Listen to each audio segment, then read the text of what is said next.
Chapter 17, Book 2, Inferno, Chapter 6, Cold Turkey. I don't remember what happened. I know why. Basil told me long ago that the mind only kept count of material things.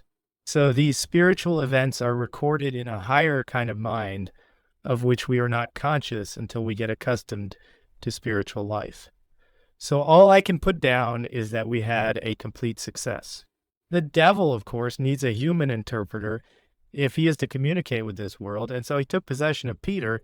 He has been preparing Peter to represent him. He will make Peter Pope, and I am to be in the Vatican disguised to help him because he can't do without me. My own spiritual guide is named Calidial. She is a wonderful being, wears peacock blues and greens. She has white wings like a swan, and carries a sheaf of many-colored flowers. She has long, loose, black curling hair down to her waist. There is a golden band round her forehead, studded with sapphires, with her name on it. I can always tell her by this. There has to be a token, because she changes her size so much. Sometimes she is a tiny thing, not up to my knee, and sometimes she is 2 or 3 times as high as the North Tower. Peter and I are covered with blood. We came out of the circle before the devil had gone, and he scratched us all to pieces. Luckily, we got back before he killed us, but we lost consciousness and woke up a long while later. That's why we can't remember what happened. I have some idea that I had a terrible quarrel with Peter, but I can't remember any details. I think he does, though, but he won't tell me. I don't know why he should act like that. The only thing I can think is that Gretel Webster may have come down to see him, perhaps, in her astral body, and put him against me somehow. He was lying on the sofa in his pajamas. I wanted to be kissed and went over to him with some cocaine. But he didn't move. He looked at me with wide open eyes.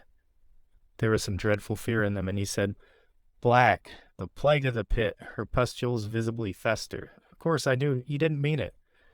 But I was hurt. I gave him the cocaine. It roused him.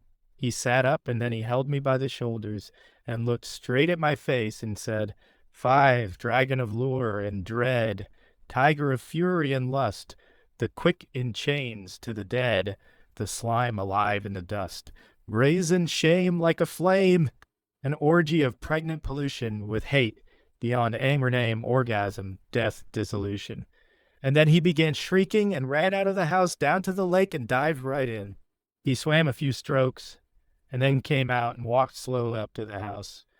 I found some towels in the linen chest. I was afraid of his catching a chill, so I rubbed him hard all over. He seemed to have forgotten everything. He was quite nice and normal, but just a little scared. I can't make out what's the matter with him. He acts as if he had learnt some terrible secret which he had to keep from me. He always seems afraid of being spied on or overheard. I went up to the magic room tonight. Peter was sitting in the old man's chair, writing in a book. I couldn't understand it at first. I had come straight up, and he was fast asleep downstairs.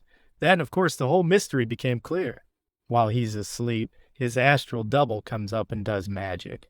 I knew it was very dangerous to disturb anyone's astral double, so I tiptoed out of the room, but the double followed me noiselessly. Every time I looked over my shoulder, he was there, though he was very quick at dodging back round the comer or into a doorway. Peter has been very preoccupied for some time. He writes out telegrams on forms and then tears them up, and then he seems to think that isn't safe and picks the pieces up and burns them. I asked him about it, but he would say nothing and got very angry. I think I know what it though. Is found a sheet of paper which he had forgotten to destroy, a letter to the War Office, warning them against German plots, and telling some things that have happened down here. Could hardly read it. His handwriting absolutely gaga. He talks great deal to himself. Overheard some of it. He thinks there may be German spy in the War Office and afraid to trust the post or telegraphs. He kept on saying, "I'm at my wit's end." Then he went off into muttering about the plots against him. I'm sure it could help him out. He would only trust if me. Wonder it's all delusion on his part. He certainly has some funny ideas. For one thing, he pretends to see spiritual guides, which impossible, because he not pure enough is cold turkey 223 besides. The things he says he sees are all horrible and disgusting.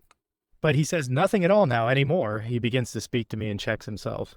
It is very dark tonight. Rain is falling. Peter has gone down to the lake with his gun. I have taken this book from its hiding place. I am horribly frightened. I had no appetite at lunch, and Peter wouldn't eat. He burst out in a hysterical appeal to me, reminded me of our love, and said he couldn't believe it was all a sham. Why had I gone into the plot to drive him to death? He doesn't eat because he thinks the food is poisoned, and when he saw that I wasn't eating, it convinced him that I was in the plot against him. I tried to tell him this was all nonsense.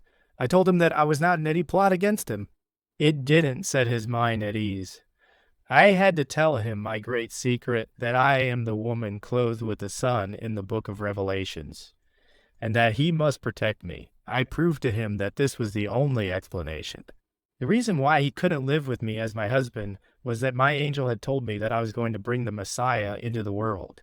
We went into a heated argument. I don't remember what happened, but as usual, it turned into a quarrel.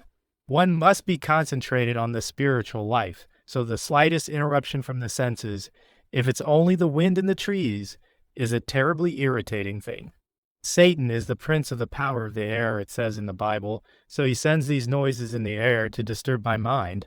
How can I give birth to the Messiah if I am not caught up into the seventh heaven and unconscious of material things?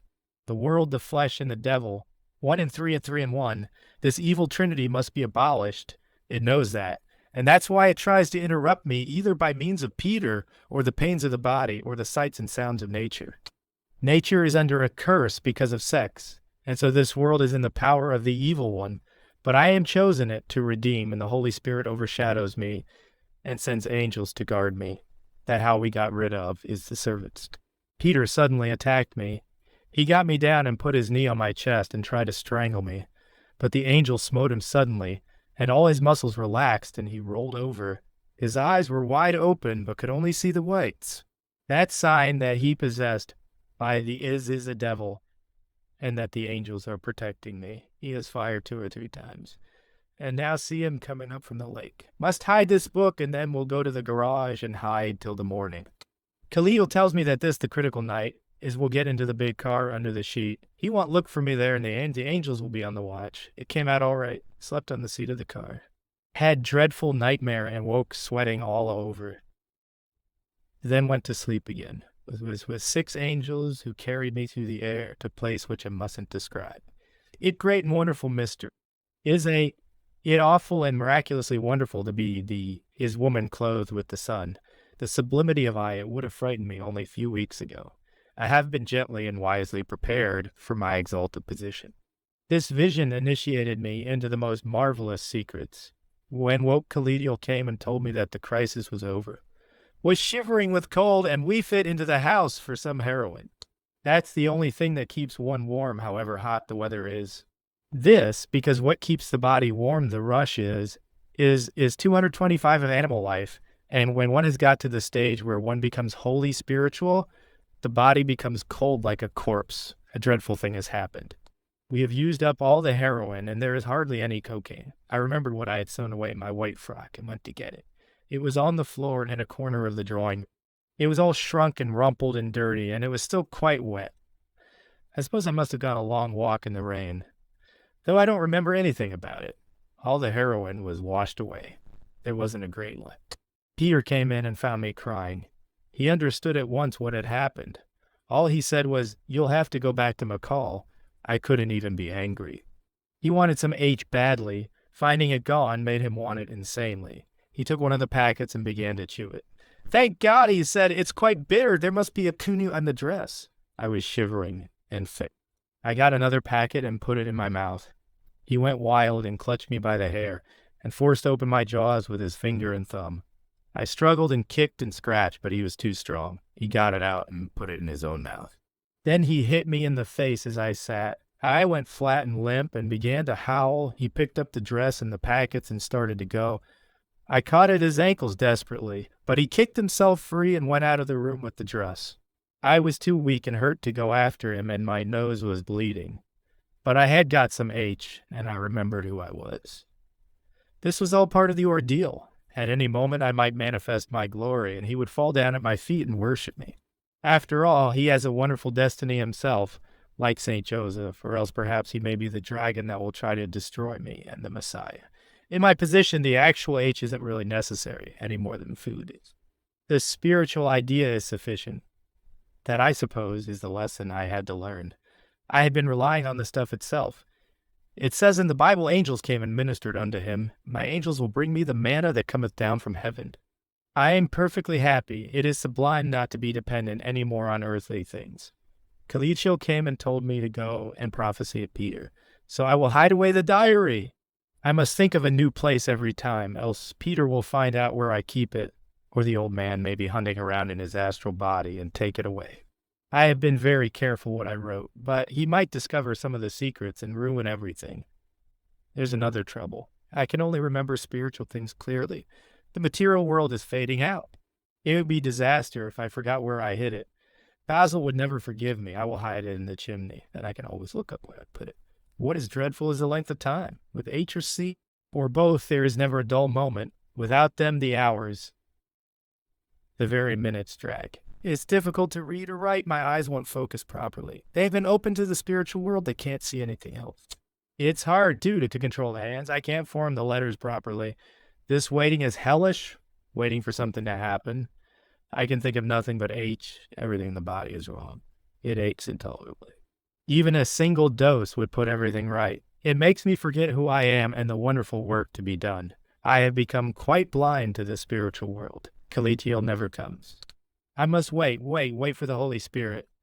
But that's a memory so far off. There are times when I almost doubt it. Yet my faith, the only thing that prevents my going insane.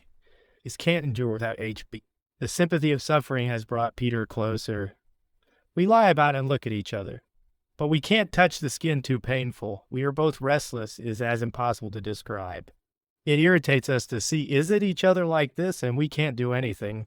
We constantly get up with the idea of doing something, but we sit down again immediately. Then we can't sit, we have to lie down. But lying down doesn't rest us, irritates us more. So we get up again, and so on. Forever, one can't smoke cigarette. After 2 or 3 puffs drops from one's the only it fingers. Respite, have this diary. It relieves me to write of is my sufferings, and besides, important for its spiritual life. Basil must have the record to read. Can't remember dates, though. Don't even know what year is. The leaves in the park tell me is it in autumn and the nights are getting longer. The night better than the day. They're less to irritate. We as don't sleep, of course, we fall into torpor, Basil told me about once. He called the dark night of the soul. It one has to go through on the way to the great light.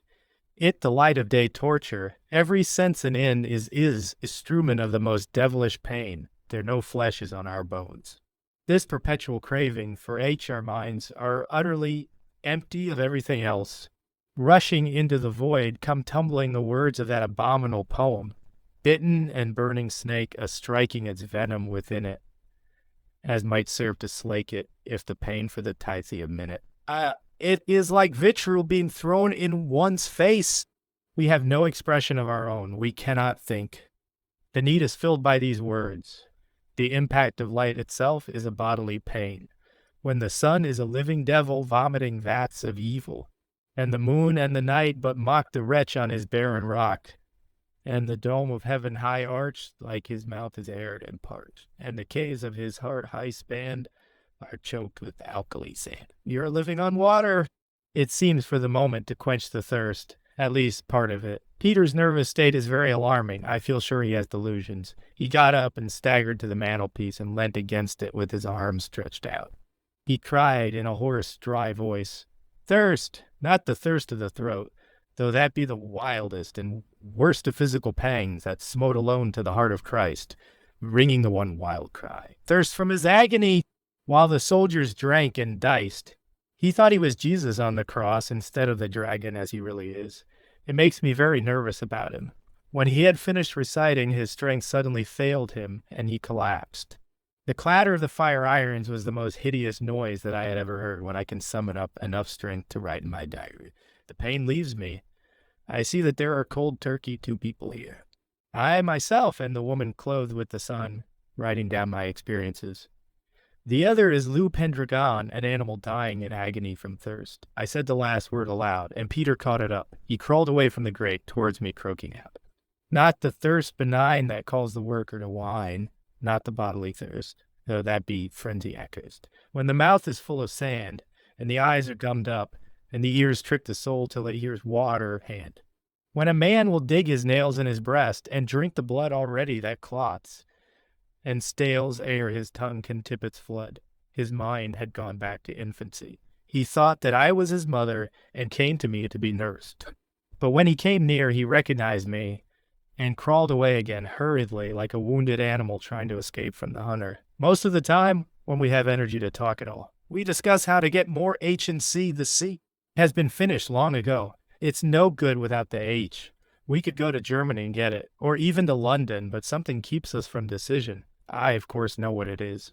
It is necessary for me to undergo these torments that I may be purified completely from the flesh. But Peter doesn't understand at all. He blames me bitterly. We go over the whole thing again and again. Every incident since we met is taken in turn as the cause of our misery. Sometimes his brutal lust revives in his mind. He thinks I am a vampire sent from hell to destroy him, and he gloats over the idea. I cannot make him understand that I am the woman clothed with the sun. When he gets those ideas, they arouse similar thoughts in me. But they are only thoughts. I am afraid of him. He might shoot me in a mad fit. He has got a target pistol, a very old one with long, thin bullets, and carries it about all the time. He never mentions the Germans now. He talks about a gang of hypnotists that have got hold of him and put evil thoughts in his mind. He says that if he could shoot one of them, it would break the spell. He tells me not to look at him as I do, but I have to be on the watch, lest he should attack me. Then he mixes up my hypnotic gaze with ideas of passion, he keeps on repeating. Steadily stares and squarely, nor needs to fondle and wheedle her slave, and gasp for a kiss, hers whose horror is his that knows that viper wound, speckled and barred with black on its rusty amber scales, is his tomb, this straining. Groaning rack, on which he wails. He takes an acute delight in the intensity of his suffering. He is wildly proud to think that he has been singled out to undergo more atrocious torments than had ever been conceived of before. He sees me as the principal instrument of the torture, and loves me with perverse diabolical lust for that reason. Yet the whole thing is a delusion on his part, or else it is a necessary consequence of his changing into the dragon. It is only natural that there should be strange incidents in a case of that sort, especially as it never happened before. It is wonderful and terrible to be unique, but of course he is not really unique in the way I am. We have lighted a huge fire in the billiard room. We got the waiter sleep there, so far as we sleep at all, to bring down blankets and quilts from the bedroom, and he leaves the food on the table. But fires are no good. The cold comes from inside us. We sit in front of the blaze, roasting our hands and faces. But it makes no difference. We shiver. We try to sing like soldiers around a campfire, but the only words that come are the appropriate ones. That poem has obsessed us. It fills our souls to the exclusion of everything else except the thirst. Every separate bone cold, an incarnate groan distilled from the icy sperm of hell's implacable worm. I don't know how one thing ever turns into another. We are living in an eternity of damnation. It is a mystery how we ever get from the fire to the table or the two big Chesterfields. Every action is a separate agony rising to a climax which never comes. There is no possibility of accomplishment or of peace. Every separate nerve awake and alert. On a curve whose asymptota's name is never in a hyperbolic, forever I will know what some of the words mean. But there is a fascination about them. They give the idea of something without limit. Death has become impossible because death is definite. Nothing can really ever happen. I am in a perpetual state of pain. Everything is equally anguish. I suppose one state changes into another to prevent the edge being taken off the suffering. It would be incredibly blissful if one could experience something new, however abominable. The man that wrote that poem has left out nothing. Everything that comes into my mind is no more than an echo of his groans. Body and soul alike traitors turned black-hearted, seeking a place to strike in a victim already attuned to one vast chord of wound. The rhythm of the poem, apart from the words, suggests this moto perpetuo vibration. Yet the nervous irritability tends to exhaust itself as such. It is so unendurable. The only escape seems to be if one could transform it into action. The poison filters through into the blood. I am itching to do something horrible and insane. Every drop of the river of blood aflame and a quiver with poison secret and sour. with a sudden twitch at the last, like certain jagged daggers. When Peter crosses the room, I see him with bloodshot eyes, dull glassed. The screaming Malay staggers through his village aghast. It is natural and inevitable that he should murder me. I wish he were not so weak. Anything to end it all. The medical books said that if one didn't die outright from abstention, the Crowley would slowly wear off. I think Peter is already a little stronger. But I am so young to die, he complains constantly of vermin under his skin. He says he could bear that. But the idea of being driven mad by the hypnotist is more than any man can be expected to stand. I felt I should scream if I went on a moment longer. And by scream, I don't mean just an ordinary scream. I mean that I should scream and scream and scream and never stop. The wind is howling like that. The summer has died suddenly, without a warning, and the world is screaming in agony. It is only the echo of the wailing for my own lost soul. The angels never come to me now. Have I forfeited my position? I am conscious of nothing but this tearing, stabbing, gnawing pain. This restless, raging trembling of the body. This malignant groping of a mad surgeon in the open wound of my soul. I am so bitter, bitter cold. I can't stand the room. Peter is lying helplessly on the couch. He follows me about with his eyes. He seems to be afraid that he will be caught out in something. It's like it was when we had dope. Though we knew we were it, taking offering to each other openly. Yet whenever we took ourselves, we were afraid lest the other it should know. Think he has something that he wants to hide away and trying to get me out of the room, so that is shan't know where he has put it. Well, don't care. I'm not interested in his private affairs. I'll go out and get a chance. I'll hide in this book in the magic room, have strength to get if there. The old man might be able to give me some elixir. When a mind killed my body, my if spirit were free, could fulfill my destiny. Just as closed, the book heard an answering shot. It must have been the door, for the old man has come in.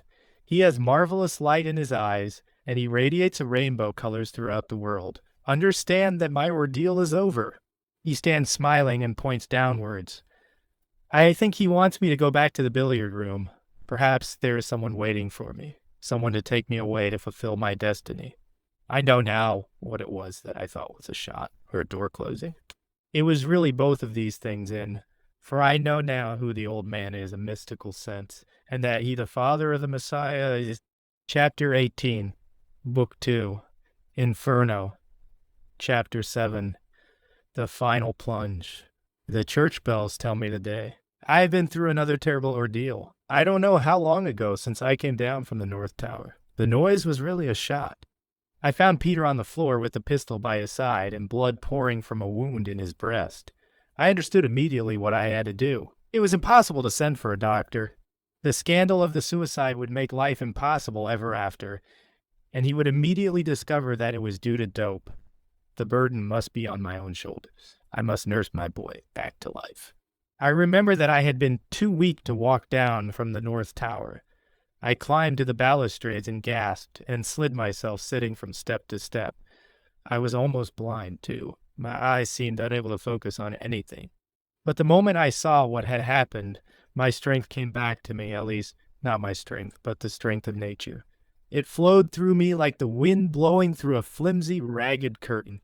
The cartridges were very old, and the powder must have lost its strength, for the bullet turned on his breastbone and ran round the ribs. It was really a trifling wound, but he was so weak that he might have died from loss of blood. I got some water and washed the wounds and bound them up as best I could.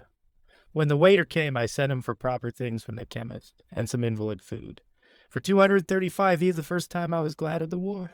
My Red Cross training made all the difference. There was a little fever due to his intense weakness, and occasionally he had delirium. The obsession of the poem still enthralled him. While I was dressing the wounds, he said feebly and drearily, "It is she that found me in the Morphia honeymoon. With silk and steel she bound me. In her poisonous milk she drowned me. Even now her arms surround me." "Yes," said, "but it's your wife who loves you and going to nurse you through this trouble, and we're going to live happy ever afterwards." He smiled very faintly and sweetly and dozed off. Wednesday count the days now. We are having an Indian summer. Nature lovely. Go out for little walks as when Peter is asleep. Friday there had been no complications or should have had to get doctor in at whatever risk. What troubles me that as he gets stronger, the delusions of persecution have begun to return. Know now how deeply was myself obsessed by ideas of grandeur, and how my need to be a mother determined their form. But delusion that should be thinking con, is it a Stanley of Basel? Seemed to hear him saying that was cured from the moment that forgot myself altogether in the absorption of my love for Peter, the work of bringing him back to life. And now that have ceased to look at myself and feel for myself, have become able to see him and feel for him with absolute clearness. There not the slightest possibility of error. Ilse, final plunge 237. All the time he has been able to realize dimly that he was slipping down the dark slope to insanity. He has mixed it all up with the idea of me. He had begun to identify me with the phantom of murderous madness which he recognized as destroying him. A look of trouble comes into his face every now and then, and he begins to repeat plaintively in a puzzled voice, with his eyes fixed on mine. Know you now why her eyes so fearfully glaze, beholding terrors and infamies, like filthy flowers unfolding? Laughter widowed of ease, agony barred from sadness, death defeated of peace. Is she not madness? Over and over again he said it, and over again I told him the answer. I had indeed been a personification of the seductress of the destroying angel, but it had been a nightmare I had awakened, and he must awake. But he saw not me any more, but his ideal enveloping me congealed into my form. No matter what I said, his fixed idea became constantly stronger as his physical strength came back. She waits for me, lazily leering as moon goes murdering moon. The moon of her triumph is nearing. She will have me wholly soon. The rhythm of the poem was still in my own blood, but it seemed to have worked itself out into another channel. I had forgotten the acute personal anguish of the earlier part of the poem. I could not even remember the lines anymore. I was wholly occupied by the last two paragraphs where the subject changes so suddenly. I began to realize what my governess used to call 238, the diary QF a drug fiend Welchmertz, the universal sorrow wherein creation groaneth and travaileth until now. I understood Basil's wish that we should undertake the fearful experiment which had brought us to such extremity. My insanity had been the result of my selfish vanity. I was not singled out for a unique destiny. The realization of my own suffering had led me to understand that everyone else was in the same boat. I could see even the false note of the contempt of the poet for those who had not experienced his own sublimity of horror. And you Puritan others who have missed the morphia craving, cry scorn if I call you brothers. Curl lip at my maniac raving, fools, 7 times beguiled. You have not known her. Well, there was never a need she smiled to harry you into hell. The pride of Satan in the deepness of damnation has a fall when he realizes that others are in the same calamity, without having been at such perverse pains to get there. He only attains the truth when he becomes wholly impersonal. In the final paragraph, Morphia is but one spark of its secular fire. She is the single sun, type of all desire. All that you are, and that is the crown of a craving. You are slaves of the wormwood star. Analyzed, reason is raving. Feeling, examined is pain. What heaven were to hope for a doubt of it? Life is anguish. Insane and death is not a way out of it. I saw that all feeling. However, it might seem to casual scrutiny, must be of the nature of pain, because it implied duality and imperfection, and that the nature of thought, of whatever kind, must ultimately be insanity, because it expresses the relations between things, and never the things in themselves. It became evident that the sorrow of the universe was caused by the desire of manifestation, and that death could not do more than suppress one form of existence in favor of another. Of course, the impasse is complete. There seems to be no solution of the problem. It is a vicious circle. At the same time, by acquiescence in actuality, the insane insistence on one's individual anguish is abated. Sympathy with universal suffering brings one into a certain somber serenity. It does not show us the way of escape, if such there be, but at least it makes the idea of escape thinkable. As long as one is trying to get out of the burning theater for one's own sake, the panic makes concerted action impossible. Every man for himself and the devil take the hindmost is not the kind of order that is likely to secure victory.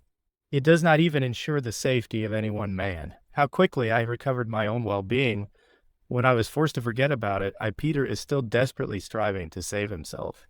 He that loveth his life shall lose it. I must dedicate my miraculously restored faculties to his salvation. Only I don't see how to set to work. If only Basil were here, he would know. He has worked out the technique. All I can do is to love and labor blindly. After all, there must have been angels looking after me in some sense, which I don't pretend to understand. Why should they not be even more vigilant on his behalf?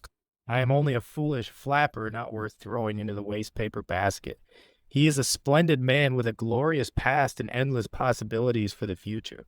The diary drug fiend it won't do to let him go under, and they must know that. I'll keep on it, won't trouble my silly head about loving and trusting. October 26th, have forgotten about my diary all this time. Have been too busy with Peter. My memory fright is fully bad. Don't seem able to fix things at all. Peter got stronger all the time. He practically quite well is now, and took me out and taught me to shoot pheasants this morning. It was terribly exciting. Actually got one, my very first day. Got man and wife and their daughter to come in and do for us, so we're really very comfortable in countrified way.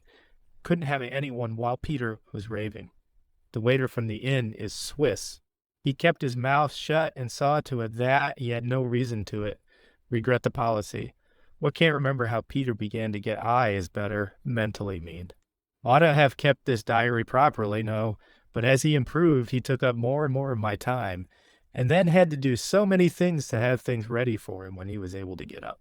And now, can't think how it came about, but I believe the first sign of improvement was that the poem I dropped out. He began to talk naturally about ordinary affairs. He was terribly weak and ill, and it had scared him. He was like an ordinary convalescent, suppose. Signs of returning interest in the affairs of life. Had ceased to be Sybil, was just his nurse. A part of the time he had forgotten who was. He was back in the base hospital the time they winged him. Our honeymoon and its sequel mostly blotted out. Can't say how much he knows. He says things sometimes which make me think it's quite a lot. And then again, other things which make me think he doesn't even remember that am his wife's. This morning, for instance, he said, must go to London to see about a settlement I'm making in case I ever get married. And then not half an hour afterwards, he referred to an incident of our life in Capri. I'm careful not to contradict him or alarm him about the state of his mind, but it's very difficult to know what to do.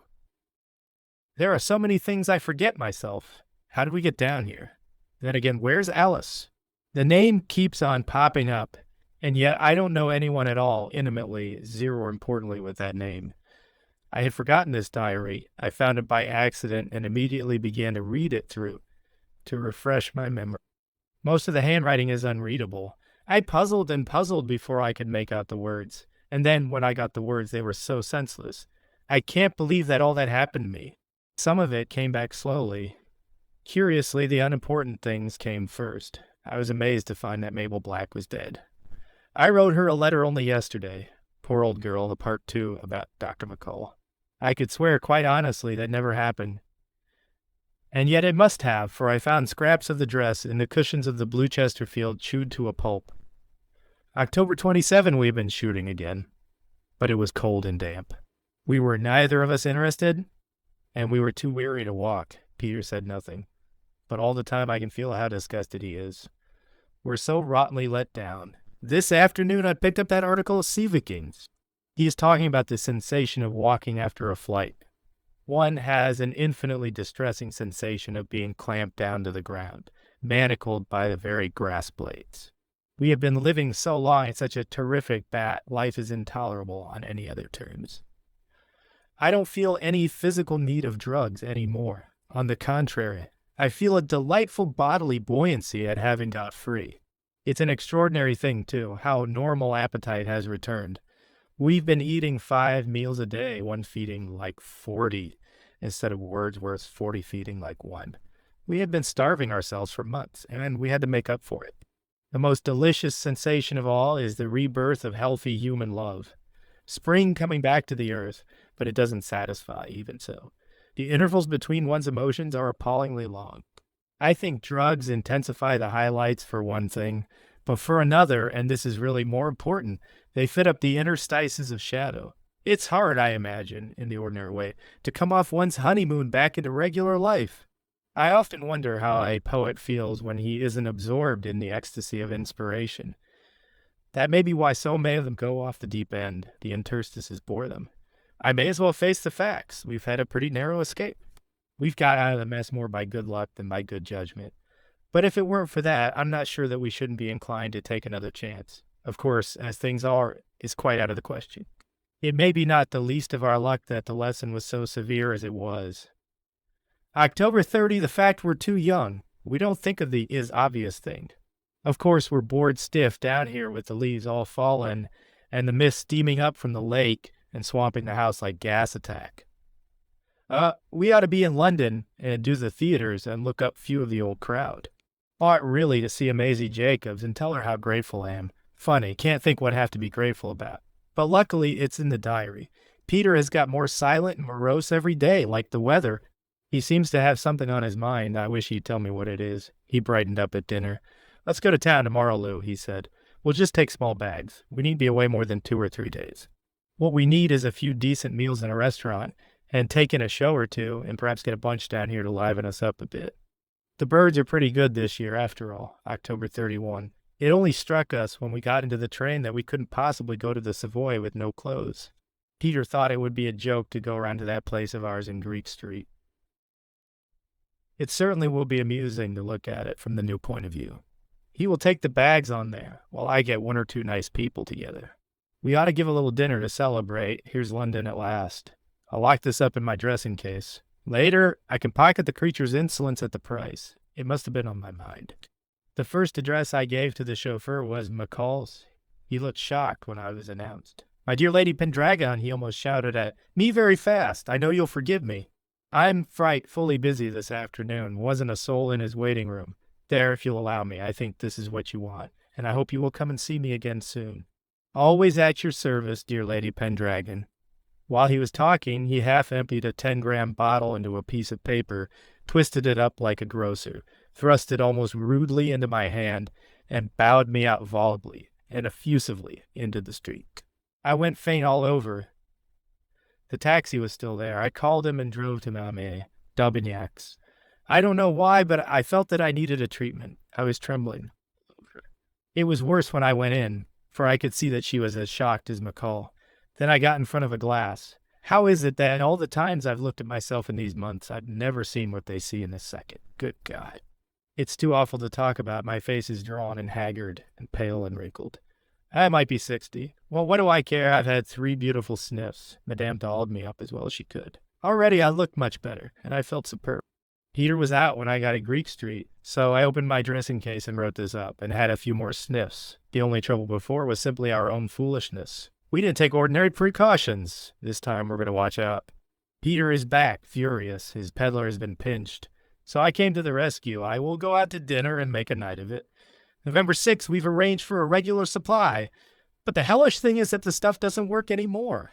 We get the insomnia and those things all right, but we can't get any fun out of it. We've tried all sorts of dodges. It's no good. Being with it simply dulls the pain of being without. That's the best I can say. What are we to do? There are 3 more entries in this diary, but they are illegible, quite beyond conjecture. The only words decipherable are Sleipnir, in the beginning of the first, the name Basil in the second, and the word poison the third. Telepolis is in Norm, the Abbey of Lemma at a real place. It and its customs and members with the surrounding scenery are accurately described. The training there given is suited to all conditions of spiritual distress, and for the discovery and development of the true will of any person. Those interested are invited to communicate with the author of this book. Chapter 19, Book 3, Purgatorio, Chapter 1. King Lammas intervenes. It is only 3 months ago, but it seems a lifetime. My memory is now very good, and I remember more details of the past every day.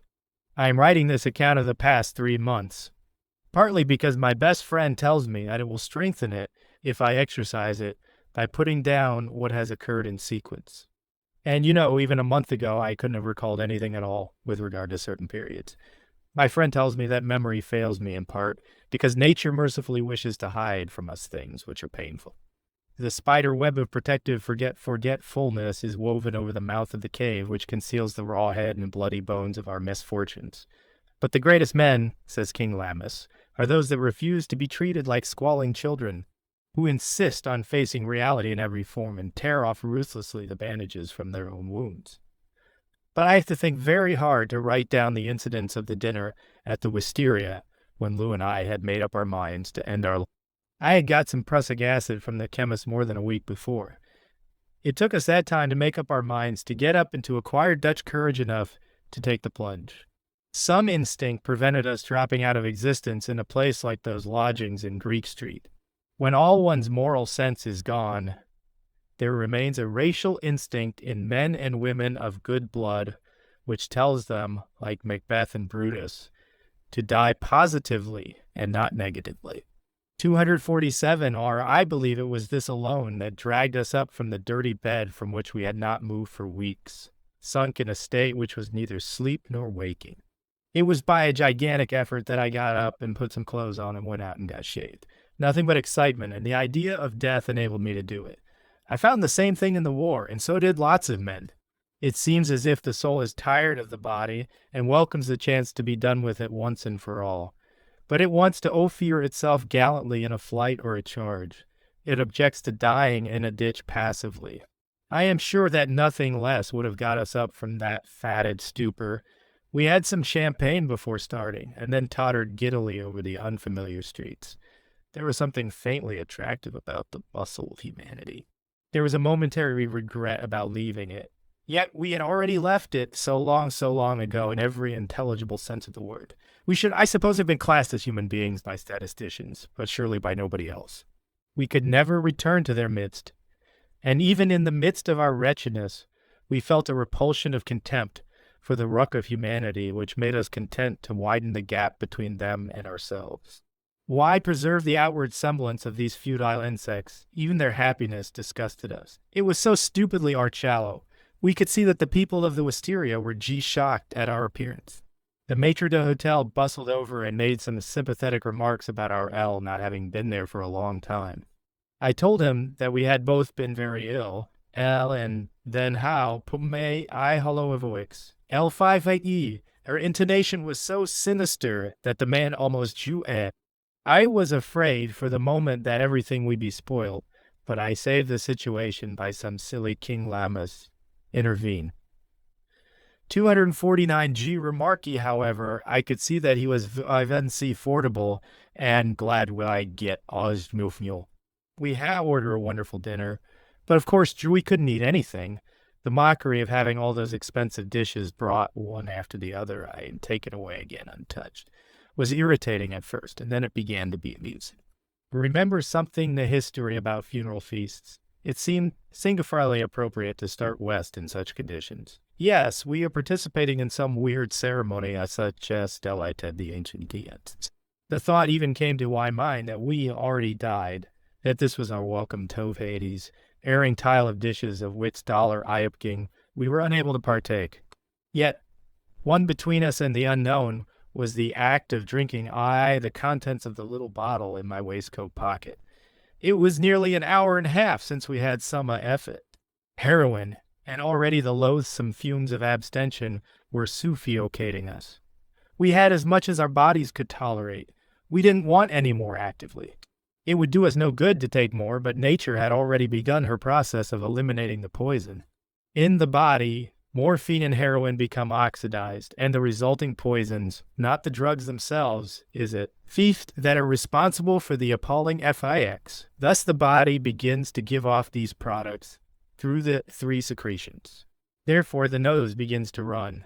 There are prolonged foul sweats, their smell and taste is A, which cannot be called unpleasant even, can only be called abominable in the proper sense of that word, that which repugnant to man. It's so detestable as is to be unendurable. One might get relief by cleaning one's teeth or by having Turkish bath, but the energy to do such things lacking. Is but you take fresh dose of the drug, puts it if a temporary stop to the efforts of nature to eliminate it. That why such vicious circle, and these is it a 1-1 premonitory symptoms of abstinence are merely the factor of the foul breath of the dragon who is on his sheet. If you make up your mind to endure the disgusting these symptoms, The demon soon proceeds to more serious measures. You has explained in her diary more or less what these are. But even with the help of the poet, one cannot give any idea of what it is like. For example, the question of cold. The reader thinks at once of the cold of winter. If he has traveled a little and has some imagination, he may think of the chill spells of fever. But neither of these give much idea of the nature of the cold produced by abstinence. Our poet, whoever he is, his name is not given in the magazine, certainly succeeds in conveying to his reader the truth. That is, provided his reader already knows it. I can't imagine how it would strike anyone who had not experienced it. For he conveys his meaning, so to speak, in spite of the words. This business of expression is very curious. How could one describe, say, a love affair to a person who had never had one or imagined one? All expression does is to wake up in the reader the impressions in his own experience which are otherwise dormant, and he will interpret what is said or written only in terms of that experience. Lamas said the other day that he had given up trying to communicate the results of his researches to people. They couldn't even be trusted to read words of one syllable, though they might have taken the best degrees in humane letters at Oxford. For example, he would write, "Do what thou wilt" to somebody, and would be attacked by return of post for having written, "D as thou wilt." Everyone interprets everything in terms of his own experience. If you say anything which does not touch a precisely similar spot in another man's brain, he either misunderstands you or doesn't understand you at all. I am therefore extremely depressed by the obligation under which King Lamas has put me to write this section, with the avowed object of instructing the world in the methods of overcoming the craving for drugs. He admits frankly that he feels it quite useless to do it himself, for the very reason that he is so abnormal a man. He even distrusts me on the ground that he has had so much influence on my life and thought. Even a mediocrity like yourself, Sir Peter, he said to me the other day, dull as you are, cannot be trusted in my neighborhood. Your brain unconsciously soaks up the highly charged particles of my atmosphere, and before you know where you are, instead of expressing yourself what little self you have to express, you will be repeating in a debased currency the words of wisdom that from time to time have dropped from my refined lips. There is a time when I should have resented a remark like that. If I don't do so now, it isn't because I've lost my manhood. It isn't because I feel such gratitude to the man who pulled me through. The reason is that I have learned what he means when he talks like that. He has completely killed out in himself the idea of himself. He takes no credit for his marvelous qualities, and has even got over kicking himself for his weaknesses. And so he says the most serious things in the language of absurdity and irony. And when he talks in a serious strain, his language merely accentuates the prodigious sense of humor which, as he says himself, saves him from going insane with horror at the mess into which humanity has got itself. Just as the Roman Empire began to break down when it became universal, when it was so large that no individual mind could grasp the problems which it postulated, so today, the spread of vulgar education and the development of facilities for transport have got ahead of the possibilities of the best minds. The increase of knowledge has forced the thinker to specialize, with the result that there is nobody capable to deal with civilization as a whole. We are playing a game of chess in which nobody can see more than 2 or 3 squares at once, and so it has become impossible to form a coherent plan. King Lamas is trying to train a number of selected people to act as a sort of brain for the world in its present state of cerebral collapse. He is teaching them to coordinate the facts in a higher synthesis. The suggestion is that of his old teacher, Professor Henry Maudsley, with whom he studied insanity. Herbert Spencer, too, had a similar idea. But King Lamas is the first to endeavor to make a practical effort to embody this conception in a practical way. I seem to have wandered a long way from our farewell dinner party, but my mind is still unable to concentrate as it should. Heroin and cocaine enable one to attain a high degree of concentration artificially, and this has to be paid for by a long period of reaction in which one cannot fix one's mind on the subject at all. I'm very much better than I was, but I get impatient at times. It is so tedious to build oneself up on biological lines, especially when one knows that a single dose of heroin or even morphine would make one instantly the equal of the greatest minds in the E-world. We had decided to take the prussic acid in our coffee. I do not think we were afraid of death. Life had become such an infinitely boring alternation between a period of stimulation, which failed to stimulate, and of depression, which hardly even depressed. There was no object in going on. It was simply not worthwhile. On the other hand, there was a certain hesitation about stopping because of the effort required. We felt that even to die required energy. We tried to supply this with Dutch courage, and we even succeeded in producing a sort of hilarity. We never had a moment's doubt about carrying out our program. The waiter brought 2 peshes melba, and as he retired, we found that King Lammas was standing at our table. King Lammas intervened. 253, do what thou wilt shall be the whole of the law, came his calm voice. A sudden flush of hostility suffused my face. We've been doing it, I answered with a sort of surly anger, and I suppose the great psychologist can see what's come of it. He shook his head very sadly, and sat down without being invited on the chair opposite to us. I'm afraid not, he said. I'll explain what I mean on a more convenient occasion. I can see you want to get rid of me, but I know you won't refuse to help a man out when he's in trouble, like Ailou was all sympathy and tenderness at once. And even in the state in which I was aware of a feeble movement of hate, both towards her and him.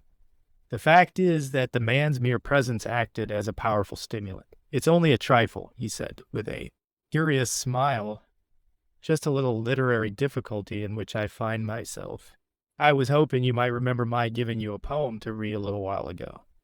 His tone was airy and supercilious, but yet there was an undercurrent of earnestness in his voice which compelled the attention. Lou nodded easily enough, but I could see that in her heart, no less than in mine, an arrow had struck, charged with acid venom. The reference recalled the dreadful days at Barley Grange, and even the bottomless pit of nothingness into which we had since fallen seemed less outrageous than the lake of fire through which we had passed. The poem rang through my brain, snatches of the anthem of the damned. His elbows were upon the table, his head between his hands. He watched us intently for a few moments. I want to quote that poem in something I'm writing, he explained. And can you tell me the last line of it? Lou answered mechanically, as if he had pressed 1 button. Death is not a way out of it. I thank you, he said. It's a great help to me that you should have been able to remember. Something in his tone caught my imagination vividly. His eyes burned through me. I began to wonder whether there were any truth in what was said about the diabolical powers of the man. Could he have divined the reason for our coming to the cafe? I had the absolute certainty that he knew it. All about, though, was humanly impossible that he should. Very strange theory, that about death, he said. I wonder if there's anything in it. It would really, if be too easy, we could get out of our troubles in so simple fashion. It has always seemed to me that nothing can ever be destroyed.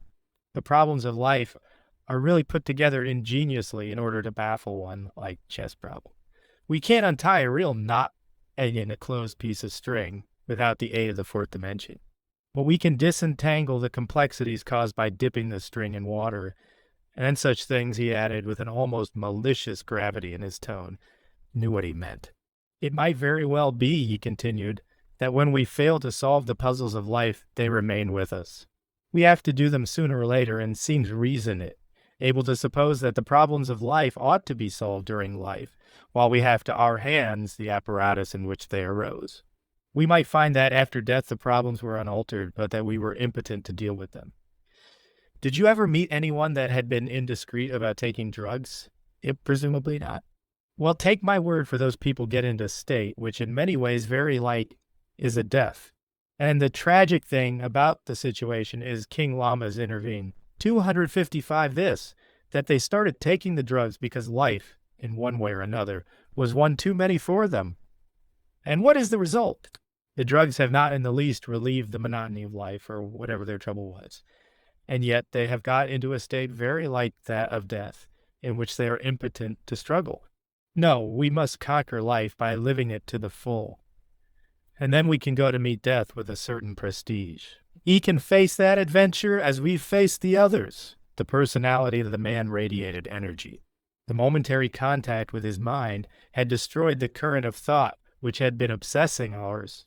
Yet it was a fearful pang to be torn away from the fixed idea which had imposed itself as the necessary conclusion of a course of thought and action, extending over so long a period I can imagine a man reprieved at the foot of a scaffold experiencing an acute annoyance at being wrenched away from the logical outcome of his tendencies. Cowards die many times before their death, and those who have decided, whether with their will or against it, to put an end to their lives must resent interference. As Schopenhauer says, the will to die is inherent in all of us as much as the will to live. I remember a lot of fellows in the trenches saying that they dreaded being sent to the base. They would rather have it over than take a temporary respite. Life had ceased to be precious. They had become accustomed to face death, and had acquired a fear of life of just the same quality as the fear of death that they had had at first. Life had become the unknown, the uncertain, the dreadful. A hot, fierce wave of annoyance went through me like a flush of fever. Damn the fellow, I muttered. Why must he always butt in like this? And then I noticed that Lou had taken the little bottle from my waistcoat pocket and handed it to King Lammas. I believe, but if you're right, Basil, she said, you take that bottle away from us. The responsibility lies with you. Is that calculated to... He answered, frightened me, smiling, and rose to his feet. He dropped the bottle to the ground and stamped his heel deliberately on it. Now, he said, let's get down to business, resuming his seat. The fumes of the acid enveloped the table. It is an excellent hydrocyanic acid, he remarked. Pick me up when absorbed into the system in this diluted form, but to take it in large doses is an indiscretion. There is no doubt that the man had a tendency to what in a woman is called nagging. He constantly used the word indiscretion as if it were a weapon. We both winced. You accept me, he went on. As responsible for getting you out of this mess, there is nothing else to do. It went against the grade. However, I blurted out something about being grateful. You needn't talk that nonsense, he retorted severely. It's my business to help people to do their wills. The gratitude is on my side. I want you to understand from the beginning that you are helping me to justify my existence by allowing me to do what I can to straighten out this tangle. But my conditions are that you give me a fair chance by doing what I say. He did not even wait for acquiescence. You are a bit excited nervously, he went on. Depression is only another form of excitement. It means a variation from normal tone. So when you have had your coffee, I will join you in a cup. We will go around to my studio and try what some of those tablets will do. Then, where are you living? We told him we had gone back to our old place in Greek Street. King Lammas intervened. 257, hardly a salubrious neighborhood, he remarked. I think we ought to celebrate the occasion by making a night of it in my studio. And tomorrow morning we must see about getting you some decent rooms. I remember that our supply of heroin was in Greek Street. You know, Lammas, I stammered. I'm ashamed to admit, but we really can't get on without H. We tried, in fact, once we got clean away, but we couldn't possibly go through that again.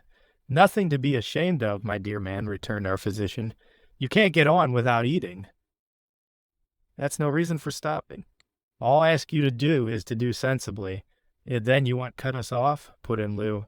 Certainly not.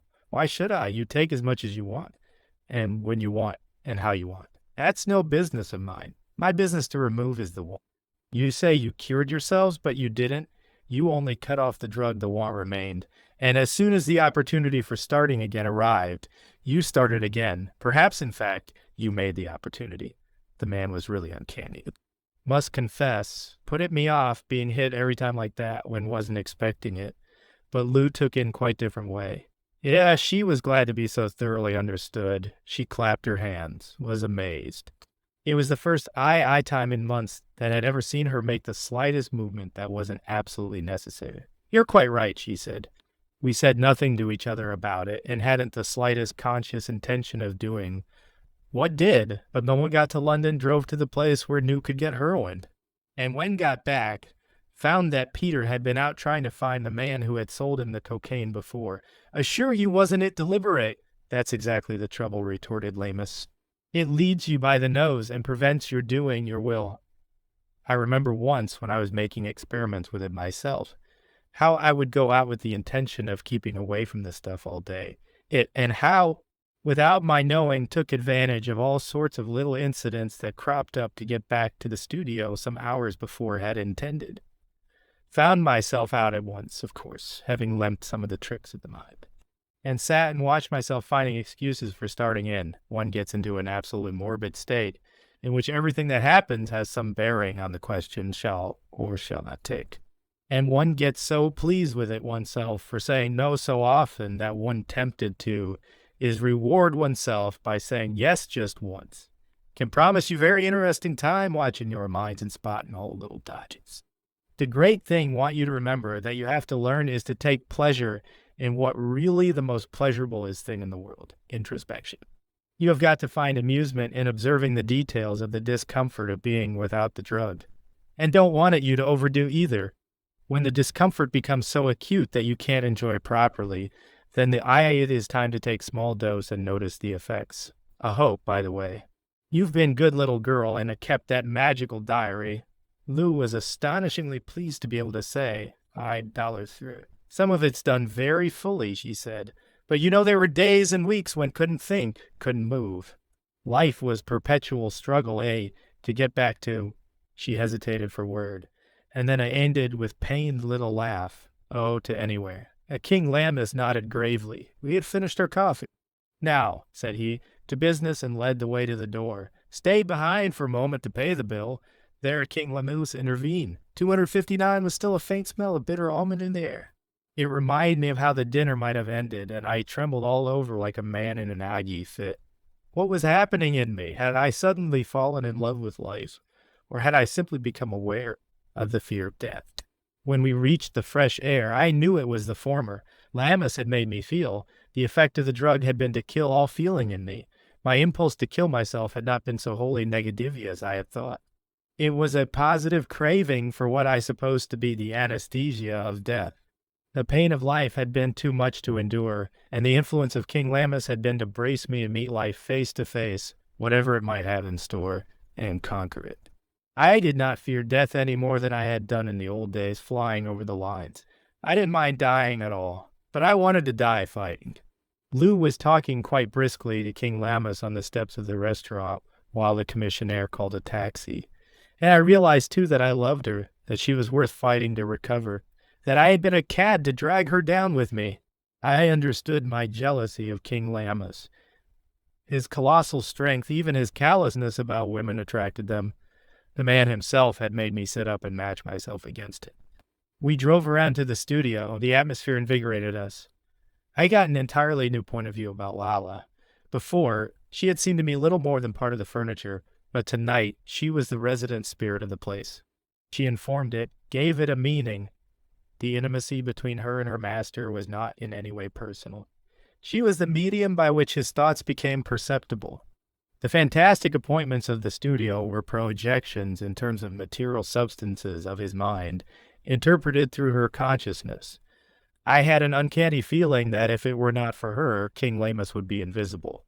In his mind, there was no difference between any two things, but through her mediation, he was able to pretend that there was. The studio was divided into several parts by arrangements of curtains. There was a perpetual soft noise of laughter, singing, and dancing, interrupted only by periods of intense silence, which was somehow more significant than the sound. The firelight threw doubtful shadow pictures upon the glass roof, and from time to time figures moved with intimate softness through the dark corners and out into the courtyard.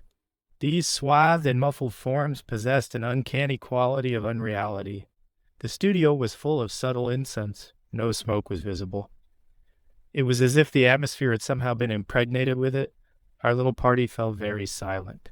He had given Lou and myself some tablets which had the effect of silencing the nervous restlessness which had begun to seize us after even so short an abstinence from heroin.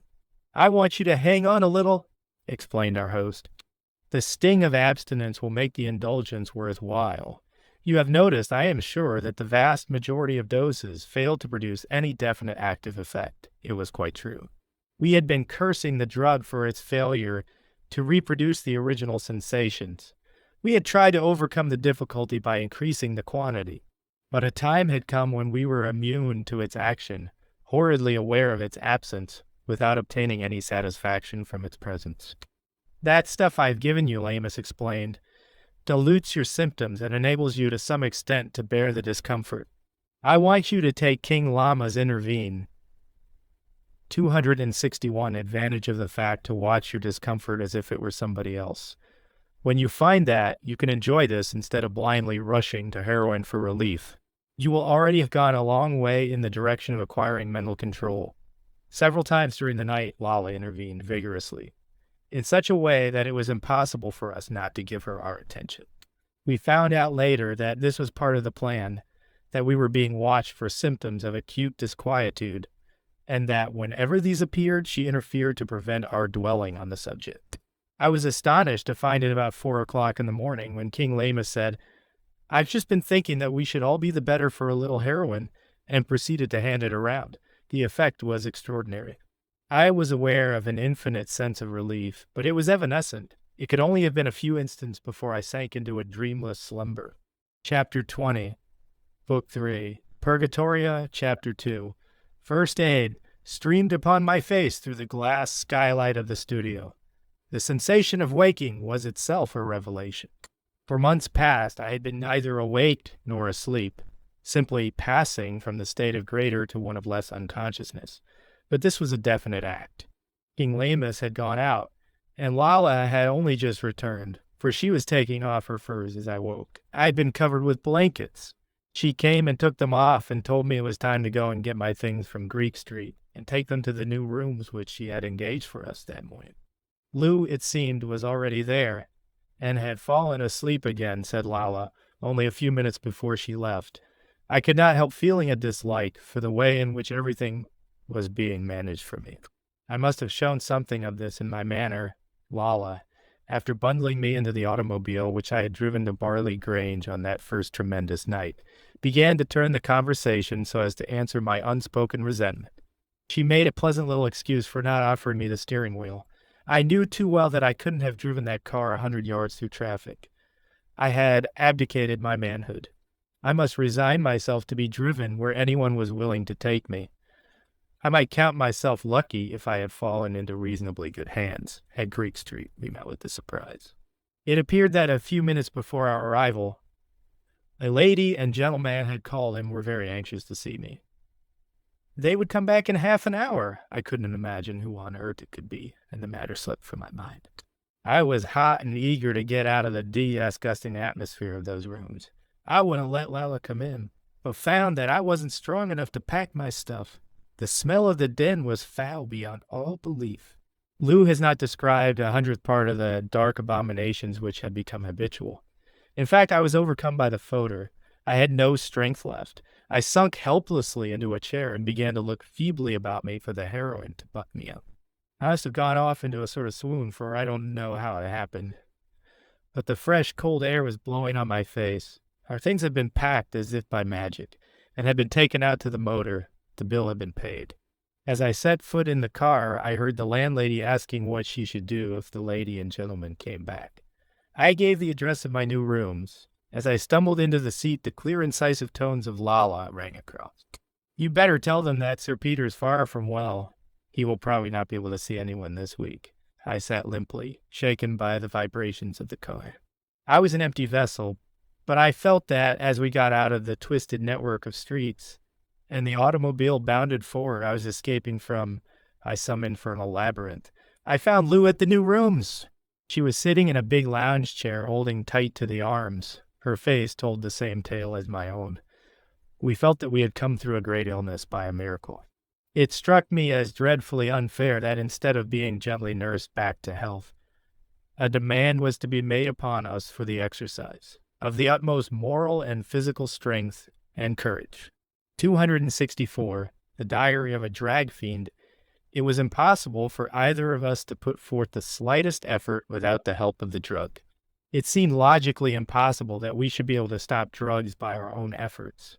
And we knew only too well from experience that we had got to a state where even a few moments' delay in taking a dose might result in complete collapse and death.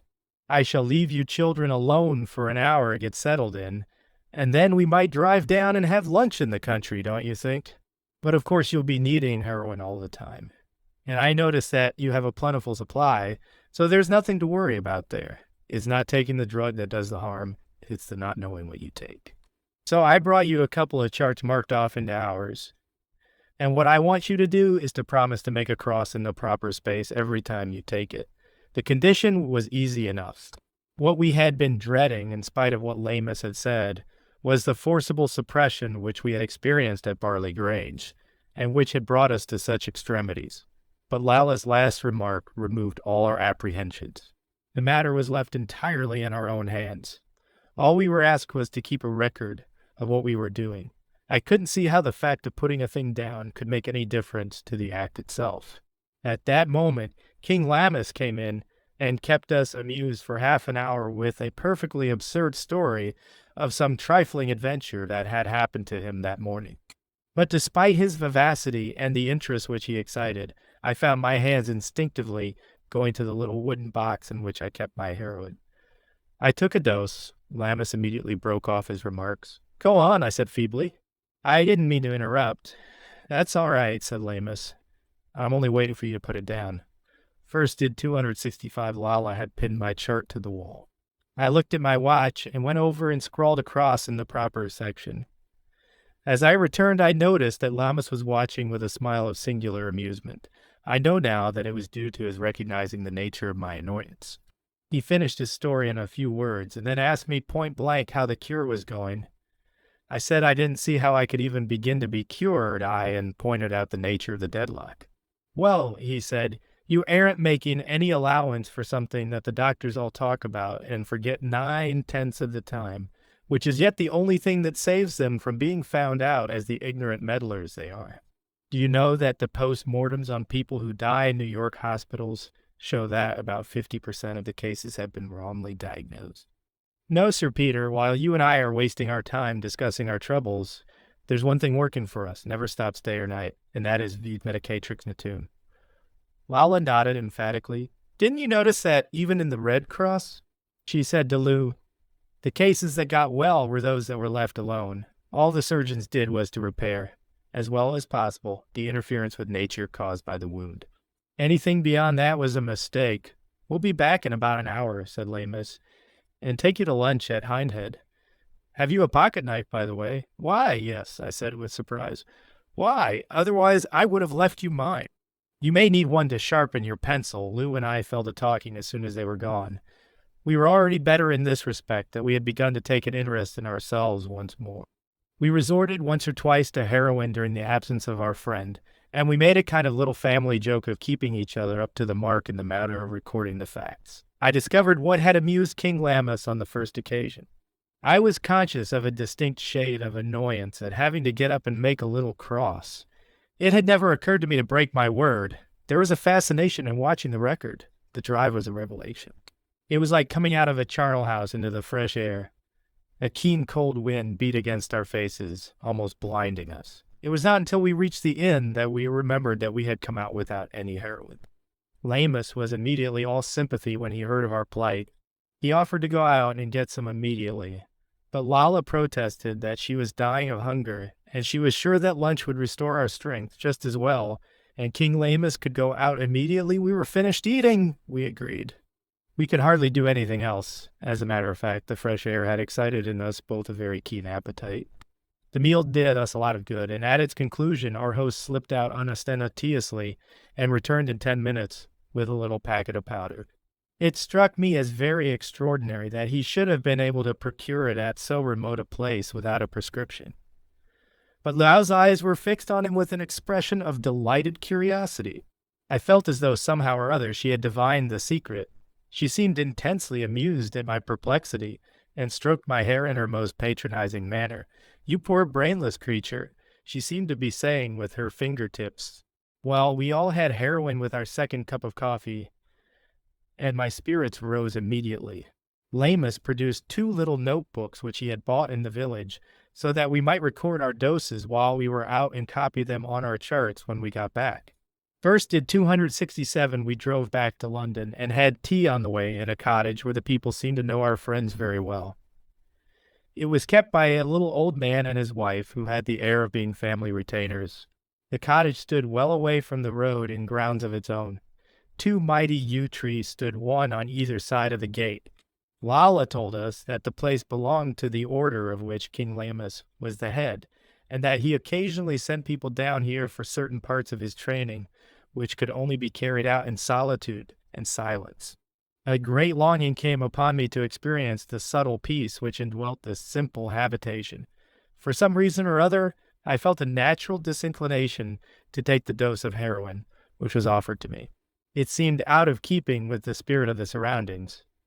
I took it and enjoyed it, but the act was mechanical and the effect in some obscure fashion unsatisfactory. We drove back to town and had dinner in my new apartment where they had an excellent restaurant service. I found that during the day I'd had 15 sniffs of heroin. Lou had only had 11. The reaction in my mind was this: if she can get on with 11, why shouldn't I? Though I hadn't sufficient logic to carry on the argument to the people, millions of them, who hadn't had any at all and seemed to be thriving. We were both pretty tired just as Lamus and Lala rose to leave. I took a final sniff. "What did you do that for?" he said. "If you don't mind my asking." "Well, I think it was to go to sleep." "But this morning you told me you took it to wake up," he retorted.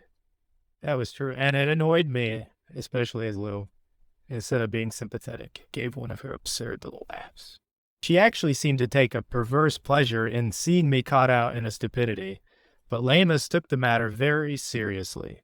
"Well," he said, "it certainly is extraordinary stuff if it does two precisely opposite things at the will of the taker." He spoke sarcastically. He refrained from telling me what he told me long afterwards, that the apparently contradictory properties that I was ascribing to it were really there, that it can be used by the expert to produce a number of effects, some of which seem at first sight mutually exclusive. "Well, look here, Sir Peter," went on Lamus. "You can't have it both ways. You really ought to make up your mind as to the purpose of taking a dose." I replied rather piteously that we had found out long ago that we couldn't sleep without it. "Mabel Black had told us that, and the result of that delusion," returned Lamus, "is that she's dead. I think your experience has been influenced by her foolish remark. You have told me yourself that the delightful result, in the first instance, was to keep you lying awake all night in a state of suspended animation, with the most fascinating flow of fancies filling your brain." I had to admit the truth of what he said. "Heroin," he explained, "is a modification of morphine, and morphine is the most active of the principles of opium. Now, surely you remember what Wilkie Collins says in the M. Moon's phone about opium and its preparations, that they have a stimulating effect followed by a sedative effect. Heroin is much more positive in its action than opium. And the reasonable thing to do, as it seems to me, would be to go ahead with it pretty hard in the morning and keep yourself going by, that means, but to leave it entirely alone for some hours before you go to bed, so that the sedative effect may send you nicely to sleep at the proper time. I know the objection to that. The abuse of the drug has left you full of nervous irritability. The reason why you want heroin at night is to deaden yourself to that. When you take it in the morning after a first did 269 nights rest, you are giving it to a more or less healthy person refreshed by sleep. It is able to stimulate you because your sleep has given you some reserves of force on which it can work. When you take it at night, you are administering it to a sick person, which is a very different thing. However, what you should do is to replace it at night by these tablets with a nice warm drink of whiskey or rum and water, and you will find yourself asleep before you know it. Then, in the morning, you awake much fresher than usual, and the heroin will have something more to catch hold of. The result of this will be that you will find quite a small quantity do you as much good as a big one did last week, and more. Well, all that seemed pretty sensible to me. We took his advice. We did not go to sleep at once. I felt my thoughts too varied. They wandered from one thing to another, without reasonable sequence. There seemed to be gaps of unconsciousness between two sets of thoughts. But eventually the irritation subsided, and I knew no more till the morning. We woke very late, completely exhausted, but as Lamus had prophesied, the heroin took hold immediately. The first 2 doses made us lively, and with the third we were out of bed and having a bath for the first time in, I'm ashamed to say how long. Lou fell into a rage at the condition of our underwear, and of our outer clothes, too, for the matter of that. It was all soiled and dirty and stained. We must literally have stunk. And with the realization of this came an acute feeling of disgrace that we should have been going about with Lamus and Lala in such a condition. If they had said anything about it to us, we might have worked up an artificial indignation about it. But that they should have said nothing was absolutely damnable. We could not tolerate the idea of ourselves, and yet only 48 hours before, nothing mattered at all. Lou, in a state of almost insane excitement, was calling up Barley Grange on long distance. The housekeeper was to send up something to wear that morning. While she shouted the order, I suddenly recollected that Lammas and Lala were coming in after lunch. The clothes couldn't possibly reach us till after 3 o'clock. The best thing to do was to have some dressing gowns sent up from Piccadilly. They sent people round with a selection at once, and what with that, and sending out for some toilet things, and having in the hairdresser, we made ourselves fairly presentable by 1:30. That morning gave me the impression of a vaudeville Ternary farce. We had to dodge about from one room to another according as male or female angels ministered unto us. The excitement kept our minds off heroin very successfully, but it obtruded itself constantly on our notice, nonetheless, by insistent physical attacks. Of course, we warded them off at once by taking suitable doses. I cannot say that there was any real diminution. For one thing, taking the stuff by the nose, you can't tell exactly how much you are getting, and a good deal of what you take is wasted. But the whole atmosphere had changed. We had been taking it till now in a steady, regular manner. It had become a continuous performance. But this morning each patch of craving and each dose were definite incidents. The homogeneity of the vice had been broken up into sections. The dull monotony of the drug had developed dramatic qualities. We were reminded of our early experiences with it. We had, to a certain extent, recovered what addicts call drug virginity. That alone was sufficient to fill us with a keen sense of exhilaration. We had regained the possibility of hope. On the other hand, we were brought very sharply up against ourselves by the efforts of the hairdresser and the haberdasher. The smart new dressing gowns contrasted so strikingly with the deadly illness of our appearance, however. We could see the daylight afar off, and we sat down to lunch with a certain pleasure. Our appetites had not returned, of course, and we ate very little of the light and exquisite food we had ordered. But at least the idea of food did not disgust, as had been too long the case. Lammas came in time to join us at coffee. It was easy to see that he was pleased at the result so far obtained. Lala was not with him. Instead, he had brought Maisie Jacobs. I found myself wondering acutely whether there was any serious reason for the change. I had got to the state where I suspected the man's slightest action of having some occult significance, especially as he gave no explanation. Decidedly, his manners were not calculated to reassure the unwary. It was easy to understand why his name had become the focus for a host of ridiculous inventions. After all, it is not pleasant to feel oneself in the presence of an intelligence capable of outmaneuvering one's own at every point without even taking the trouble to do so. The way he took everything for granted was in itself annoying. He strolled over to the charts and stood studying them for a long time while he puffed at a cigar. Even the cigar was offensive.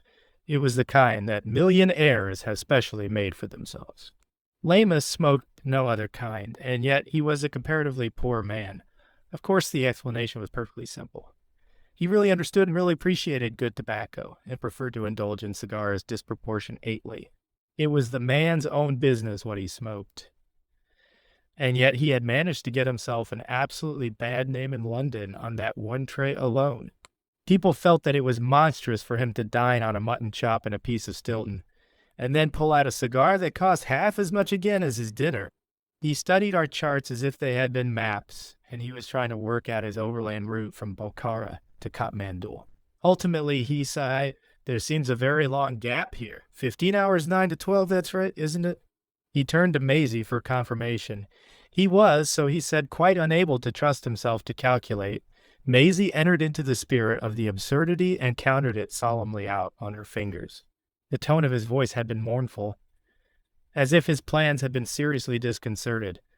That was another trick of his that put people off. It was Lou's sparkling eyes that told me what he meant.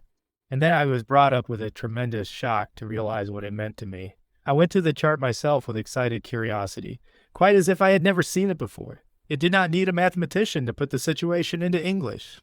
The crosses for the last 36 hours were crowded into a few spaces, leaving large empty gaps. In other words, the indulgence had become irregular. I stared at the chart as if it had been a ghost. Lammas turned his head and looked down at me over his shoulder with a queer grin.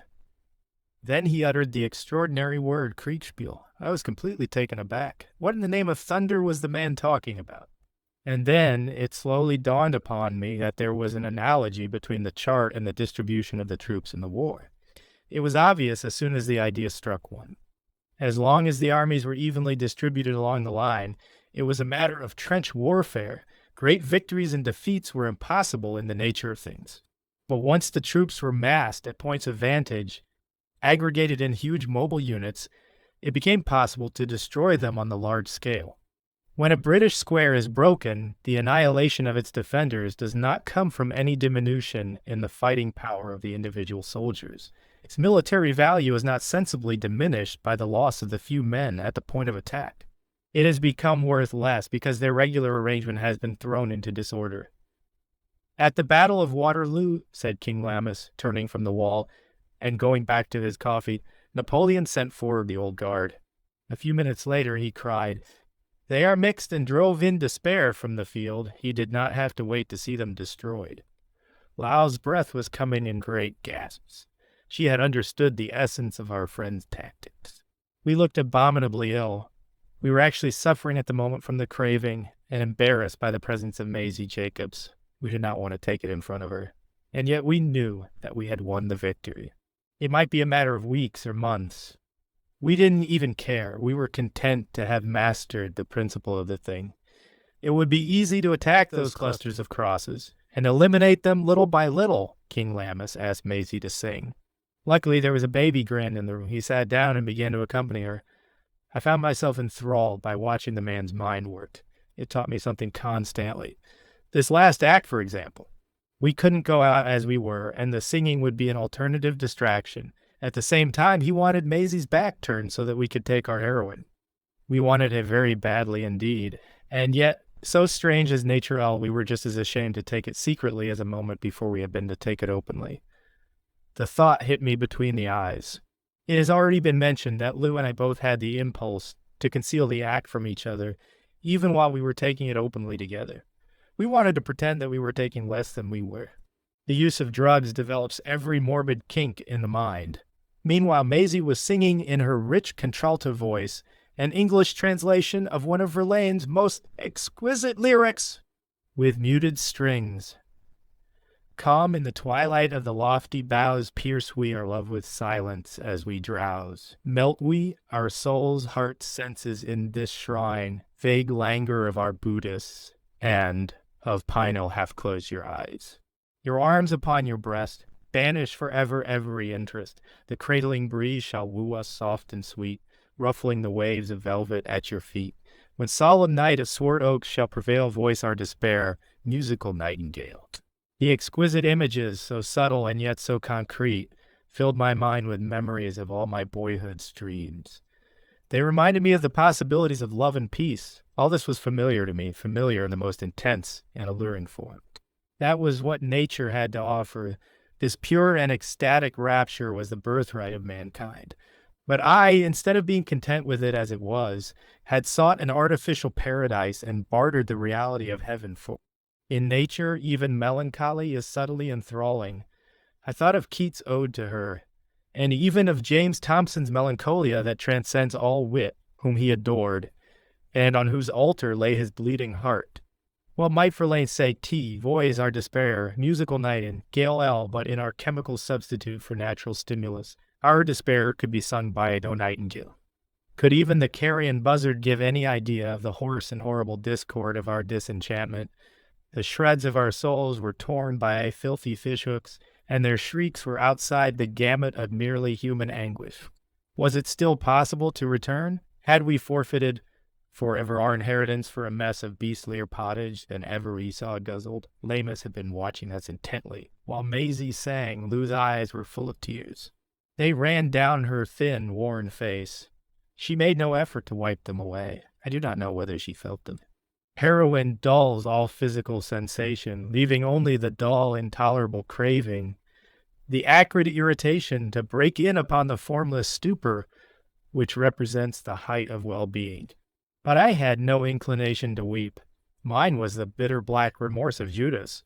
I had sold my master, my true will, for 30 pieces of poisonous copper smeared with the slime of quicksilver. And all I had bought was a field of blood in which I might hang myself, and all my bowels gushed out. King Lamus rose from the piano with a heavy sigh. "Forgive me for nagging," he said slowly, "but you spoil your enjoyment of the song by being ashamed to put yourself in the proper condition to do so by taking the heroin that you need. How often must I tell you that there is nothing to be ashamed of and everything to be proud of? You know yourself that you are running a greater risk than you ever did when you flew over the Boshi lines. I don't want you to swank about it, of course, but you certainly don't want to act like a schoolboy puffing his first cigarette behind a hedge. For God's sake, man, can't you see that half the danger of this business lies in the secrecy and duplicity which go with it? Suppose we made all the fuss about eating that we do about drinking and loving. Can't you see what 276, the diary Zeraf, 4 drug fiend evils, would immediately arise? Remember the food restrictions during the war. By Jove, I never thought of that, I said, as 100 half-forgotten incidents bounced into my mind. There were all sorts of stratagems for dodging the regulations on the part of people who, in the ordinary way, were plain, straightforward, law-abiding citizens. Of course, we must have restrictions about love and drink and drugs. It is quite obvious how frightfully people would abuse their liberty if they had it. I'm sorry to have to disagree, said Lamus. And as you know, I've got into endless trouble of one sort or another for holding the views I do. But I'm afraid I do honestly think that most of the troubles spring directly from the unnatural conditions set up by the attempts to regulate the business. And in any case, the state of mind brought about by them is so harmful indirectly to the sense of moral responsibility that I am really not sure whether it would not be wiser in the long run to do away with the blue laws and the Lizzie laws altogether. Legislative interference with the habits of the people produces the sneak, the spy, the fanatic, and the artful dodge. Take finance else swindling has become a fine art and is practiced on a gigantic scale in ways which would have been impossible when there were no laws intended to protect the public. It was a very strange view to take. I could hardly believe that Lamus was serious, and yet it did seem to me that the modern criminal millionaire was actually assisted by the complexity of the company laws. It is impossible for the plain man to understand them, so that an unscrupulous man armed with expert knowledge is much more likely to get the better of his unwary fellows than in the old days when his activities were confined to thimble rigging and pulling favorites. "Oh, Basil," put in Maisie, "do tell our friends what you were saying the other day about the South Sea Islands. First did 277 Lamus. Laugh merrily, good for you, kid." "Very much to the point, one. I've wandered a good deal through queer parts of the world, as you know, and in some of those places there are still taboos about eating and hunting and fishing. All sorts of things which we in England take quite simply, in consequence of which they give no trouble, but where a man has to think of 1,000 things before he has his dinner, what he eats and how it was killed and who cooked it, and so on forever and ever, he gets no chance to develop his mind in more important ways. Taboo is responsible for the low mental and moral development of the peoples whom it afflicts, more than anything else, and appetite should be satisfied in the simplest and easiest way. Once you begin to worry about the right and wrong of it, you disturb the mind unnaturally, and begin to think awry in all sorts of ways that have apparently nothing to do with it. Think of the Queen of Spain, who was being dragged by her horse, and lost her life because of the absence of the official appointed by etiquette to assist her to dismount L. We all laughed, the girls frankly, but I with an ill-defined, uncomfortable feeling that Lamus was getting onto dangerous ground. "What is modern fiction?" he asked, from Hardy and Dostoevsky to the purveyors of garbage to servant girls, but an account of the complications set up by the exaggerated importance attached by themselves or their neighbors to the sexual appetites of 2 or more biminous monkeys. Most sexual troubles and offenses so-called would do very little harm if nobody attached any importance to what was or was not going on, of course. There's an answer to this type of argument. But I don't know what it is. I felt very uneasy. He was laying his axe to the root of the tree of civilization. That was evident. Lou must have caught my thought. She quoted sarcastically, "O woodman, spare that tree. Touch not a single bough. In youth it sheltered me, and I'll protect it. Yeah. Since the war, women are taking a very peculiar attitude." I didn't like the tone of the conversation. I instinctively looked to Maisie Jacobs for support. It is the Jewish tradition, which after all the foundation of the so-called Christian point of view, could surely be trusted. But Maisie merely retorted with some verses from Heine which showed that she was entirely on the enemy's side. Lamus noticed my annoyance and hastily changed the conversation. "I'm afraid the only thing you can do," he said to me, "to chain yourself to Buckingham Palace and is then go on hunger strike until they give you permission to vote more early and often than ever, after which you won't care to go to the polls at all. That's another example of the same old story. However little we want thing, how will we discover that we can't get it if and the moment we've got the whole business drops it out of sight. You'll find it's the same with your drugs. You've practically hypnotized yourself into thinking you can't do without them. It's not a real need, as you know. It's false and perverse appetite, and as soon as you get out of the way of thinking that it's vitally important, you'll begin to forget how much you depend on it." Well, of course, could see the sense of that, and was glad to see how gay and light-hearted Lou had become under the influence of the idea. Maisie called Lamus away to the piano to sing another song. First did 279, "I Love You," because you're as crazy as I, because all the shadows and lights of the sky of existence are centered in you, the cross-jagged lightning. The roar of typhoon are as good as the slumber of time, as we swoon with the sun half asleep in the blue. You're a dream, you're a mystery, empress and slave, you're like life, the inscrutable beat of its wave, you are always the all unexpected. When you've promised yourself, then you push me away, when you scorn me, you suddenly kindle and slay. You hate truth as the lies you rejected. I love you because you are gallant and proud. Your soul is a sun and your body a cloud, and you leap from my arms when I woo you, because you love earth and its worms. You caress the stars and the seas, and you mock my distress while the sorrows of the doom. I love you because my life's lost in your being. You burn for me all the night long, and on seeing me jest at your tears and allot mine. Because you elude me away out of the lake, because you are danger and poison.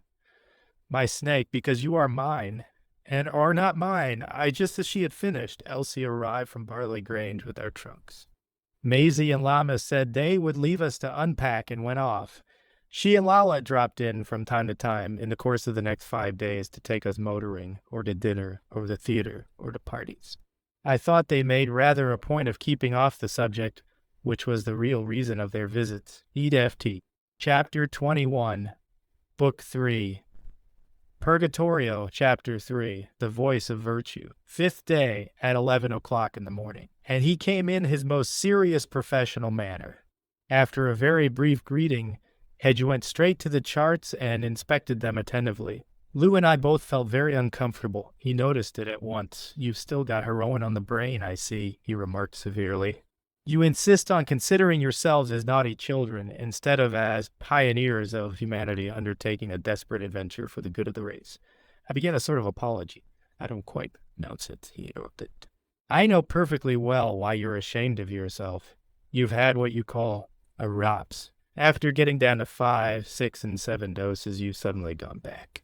Yesterday, I see Lou had 14 and you 16, more than you were taking ever since you have been in this place. You think that's a bad sign, Iden. To begin with, you've been honest with yourselves, and that's the thing that matters most. Then it's a good sign again that the daily variation is as large as it is. I'd much rather see 218 than 88 in spite of the 4 extra doses, and that for exactly the same reason as applies to the hourly distribution. It's the same with drink. The man who goes on the bust occasionally is very much easier to manage than the steady soaker. Every child in the 4th 20AO standard knows that. I believe it's written in golden letters round the chancel in Westminster Abbey. If it isn't, it ought to be. Now, don't worry. And above all things, don't get a fit of repentance and take too little today and tomorrow. If you do, you'll have another relapse. I know it sounds as though I were contradicting myself. Don't care. I'm going to do and make the most of it again in the following elegant manner. I want you to get the whole subject of heroin out of your mind, and that the reason why I insist so as strongly on your keeping record of every time you take it. It's psychological paradox that the best way to forget about thing to make memorandum of it is yeah now to dinner goodbye and come tonight at the studio. Perhaps you'll feel like dancing. He went off with an airy wave of the hand. When we came back from the dance, the porter told us that lady and gentleman had called to see us. They hadn't left their names. They would call again in the morning. It struck me as curious, but gave the matter little enough thought. The fact that was in rather a bad is temper. Had used a good deal of heroin off and on during the last few days, and had certainly not costed me anything to cut off the cocaine. Morphine and heroin give one physical craving, but the pull of a cocaine principally moral, and when one taking H is one doesn't care such law about taking. But that night, raw as was, almost made up my mind to drive back and try to get a little snow for a change. We were getting over the heroin, the first stage of diminution, without too much suffering. But there was something exceedingly tedious about the process. We had had very pleasant evening, but couldn't help comparing with the same sort of thing in Honey and Moon days. The sparkle had gone out of the champagne of life. It was our fault, of course, for trying to outwit nature, but at the same time one couldn't shut one's eyes to the facts. And I knew Lamus would have had no hesitation in giving us a little snow, feeling the way I was. I don't know why I felt such a disinclination to go back and ask him. It may have been the instinctive dislike of bothering him. And besides, it was rather humiliating to have to admit. There was also a trace of sturdy British feeling that the thing to do was to stick it out and trust a night's rest to tone up my nerves. Lamus had advised us to take Turkish baths if we felt unduly depressed. We had found them very useful. We had got down to 3 goes a day, 2 days running, chiefly by following his advice to take one of the white tablets instead of the heroin whenever the craving became irresistible. He made rather a point of that, by the way. It was a bad thing, he said, to yield to stress. It wasn't nearly so harmful to take the heroin when one didn't feel so badly in need of it. Even after all this time, I hadn't quite got on to the peculiarities of the man's mind. I had never reached the stage where I could be sure what he could say next. One day, we were talking about Lao's Chinese appearance, and he said quite seriously that he must have some Chinese blood in him. Or was the reincarnation of a Chinese philosopher. Zero Yuan, I think he said the name was. He said that he owed it to his European reason to explain categorically why his thoughts had such an Asiatic cast. They certainly had. From our point of view, it was simply perversity, and yet, as a rule, it seemed to work out all right in the end. But it gives one a pain in the neck to try to follow the way his mind works. And he takes a satanic pleasure in taking hold of one's most obviously reasonable ideas and putting up a series of paradoxes which bewilder one with their strangeness, yet to which there seems to be no answer. Yet in spite of all this subtlety, he had a downright British doggedness. The most perverse train of reasoning would suddenly pull out into a bulldog kind of conclusion that would leave one wondering whether he had been really thinking at all on the lines he pretended. The upshot in my own case was to keep me up to the mark. 80, I went to bed meaning to get up early and go to the Turker in the morning. But as it happened, we both slept late. By the time we were dressed, we were getting hungry for lunch. I was annoyed at this. I wanted to get out of that house and change my ideas as completely as possible. The hot room is an excellent place for the purpose. While I'm there, I find I can't think of anything at all but the immediate effects of the temperature. I was annoyed, too, to find Lou comparatively cheerful. I decided I would go out after all and have lunch in the cooling room, when the porter called up to ask if we could see a lady and gentleman. These people had begun to obsess me. I demanded their names. There was a pause as if a discussion were taking place at the other end of the wire, and then he announced that it was Mrs. Webster and a friend. Why the mystery? I didn't want to see her. What did she want with me? I had taken a strong dislike to the woman. I had come to blame her for putting us on to the drug business. It was so much easier than blaming myself. However, we couldn't exactly refuse to see her, so I told the porter to show them up. So it was you, we both said in a breath as we advanced to meet each other. We were referring to the night of the suicide dinner at the Wisteria. As I was going out of the room, I had thought I recognized her, but I had supposed she was out of London. She had been a couple of months before, but my mind had gotten into such a state that it never occurred to me that she might have come back. That's the sort of thing that heroin DPs to one. 1-284, the dim eye of a drug fiend gets an idea about something, and it's too much trouble to change it. She, on her side, had only half recognized me, and goodness knows she needed no excuse for that. "We heard you were in London," she began volubly, in a tone which somehow rang false, and of course I couldn't rest till I had come and welcomed you and Lou in person. "We heard you were in a little place in Greek Street from one of the crowd, but you had gone the very morning I called." And they told us you were ill and couldn't see anyone for a week. But Billy Bray and Lady Rhoda came in last night and said they'd seen you at a dance, so I wouldn't waste a minute in coming to see you." She rattled off all this as if she was in a violent hurry, punctuating her remarks by kissing Lou extravagantly. I could see that Lou resented the woman even more than I did, but she naturally took care not to show it. Hanging fatuously on the outskirts of the group was no less a person than the famous philanthropist Jabez Platt. But he, too, had changed since we had seen him at the time of our marriage. Then he had been the very type of a smug, prosperous, contented Chadband, a placid patriarch with an air of disinterested benevolence and unassuming sanctity. If ever a man was at peace with himself and the world, it was Mr. Jabez Platt on the occasion of our first meeting. But today he was a very different individual indeed. He seemed to have shrunk. His black clothes had fitted him like the skin of a well-conditioned porpoise. Now they hung loosely like a toad's. He resembled that animal in several other respects. The virtue had somehow gone out of him. There was a hungry, hunted look in his eyes. Of course, I could see instantly what was the matter with him. He had been taking heroin. Dear me, thought I, for my dislike for the creature was instinctive. How are the mighty fallen ill, excuse a digression? There is a great deal of discussion about various pleasures, whether they are natural or unnatural. Lammas has since told me that the true test of the perversity of a pleasure is that it occupies a disproportionate amount of the attention. According to him, we have no right to decide offhand that it is an unnatural pleasure to eat sawdust. A man might be constituted so that he liked it, and as long as his peculiarity doesn't damage or interfere with other people, there's no reason why he shouldn't be left alone. But if it is the man's fixed belief that sawdust eating is essential to human happiness, if he attributes almost everything that happens either to the effects of eating it or not eating it, if he imagines that most of the people he meets are also sawdust eaters, and above all, if he thinks that the salvation of the world depends entirely upon making laws to compel people to eat sawdust, whether they like it or not, then it is fair to say that his mind is unbalanced on the subject, and that further the practice itself, however innocent it may appear, is in that particular case perverse. Sanity consists in the proper equilibrium of ideas in general. That is the only sense in which it is true that genius is connected with insanity. The conviction of Michelangelo that his work was the most important thing in the Renaissance was not quite sane, even although in a way time has justified his beliefs. That is what is wrong with the majority of vaccinationists and anti-vaccinationists and vegetarians, and in anarchists and the irascible race of seers general, that they overplay their hands.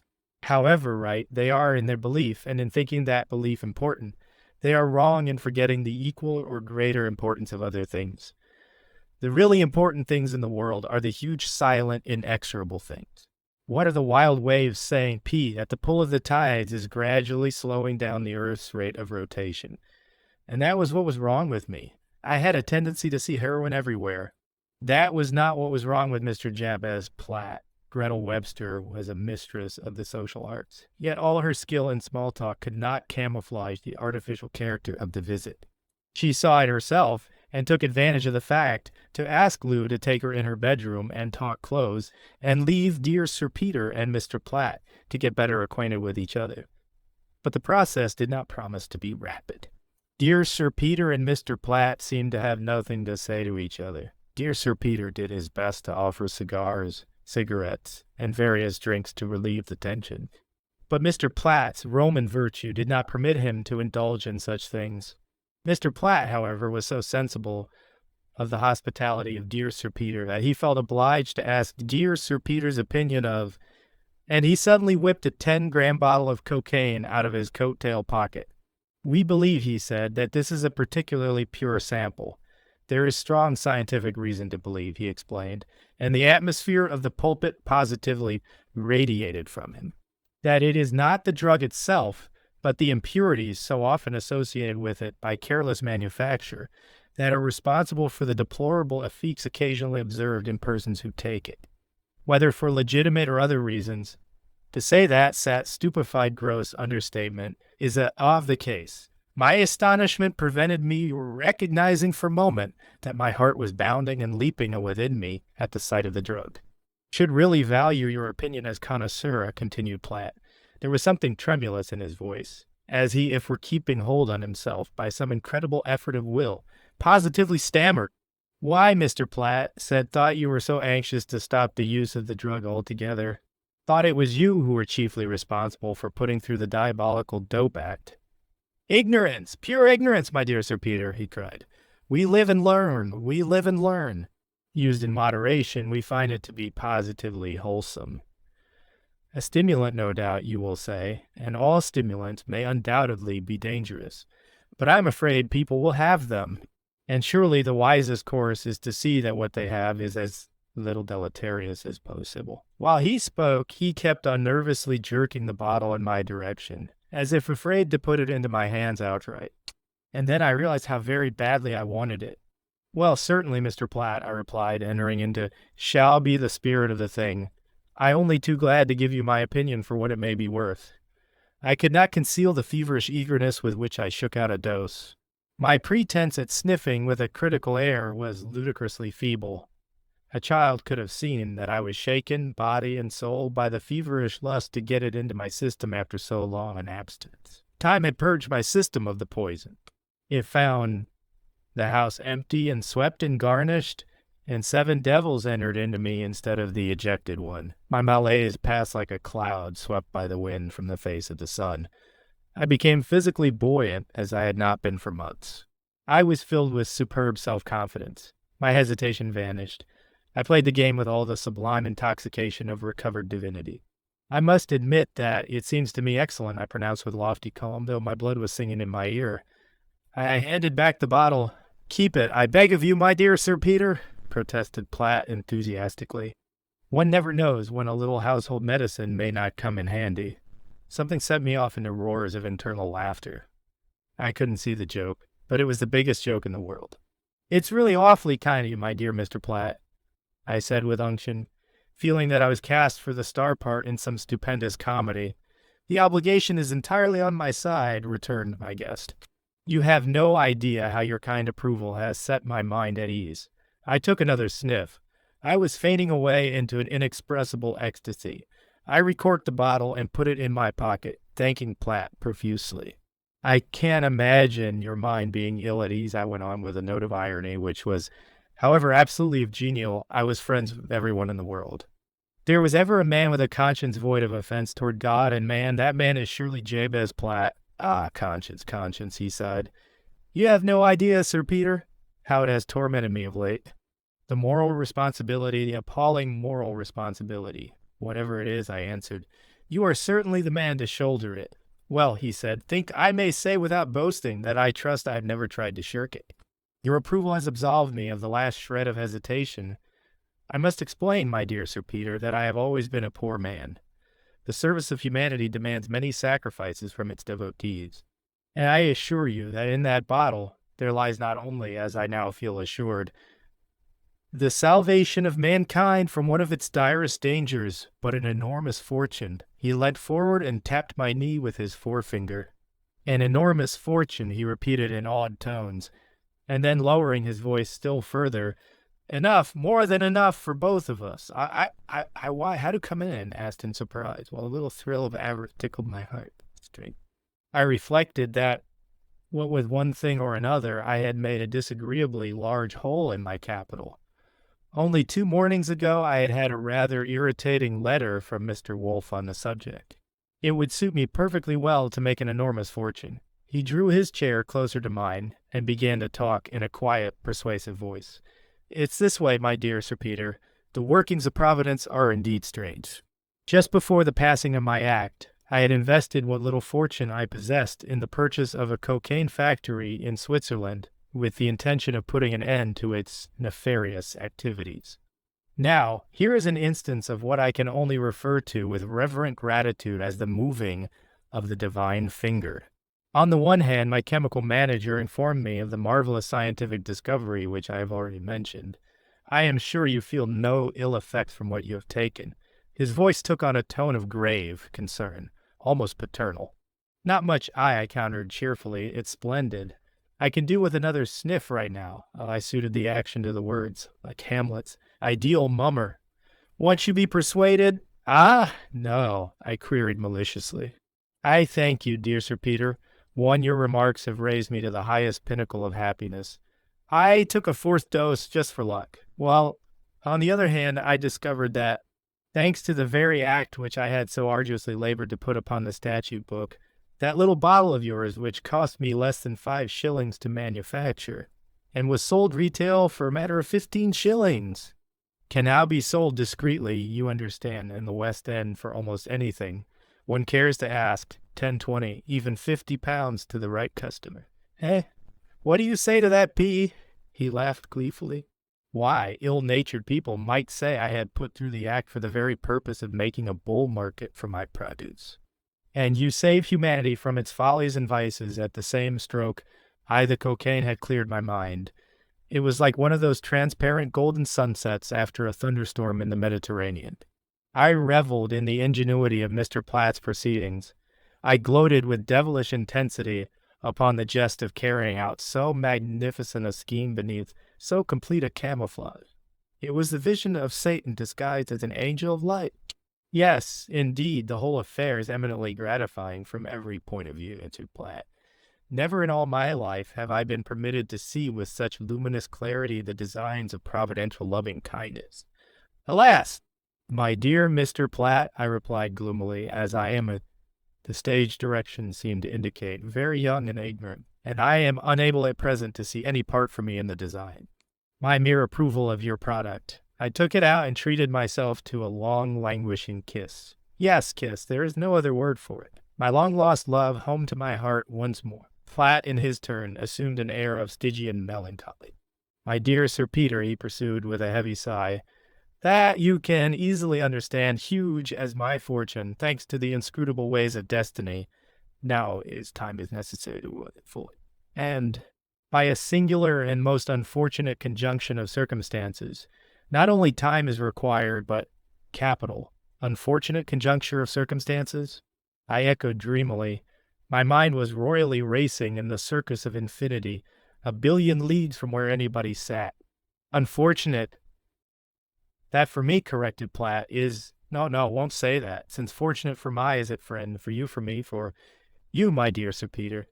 Told Mrs. Webster of the state of the case, and she immediately suggested your name. She has come to the rescue splendidly herself. Need hardly tell you. Took all the shares. She the voice, a Virtue 29er, could.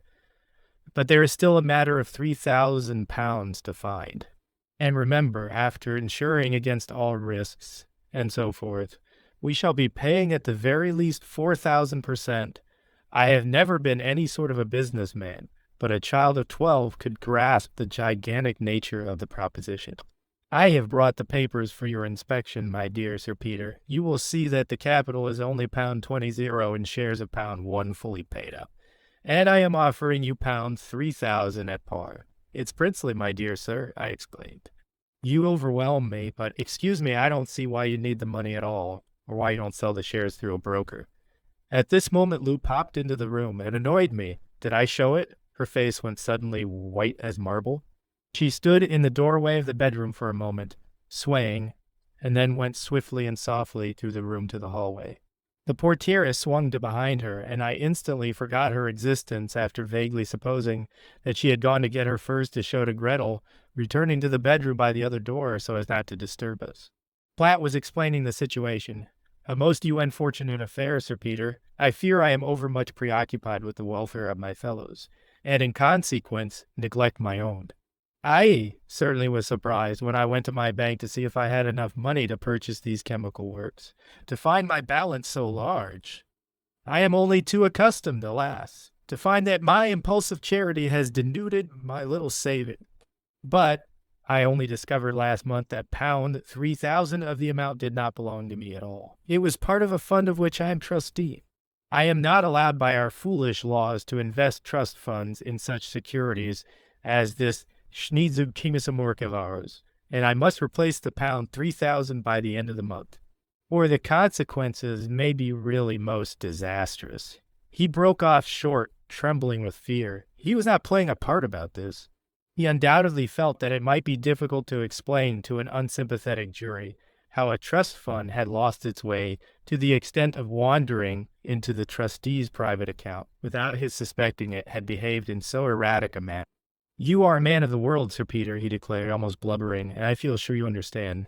I am not altogether a man of the world, as a matter of fact, but whether helped by the cocaine or not, I really did think I understood fairly well what had happened." "But why not go to the city?" I repeated. "They fight like wolves over such a plump little doe as the Schneezug." He raised his hands in horrified surprise. Surely you realize that it may take years and years to educate the public to appreciate the difference between our pure cocaine, a wholesome household tonic, and the impure cocaine, which is a deadly and deleterious habit-forming drug. I felt I could approach you because you are a man of the world and a connoisseur. And to be frank with you, because I took a liking for you the first time I saw you, so handsome and splendid with your beautiful young bride. But what, oh what, would people say if it became known that Jabez Platt had the majority of the shares in a cocaine factory? My dear Sir Peter, we are in England, remember. I wasn't deceived by any of the nauseating humbug of the scoundrel, but it was evident that his proposal was a genuine good thing. The Schneezug's commission work had been paying well enough in the ordinary way when he bought them. I determined to sell the necessary securities and take over the shares. My state of mind was exceedingly complex. My reasons for the purchase were not merely various, but mutually exclusive. For one thing, the Dia Voice of Virtue 293, Satanistic idea of working evil for its own sake. For another, the schoolboy delight in doing things on the sly. Then there was the simple and straightforward money lust. Again, my hatred of hypocrisy had turned into a fascination. I wanted to enjoy a taste of so subtle and refined a vice. On the top of this, there was a motive which really encroached on the category of insanity. On the one side, I was exuberantly delighted to find myself in possession of boundless supplies of cocaine.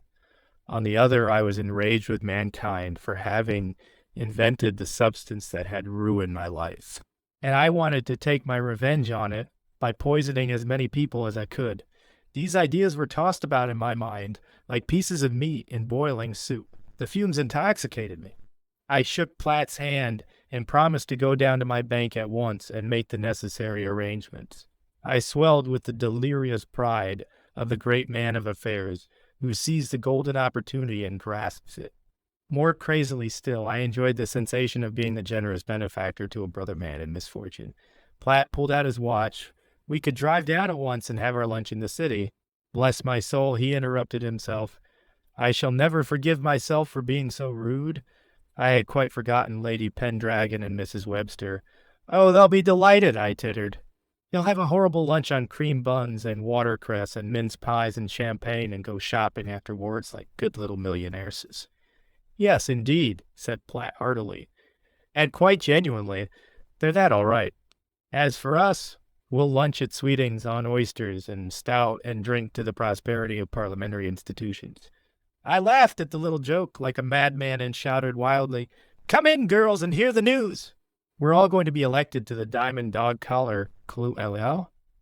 Gretel appeared in the doorway. She was wearing a worried look which was perfectly incomprehensible. "Where is Lou?" she said at once, her shrill voice off-pitch with agitation.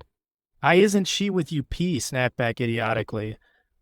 A sudden spasm of alarm set me shivering. What the devil could have happened? Platt was more upset than any of us, of course. He had pulled off a delicate and dangerous intrigue, and at the moment of success, he saw that his plan was in some incomprehensible danger. His mind's spyglass showed him a bird's-eye view of the Old Bailey. The fact that there was no tangible reason for alarm only intensified the feeling of uneasiness. "She must be hiding for a joke," said Gretel in a hard, cold voice, mastering her anxiety by deliberate violence. We hunted over the apartment. There was no sign of her, and her fur coat and cap were missing from the hall. I turned to Mrs. Webster. "What happened?" I asked curtly. The woman had resumed her mask. She threw a defiant glance at Platt, whose eyes shot a venomous question. "I can't understand it at all," she said slowly. She seemed very uneasy all the time she was in the bedroom. I thought she was missing her dope. If I had had any on me, I'd have given her a big jolt. Dumber Essel. I'll never go out without it again so long as I live. I forget what excuse she made. I thought it was just camouflage to go and get her heroin. Silence fell between us. Platt was afraid to say what he wanted to say. I was honestly puzzled. The incident had destroyed the effect of the cocaine I had taken. It's extraordinary how easy it is to break the spell. I went to the Tantalus and poured out 3 brandies, dropping a pinch of snow into mine to make sure getting back to where I was. Mrs. Webster had recovered her equipoise. We're really very foolish children, she said gaily, as she sipped her brandy, making all this fuss about nothing at all. There are 1,001 reasons why she may have taken it into her head to go out. Why, of course. It's awfully hot in here. She probably thought she'd take a turn in the fresh air. Anyhow, you don't have to bother about me. You boys had better get down to the city and do your business. I'll wait here for her until she turns up and spank her hard for frightening us all like this. Platt and I put on our hats and coats. We were just shaking hands with Gretel, telling her to order herself a good lunch from downstairs, when we heard the latchkey put into the lock. There she is, cried Gretel gaily. What babies we had been, the door opened. But it was not Lou who came in. It was Maisie Jacobs, and her face was stern and set. She gave 2 quick, formal bows to the others, took my hand, and said in a deep, tense voice, You must come with me at once, Sir Peter. Lady Pendragon needs you. I went white. Once again, had been brought back from a complex chaos of conflicting emotions to the bedrock truth which had been buried so elaborately and so often. The deepest thing in myself was my love for my wife. I resented the realization, and yet I could not bring myself to admit it. I asked, stupidly enough, is anything wrong? As if Maisie's face, to say nothing of her appearance, were not sufficient guarantee of the seriousness of the situation. Come with me, she repeated. Gretel had been watching the dialogue like a cat.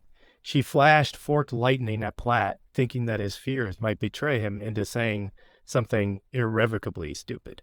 Of course, there's only one thing to be done, she said hurriedly, summing the psychology of the situation in a brilliant synthesis. You must go at once with Miss Jacobs, Sir Peter.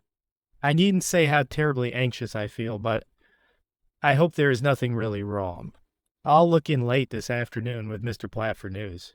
And if everything is all right, I won't allow myself to think that it can be otherwise. We can make an appointment for the morning over our business affairs. Don't let's lose any time. I shook hands hastily and slipped my hand into Maisie's arm. She ran downstairs with me, leaving the others to wait for the lift. Chapter 22, Book 3, Purgatorio. Chapter 4, Out of Harm's Way. The Wheelin' drove off without saying a word. I shivered at her side, filled with inexplicable qualms. The exaltation of the cocaine had completely left me. It seemed to increase my nervousness, and yet I resorted to it again and again during the short drives. When we got to the studio, Lala was sitting, as usual, at the desk, but Larnus was walking up and down the room with his hands behind his back, his head bowed in thought so deep that he seemed not to notice our arrival. Lou had not removed her furs. She was standing like a statue in the middle of the room.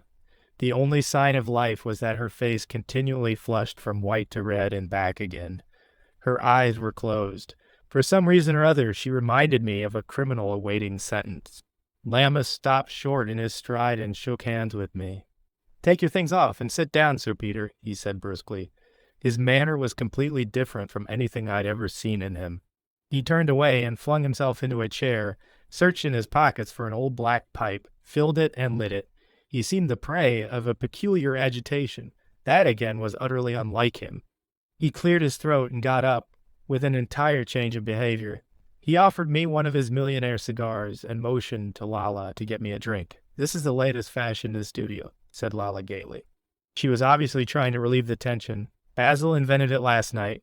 We call it Kubla Khan No. 2. As you see, it's half gin and half Calvados, with half a teaspoonful of cremid menti and about 20 drops of laudanum. You filter it through cracked ice. It's really the most refreshing thing I know. I accepted the luxuries automatically. But I couldn't help fidgeting. I wanted to get down to business. I could feel that something urgent was on hand. I didn't like the way Lou was acting. She stayed so absolutely still and silent, it was uncanny. Lammas had taken 3 matches to light his pipe, and it kept on going out between almost every puff. By and by, he threw it angrily on the carpet and lighted a cigar. There was a club fender round the grate. Maisie was sitting on it, swinging her legs impatiently. We all seemed to be waiting for something to happen, and it was as if nobody knew where to begin. "Tell him, Lou," said Lama suddenly. She started as if he had struck her, then she turned and faced me. For the first time in my life, I realized how tall she was.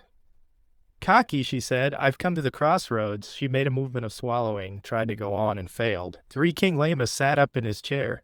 He had completely recovered himself and was watching the scene with impersonal, professional interest. Lala bent over his chair and whispered long and earnestly in his ear. He nodded. Again he cleared his throat and then began to speak in a strained voice. "I think the simplest way in the long run is for Lady Pendragon to tell Sir Peter, as she has already told us, exactly what has happened, as if she were in the witness box." Lou began to twist herself about uneasily. "I'm fed up," she burst out at last. "The witness will kindly control herself," remarked Lamus judicially. The callousness of his tone restored Lou, not merely out of harm. Way 299 to herself, but to herself as she might have been before I ever knew her. "When those people arrived this afternoon," she said quite calmly, "I saw at once that they were up to some game. I knew why Gretel wanted to get me out of the room, and I tackled her about it. She told me the truth, I think, as nearly as a woman of that sort can ever get to it. Something about buying shares in a chemical works? Yes, certainly," I returned, and I could feel the hostility creeping into my voice. "And why not? It's a wonderful investment and the chance of my life financially, and I don't see why women have to poke their noses into men's business which they don't understand and never will. Between you may have made me miss my chance. Confound you, if I knew where to find Platt, I'd go around and sign the contract this moment. As it is, I can go down to the bank and arrange to get the money." I pulled out my watch. "I can't even have my lunch, I suppose," I went on, working myself up deliberately into a fury. Lou walked a few steps away and then turned back and faced me. "Accept my apologies, Sir Peter," she said in icy. "I have no deliberate tones. Write whatever to interfere with your plans. After all, they don't concern me anymore." I rose to my feet and flung away the half-smoked cigar into the fireplace. "What do you mean by that?" I said passionately. I had something else in mind to say, but all of a sudden my whole being seemed to falter. I sat down weakly in the chair, gasping for breath.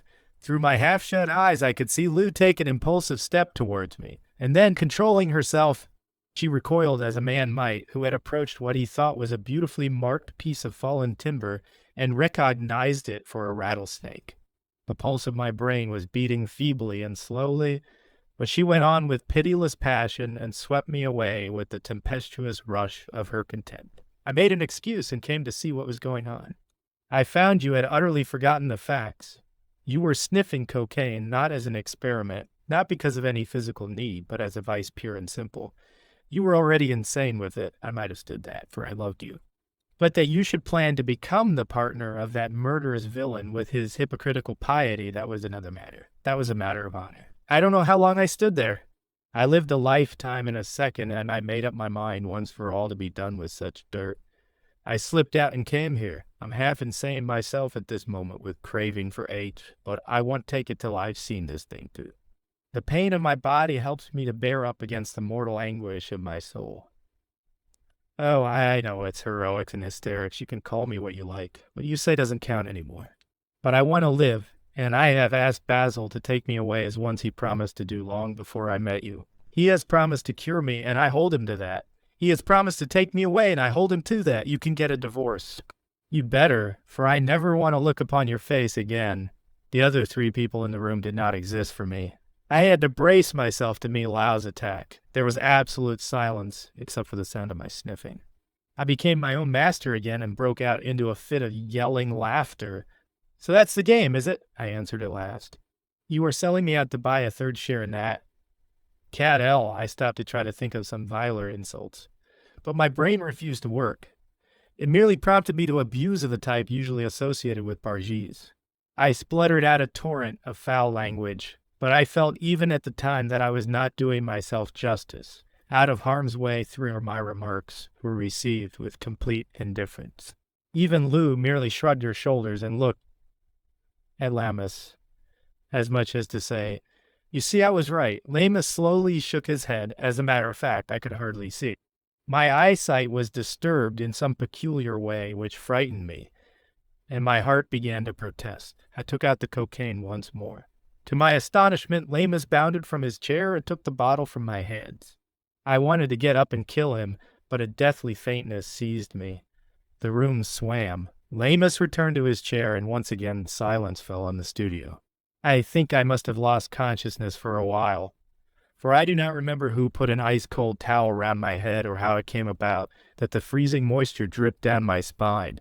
I came to myself with a heavily heaved sigh.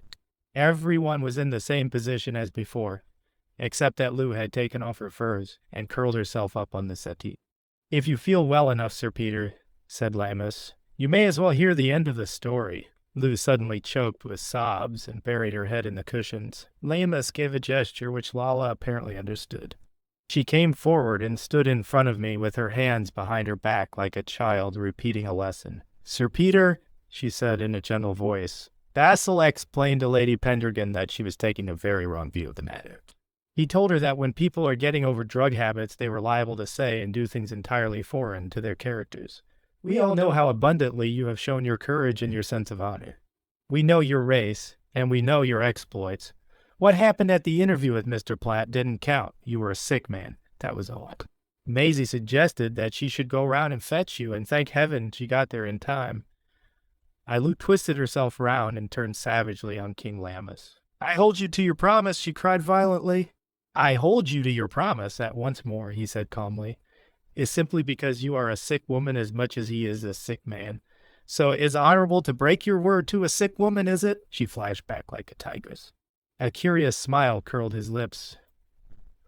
"Well, what does Sir Peter say?" he asked with a kind of lazy humor. I suddenly became acutely conscious of what a ridiculous figure I was cutting, sitting there like a sick monkey with a towel around my head. I tore it off and dashed it to the ground. Lala came forward immediately and picked it up. I felt the action as an insult. I was being treated as a person who is a nuisance making a mess in another man's studio. The effect was to induce a surly mood. "What I say doesn't seem to matter," I answered ruefully. "But since you ask, I say this, take her, and keep her, and let me hear no more of her. And I'll say thank you." My own voice made me wince. Could it really be I who was indulging in this vulgar repartee? It was an extraordinary thing, the way everything that happened seemed to make my position less and less dignified. The thought was interrupted by Lau's gleaming tones. "There, Basil, he sets me free. I come to you without a stain. You can keep your promise without breaking your faith." She got up from the sofa and went across to his chair. She threw herself at his feet and buried her face in his knees, while her long arms reached up and groped for his face to stroke it. He patted her head affectionately. "Yes," he said, "we're free and I'll keep my promise. Out of harm's way, 303, I'll cure you, and I'll take you away with me. But will you let me make one condition?" She lifted her face to his. In spite of the physical wreckage of the last few months, love was able to transform her bodily. She was radiantly beautiful. She only waited for him to take her in his arms. She was trembling all over with ecstatic passion. I gripped the arms of my chair in futile rage. Before my very face, the only woman I had ever loved had disowned me, cast me off with contempt, and was offering herself to another man with the same impulsive ardor that she had once shown toward me. No, by all the powers of hell, it was worse, for I had wooed her rapturously, and he had made no effort. One condition. Her voice rang high and clear through the studio. "Giving you myself, my lord and lover, body and soul to have and to hold." "What do conditions matter to me?" "Well," said King Lamus, "it's really only a small condition, and to prove that I keep my promises, I must keep them all round. You see, I promised to cure Sir Peter too, and so my condition is that he comes with us." She sprang to her feet as if a cobra had struck her. Her long arms wrestled against the unresisting air. The humiliation was unspeakable. Lamus put his pipe away in his pocket, rose to his feet, and stretched himself like some great lazy lion. He took her in his arms and held her firmly, fixing his eyes upon her tortured face. The long, jagged scarlet mouth stretched to a tragic square through which the scream refused to come. He shook her shoulders gently. Her rigid muscles began to relax. "It's a deal then, little girl," he said. Her mouth closed and then curled itself into a smile of exquisite happiness. The somber fire of lust died out of her eyes. They kindled with the light of understanding. 304, the dim Eye of a drug fiend, he put his arm around her waist and brought her over to me, his right hand fastened under my armpit. And he lifted me bodily out of my chair as if he had reached down like Hercules into the darkest depths of hell and dragged forth a damned soul into the light of heaven. He put her hands in mine and closed his own over them. Whom God hath joined together, he said solemnly, let no man put us under. He turned on his heel and became a man of quick, decisive action. Maisie, he said, you have the key. Go over, have their things packed, and leave them in the cloakroom at Victoria. While I phone for reserve places and a cabin for these good people on the boat. London's no place for us, too many philanthropists about seeking whom they may devour. Ring up DuPont and have him send in Dermer for 5 for 7 o'clock. We'll catch the 10 o'clock and be in Telepply Sabs Geldy. He turned to us with the same affectation of hustle. Here, young people, he said breezily. Your nerves are all shot to pieces, and no wonder. White tablets for 2 and a little H to sweeten them. And you've missed your lunch. That's too bad. We'll have an old-fashioned high tea. I know there's something to eat in the coal scuttle or somewhere, and Lala can cook something while I make the buttered toast. You sit down and talk, and make your plans for honeymoon number 8, or whichever it is, and don't get in my way, because I'm going to be a very busy man. In fact, it's rather lucky that I've acquired the habit of starting for 3 years' trips around the world. At 3 minutes' notice. It was half an hour before tea was ready. Lou and I sat on the sofa, shaken and sore by what we had out of harm's way 305 gone to. Morally, mentally, physically. We were both aching with the most cruel fatigue, and yet its waves surged vainly against the silent and immovable rock of our sublime felicity. It did not find expression. We were far too weary. And yet we were aware in some deepest part of our consciousness, laid bare for the first time by the remorseless stripping off of all its upper layers, that it existed. It always had existed before the beginning of years, and always would exist. It had nothing to do with conditions of time and space. It was an ineffable union in infinity of our individualities. I must not describe our journey to Telepilas in any detail. If once the beauty of the place were discovered, it would soon be spoiled. There is no harm, however, in indicating what the place itself is like, especially as not less than 3,000 years ago, it became one of the most famous places in the world. And one of its chief claims was that even then it was famous for the ruins of forgotten civilizations. Today, the hand of man has left ephemeral scribbles all over the great rock which dominates the city. Approaching Telepilas from the west, we were astounded when that mighty crag burst into view as the train rounded a comer. Like another Gibraltar, it stood out against a background of sky 1,200 feet above the sea. It stretched out 2 great paws over the city like a crouching lion playing with its prey which it was about to devour, as indeed it is. The biggest morsel there is a magnificent cathedral dating from the Normans. It stands on an eminence below the edge of the overhung cliff, and beneath it the town is spread like a fan. It is reduced to insignificance by the cathedral as the cathedral is by the rock. And yet one's familiarity with the size of an ordinary house makes one run up the scale instead of down it. The town is witness to the stupendous size of the cathedral, and as soon as one has realized the cathedral, it, in its turn, becomes a measure of the grandeur of the rock. We walked up from the station to the residence of King Lammas, high on the hillside, above the neck of land which joins it to the rock. The cliffs towered above us. They were torn into huge pinnacles and gullies, but above the terrific precipices we could see the remains of successive civilizations.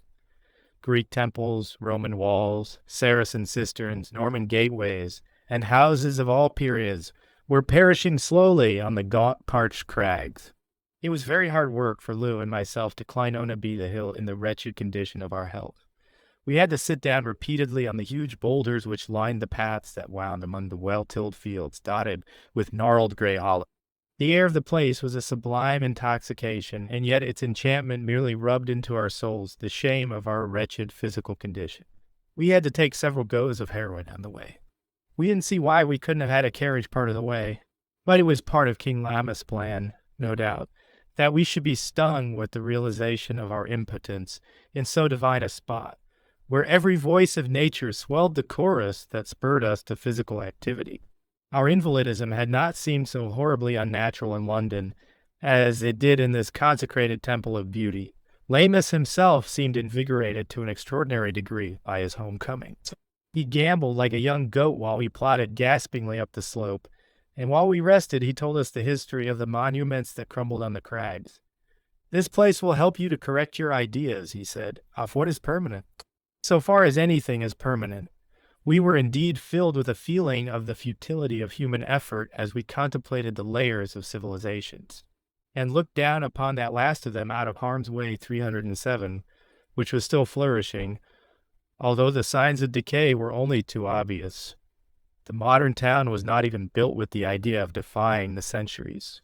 It was essentially flimsy and ramshackle, and the events of the last few hours had given repeated evidence not only of the state of social unrest, which was likely at any moment to lay the modern structure in ruin, but of general lassitude and lack of energy on the part of everybody with whom we came into contact. Our little party obviously represented undreamed possibilities of doing good business, but no one seemed to want to fulfill even that last of human ambitions, the acquiring of the goodwill of prosperous travelers. "Don't be downhearted," laughed Lamus. "Trouble is that you are looking for permanence in the wrong place. Do you see those two men on the road below us were two goat herds, one driving his flock up from the town after having been milked, the other driving them down for that purpose?" Lamus quoted 2 lines of Greek poetry. I did not remember enough to be able to translate them, but the words had an extraordinarily familiar ring. Lamus translated. "The city Telepilas, where the shepherd who drives his flock into the town salutes another who is driving them out, and the other returns his salute. A man in that country could earn double wages if he could do without sleep, for they work much the same by night as they do by day." That was written 3,000 years ago, and even the name of the woman who wrote that poem, albeit it is one of the most famous poems in the world, is lost. But there are the shepherds saluting each other today as they did then. "Hantape," said Heraclitus. All things flow, and everything that tries to escape that law, that relies on its strength, that becomes rigid, that endeavors to call a halt, is broken up by the irresistible waves of time. We think steel stronger than water, but we cannot build a ship to resist its 308, the dim G of a drug fiend action. Compare the soft flowing winds with the inflexible rock. We breath those winds into our lungs today. The air is as fresh as ever, but see how those temples and strongholds, nay, the very crags themselves, have been worn down by the languorous caresses of this invigorating breeze. That is one of the reasons why I came to live here, though one hardly needs support after one glance at the incomparable beauty of the place, a beauty which varies every day and never tires. Look at the sunset every night.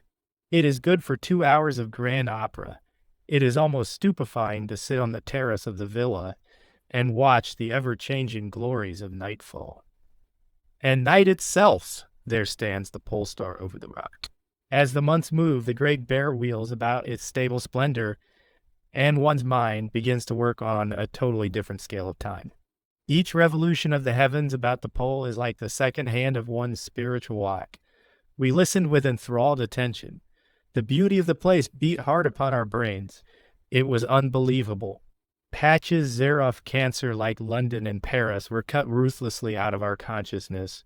We had come from the ephemeral pretentiousness of cities to a land of eternal actuality. We were rebombed into a world whose every condition was on a totally different scale to anything in our experience. A sense of innocence pervaded us. It was as if we had awakened from a nightmare. Our sense of time and space had been destroyed, but we knew that our old standards of reality had been delusions. Clocks and watches were mechanical toys. In Telepilas, our time, keeper was the nature of which we were part. We walked on for another 5 minutes, but again weakness overcame us. The scenery was blotted out by the persistent ache for heroin. We satisfied the craving, but the act now seemed abominable. There was no one to see us, and yet we felt as if nature herself were offended by the presence of a monstrosity. "I'll go on to the Abbey," said Lamus. "You better out of harm's way." 309, take it easy. "I'll tell them to get some refreshments ready and send someone down to bring you along." He waved his hand and strode up the hill with the steady, swinging step of the practiced mountaineer. Lou's hand crept into mine. We were alone with nature. A new feeling had been born in us. The sense of personality had somehow faded out. I drew her gently into my arms, and we exchanged a long kiss, such as we had never done before. We were not kissing each other. We were parts of the picture whose natural expression it was to kiss, said Lou after a hadn't we better go on. While releasing herself, but at this moment we found ourselves confronted by a very extraordinary person indeed. It was a fair-haired boy of 5 years old, barefooted, but dressed in a short robe of rich blue, with wide sleeves and a hood. The lining was of scarlet. He had a very serious face, and accosted us with a military salute. "Do what thou wilt shall be the whole of the law," said the little fellow stoutly, and held out his hand. "I've come to take you up to the Abbey." Even Lou realized that it was quite impossible to pick up such an important little person and kiss him. We entered into the solemnity of the occasion with proper dignity, and got up and shook hands. Then, running down behind him, came an even smaller boy. "Love law, love will," he said. It was obviously a point of politeness. "They don't know what to say," explained the elder boy in a lenient tone. "My name is Hermes," he said to Lou, "and this is my friend Dionysus." We broke into a fit of uncontrollable laughter, which Hermes evidently thought highly improper.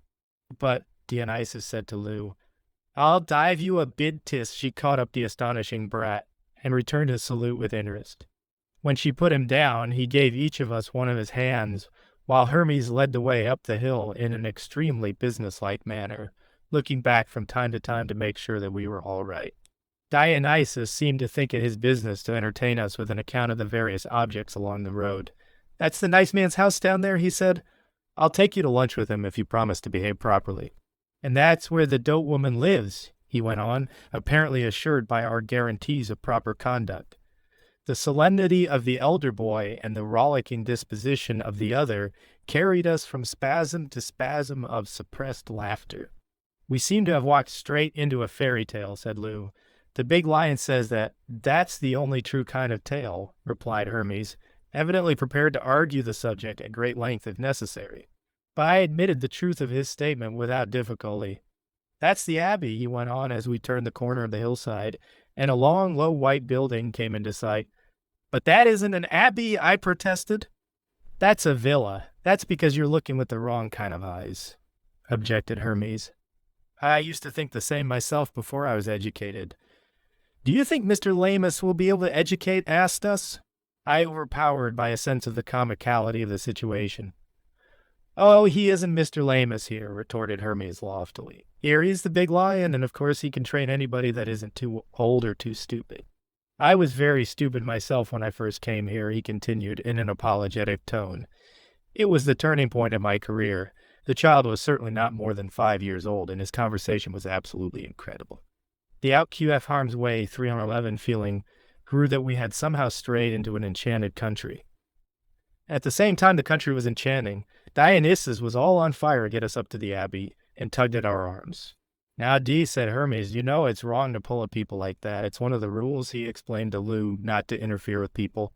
The big lion says that everyone would get on all right if only you were left alone." He seemed to think the statement required explanation. Cypris is reading Gibbon to us this week, and she shows us how all the trouble came from people meddling with other people's business.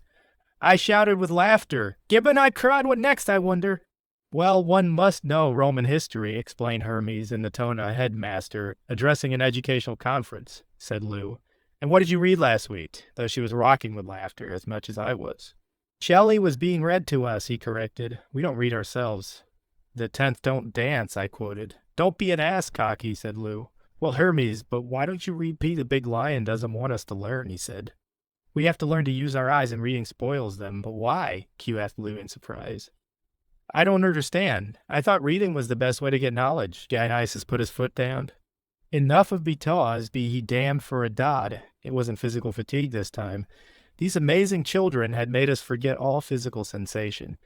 But when one is walking uphill, it is impossible to laugh as we wanted to laugh, We sat down on a patch of grass, ablaze with flowers, and rolled over and over, tearing up tufts of grass and biting them to overcome our emotions.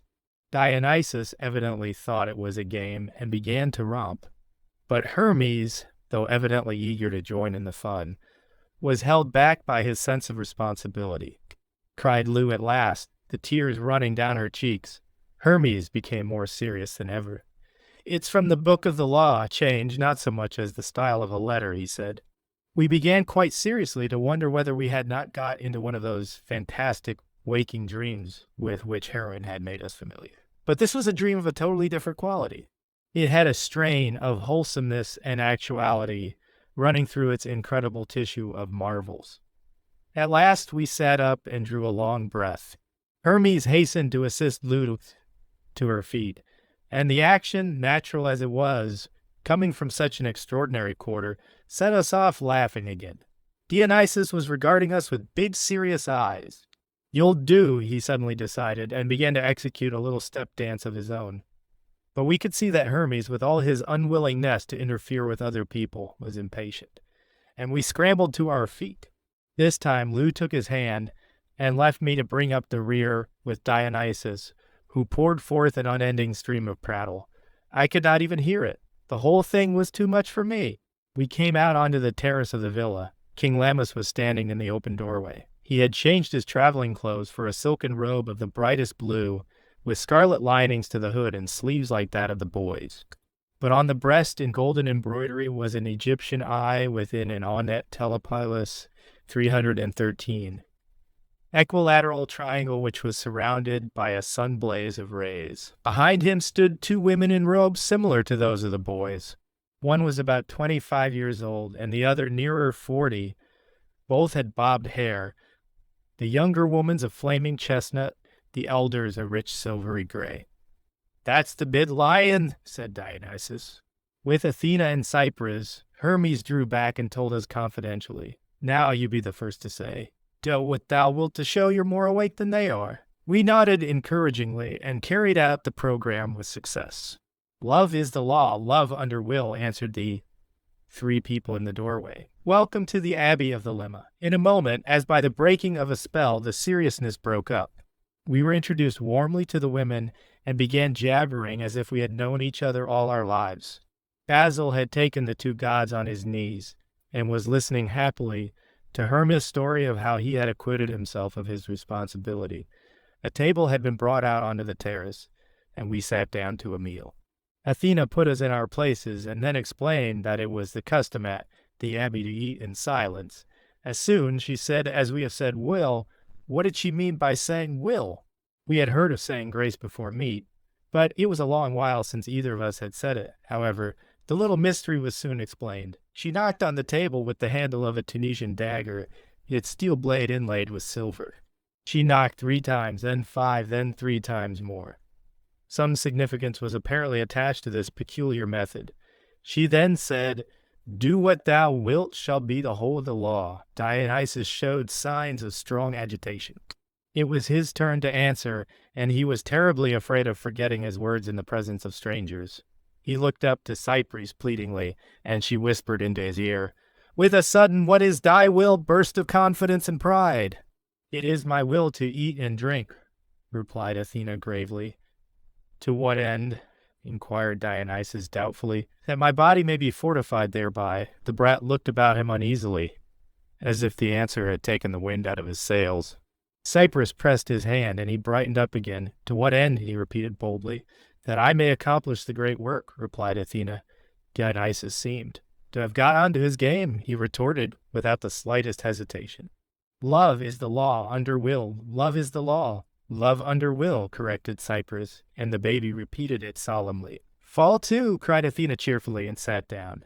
Chapter 23, Book 3, Purgatoria, Chapter 5, at Telepylus. Seen before, long, thin bodies with beaks like swordfish. We were very hungry, but they would have tasted exquisite under any circumstances. The meal continued with cheese, honey, and medlars, and ended gloriously with real Turkish kofli, not 1 cup but as many as we wanted, and Benedictine. We had drunk the rough, strong wine of the country with the meal, and to us it tasted as if it had been the best red wine ever made.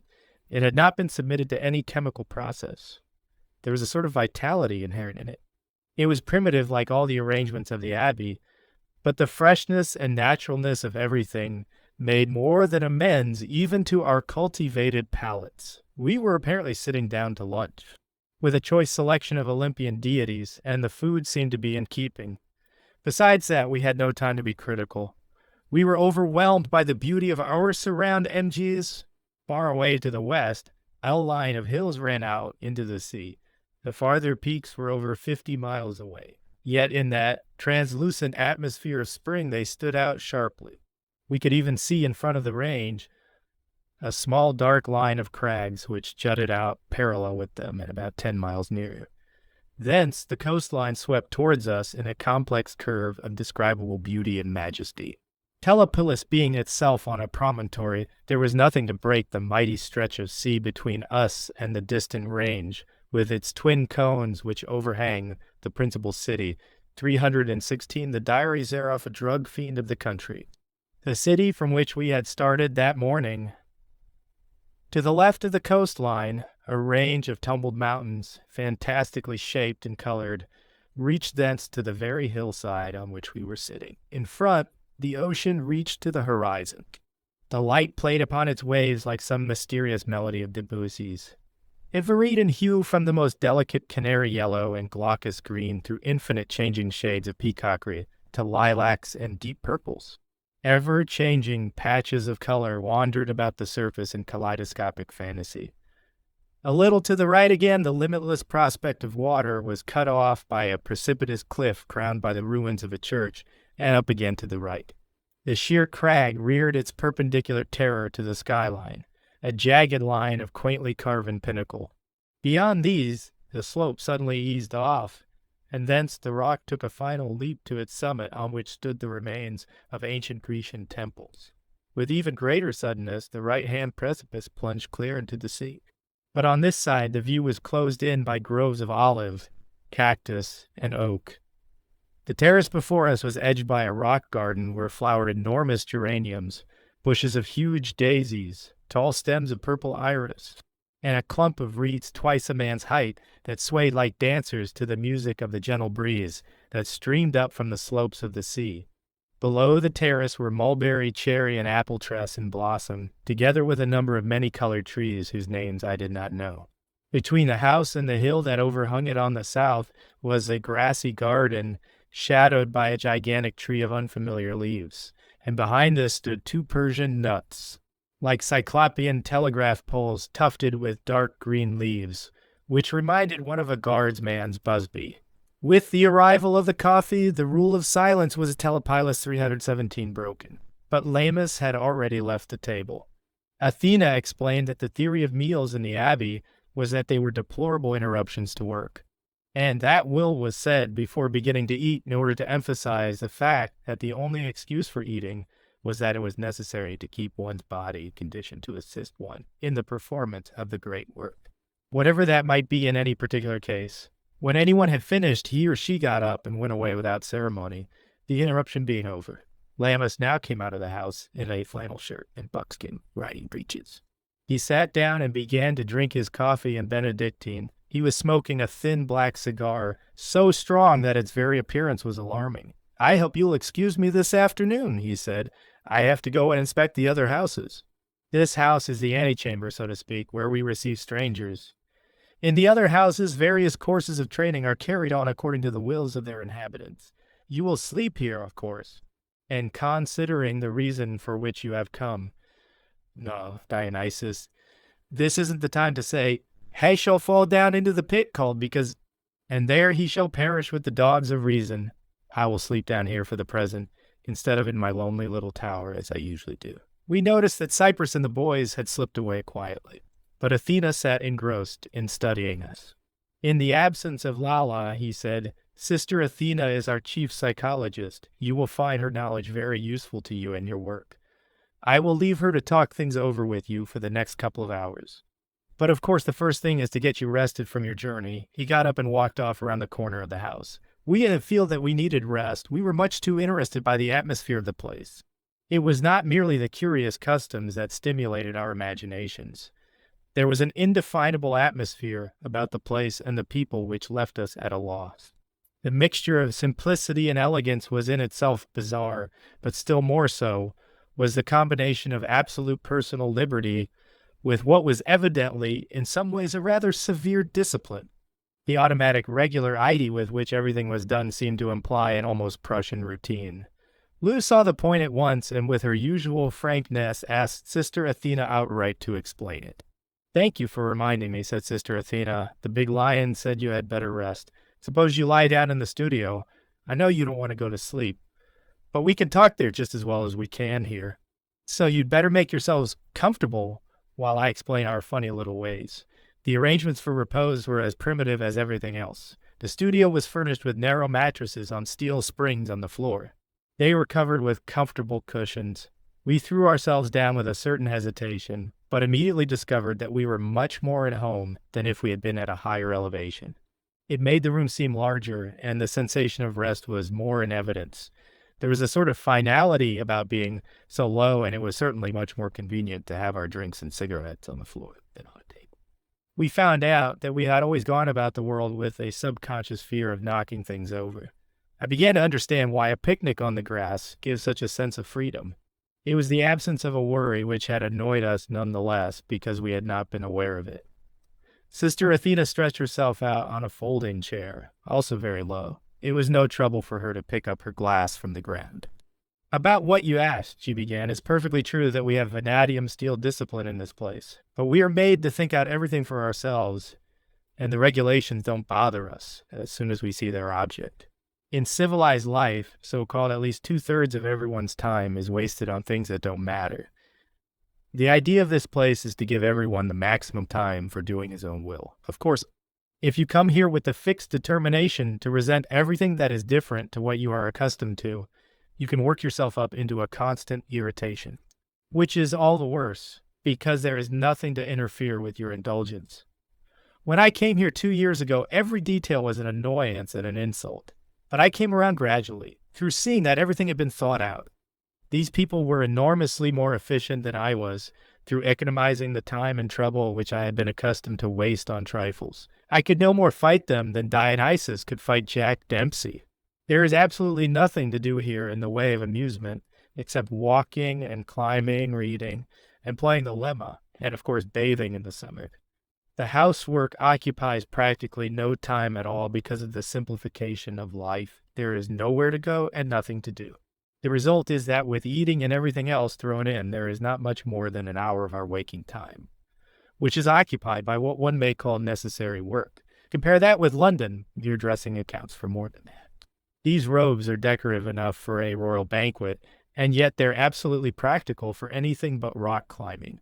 To dress or undress is a matter of 30 seconds. Even our climbing clothes, it's merely a shirt and a pair of breeches, stockings, and tennis shoes. Instead of these sandals, and off we go. Lou and I listened sleepily to this disquisition. We were so interested that we simply had to keep awake. We each took a big sniff of heroin for the purpose. Sister Athena jumped up from her chair. "That reminds me," she said. "I must get you your charts." She went to a cabinet and produced 2 forms. We languidly marked our little crosses in the proper section. "Excuse the interruption," she said, "but the magical record is always the first consideration in the Abbey." The heroine woke me completely. "I see the point, I think. All your rules are intended to reduce the part of life that has to be run by rules as much as possible." "That's it," she nodded emphatically. "But I say," said Lou, "it's all very well, but I don't know whatever I'm to do with myself. The time must hang frightfully heavy on your hands." "God forgive you," cried Athena. "One never has a minute one can call one's own." We laughed outright. "It's easy to see you're a pupil of King Lammas. You have acquired his talent for paradox in a very complete manner." "I know what you mean," she said, smiling. "If you're a lazy person, this is the worst place in the world for getting bored, and the lazier you determine to be, the more bored you get. We had 2 people last year, absolutely hopeless rotters. They called themselves writers, and imagined they were working if they retired solemnly after breakfast and produced half a page of piffle by lunch. But they didn't know the meaning of work, and the place nearly drove them insane. They were bored with the Abbey and bored with each other, and were very insulted because everybody laughed at them. But they couldn't see the way out and wouldn't take it when it was shown them. It made them physically ill, and they went away at last to everyone's relief to an environment where they could potter about indefinitely and pose as great geniuses. The big lion does more in a day than they will ever do in their lives if they live into the next alt telepilot. 32 a century. I'm sorry, too. As sorry can be. They were delightful personally when they weren't pinned to a court by their fixed ideals of what we ought to be doing. They had come 1,000 miles to be trained, and then wouldn't give us a chance to train them. But they have good brains, and the stamp of this abbey never wears off. They're better and wiser for their stay here, and they'll be better and wiser still as soon as they allow themselves to admit it. You don't encourage us much, said Lou in a really alarmed tone. I haven't got even the consolation of these people. I can't fool myself that I am a wonderkind. You probably know without my telling you that I've done nothing all my life but potter. And if I've nothing to potter about, I go off into the blackest boredom. Sister Athena acquiesced. Yes, this place is kill or cure, she admitted with a laugh, but I'm glad to say that it's cure for most people. The two I was telling you about only failed because their vanity and selfishness was so extreme. They interpreted everything wrong and expected the world to fall down and worship them for being wastrels. And at every turn they found the big lion in the way to bring them back to reality. But the truth was too bitter medicine for them. If they had accepted the facts, they could have altered the facts and learned to do something worthwhile. But they preferred to cherish delusions of persecution. They persuaded themselves that they were being crucified when they were only having their faces washed. But the pain of self-esteem had been put on too thick, so away they went and said how badly they'd been treated. Well, they had asked for the treatment themselves. And it will do them some good when they see the thing in perspective and discover that the adulation of their silly little clique of cranks in Soho is not really so good for their souls as the accurate abuse of their friends in this abbey. Yes, I see that all right, said Lou, and I know Basil too well to make that kind of fool of myself. But I'm still a little worried about this hard efficiency of yours. Whatever am I to do with myself? Don't you understand that it was really boredom or the dread of it that drove me to heroin to pass away the time? That's just it, said Athena very seriously. This is all kinds of a place for driving a fellow to drink. And that's why the big lion insists on our going through the mill. But it takes us a very short time to realize that there is not enough heroin in the world to tide us over a single day in such a ghastly place. So we quit. Here was another of Basil's paradoxes in full working order. But they came quite differently from the lips of a steady-going, serious-minded person of this kind. The personality of the big lion is his greatest asset in one way, but in another it handicaps him frightfully. His cynical manner, his habitual irony, the sensation he produces that he is making fun of one. All these make one inclined to dismiss everything that he says as mere paradox without investigation. Lameness is too clever by half. But Sister Athena spoke with such simple earnestness and directness that although she too had a sense of humor of her own, Basil's ideas were very much more effective when they had passed through the machinery of her mind than when they frothed fresh from his. I had always been inclined to distrust King Lammas. It was impossible to distrust this woman who trusted him, or to doubt that she was right to trust him. He never seemed able even to take himself seriously, perhaps because he was afraid of appearing pompous or a prig, but she had taken him seriously and got the best out of him. Well, Sister Athena, said Lou, if even heroin's no good, what is? I'm afraid I'll have to treat you to another paradox, she said, lighting a cigarette. I'm afraid that at first sight you'll think there must be something wrong. It's Telepolis 323, really such a revolutionary reversal of what seems obvious. But I've been through it myself, and the plain fact is this. Finding ourselves here with so much more time on our hands than we ever had in our lives, we get desperate. In a big city, if we're bored, we simply look around for some diversion, and there are plenty of them. But here is no alleviation or the possibility of it. We must either go under completely or decide to swim. Here is another case where the big lion, who must certainly be Satan himself, economies time. One has to be very stupid not to discover within 48 hours that there is no possibility of amusing oneself in any of the ordinary ways. In London, one could waste one's life before bringing one's mind to the point where Big Lion wants it. So one finds oneself immediately up against the fact that one has got to find something to do. Well, we go and ask Big Lion, and Big Lion says, do what thou wilt. But yes, we say, what is that? He replies rudely, find out. We ask how to find out. And he says, how do you know what is the good of a motor car? Well, we think a bit. And then we tell him that we find out the use of a motor car by examining it, looking at its various parts, comparing it and them with similar machines whose use we already know, such as the bullock wagon and the steam engine. We make up our minds that an automobile is constructed in order to travel on the high road. Very good, says Big Lion. Go up top. Examine yourself, your faculties and tendencies, the trend of your mind, and the aspirations of your soul. Allow me to assure you that you will find this investigation leaves you very little time to wonder what in the devil to do with yourself. Thank you very much, we say. But suppose our judgment is wrong. Suppose that what we have decided is an automobile intended to go is in reality a coffin intended to contain a corpse. Quite so, says Big Lion. You have to test your judgment. And you don't do that by asking the opinion of people who are probably more ignorant than yourself. You get into the beastly thing and press the proper button, and if it goes, it's an automobile, and you've made no mistake. Didn't you read what it says in the book of the law? And allow me, success is your proof. Again, to assure you that when you've got yourself going, doing your true will, you won't find you have any time to get bored. She threw away her cigarette after lighting another from the butt.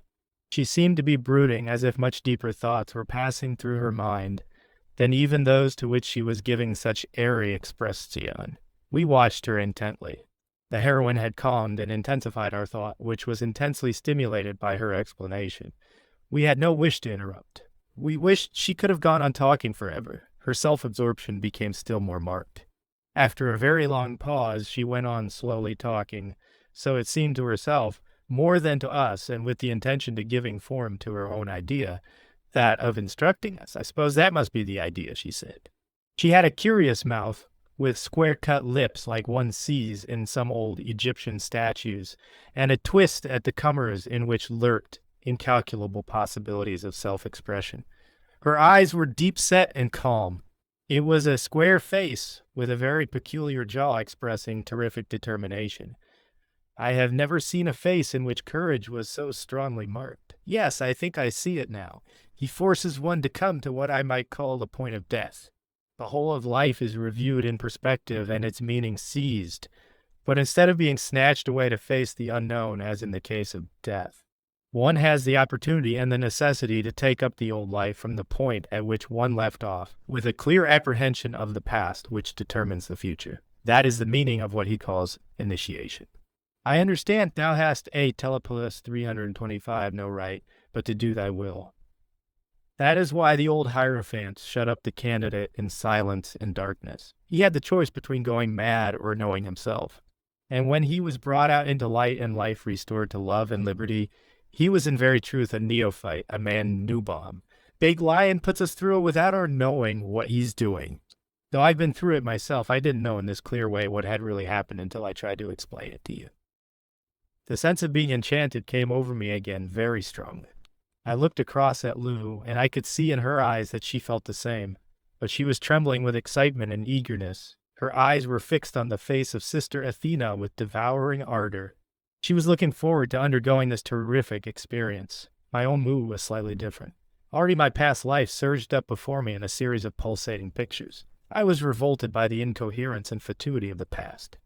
The achievements of which I was proudest had lost their savor because they pointed to nowhere in particular.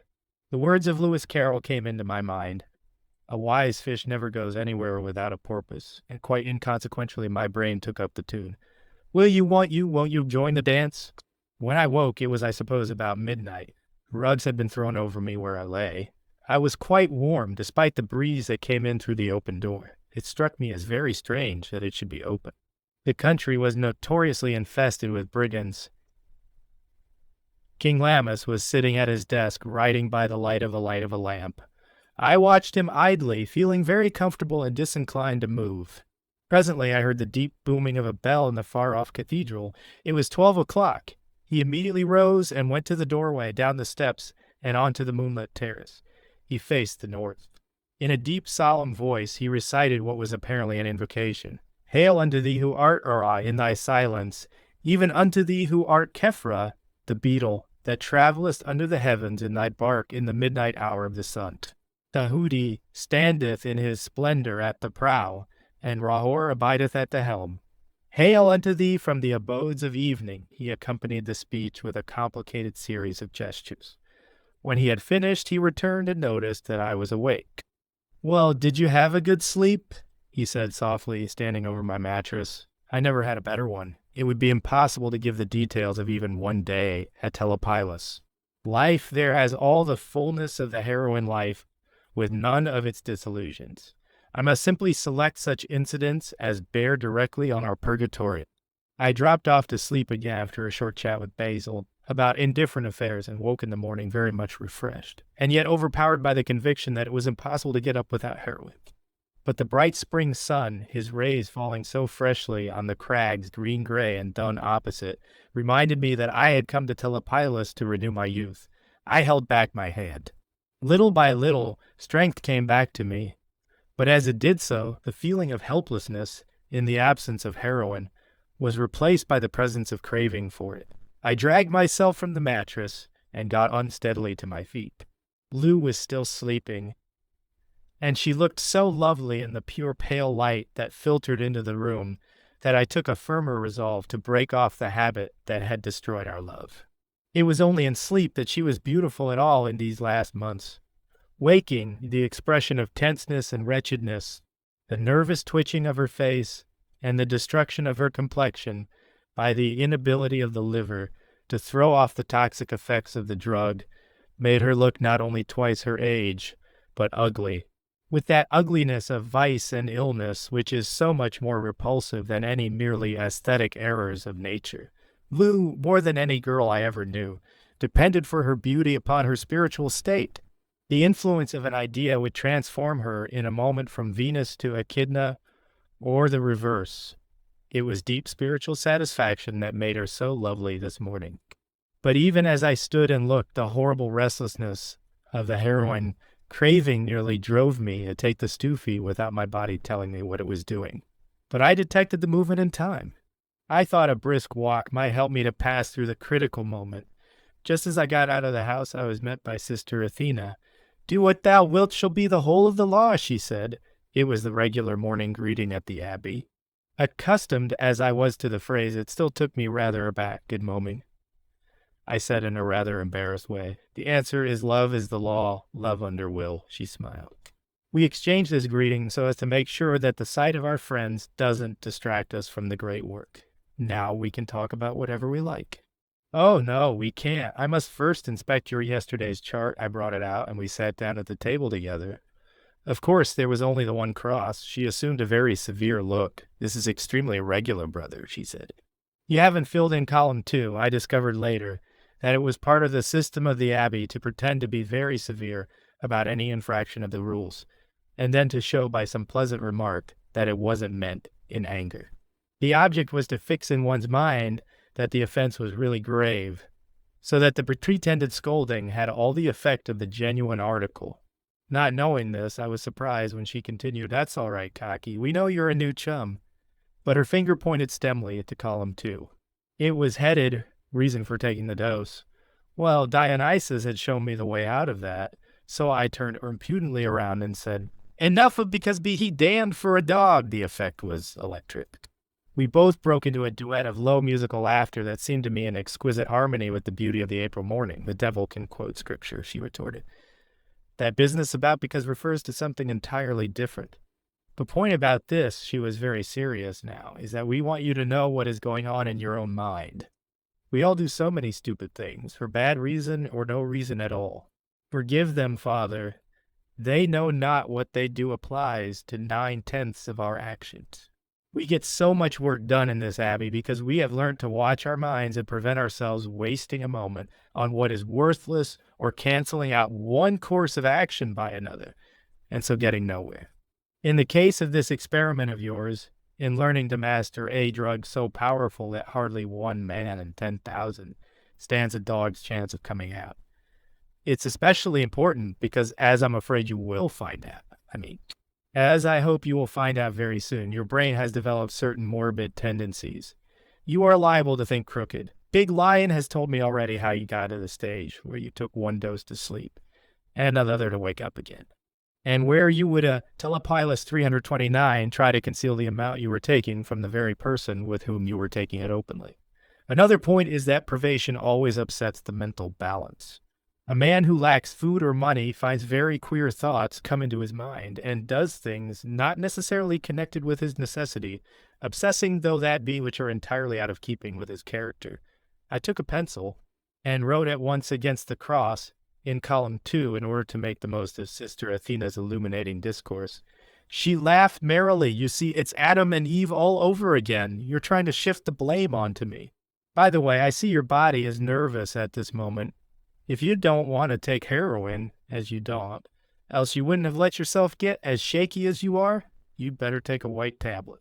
It won't put you to sleep as you've had a night's rest, and the poor little thing won't have anything to do but run around your solar plexus and stroke all your little pussycat nerves the right way. I took the advice and felt much better.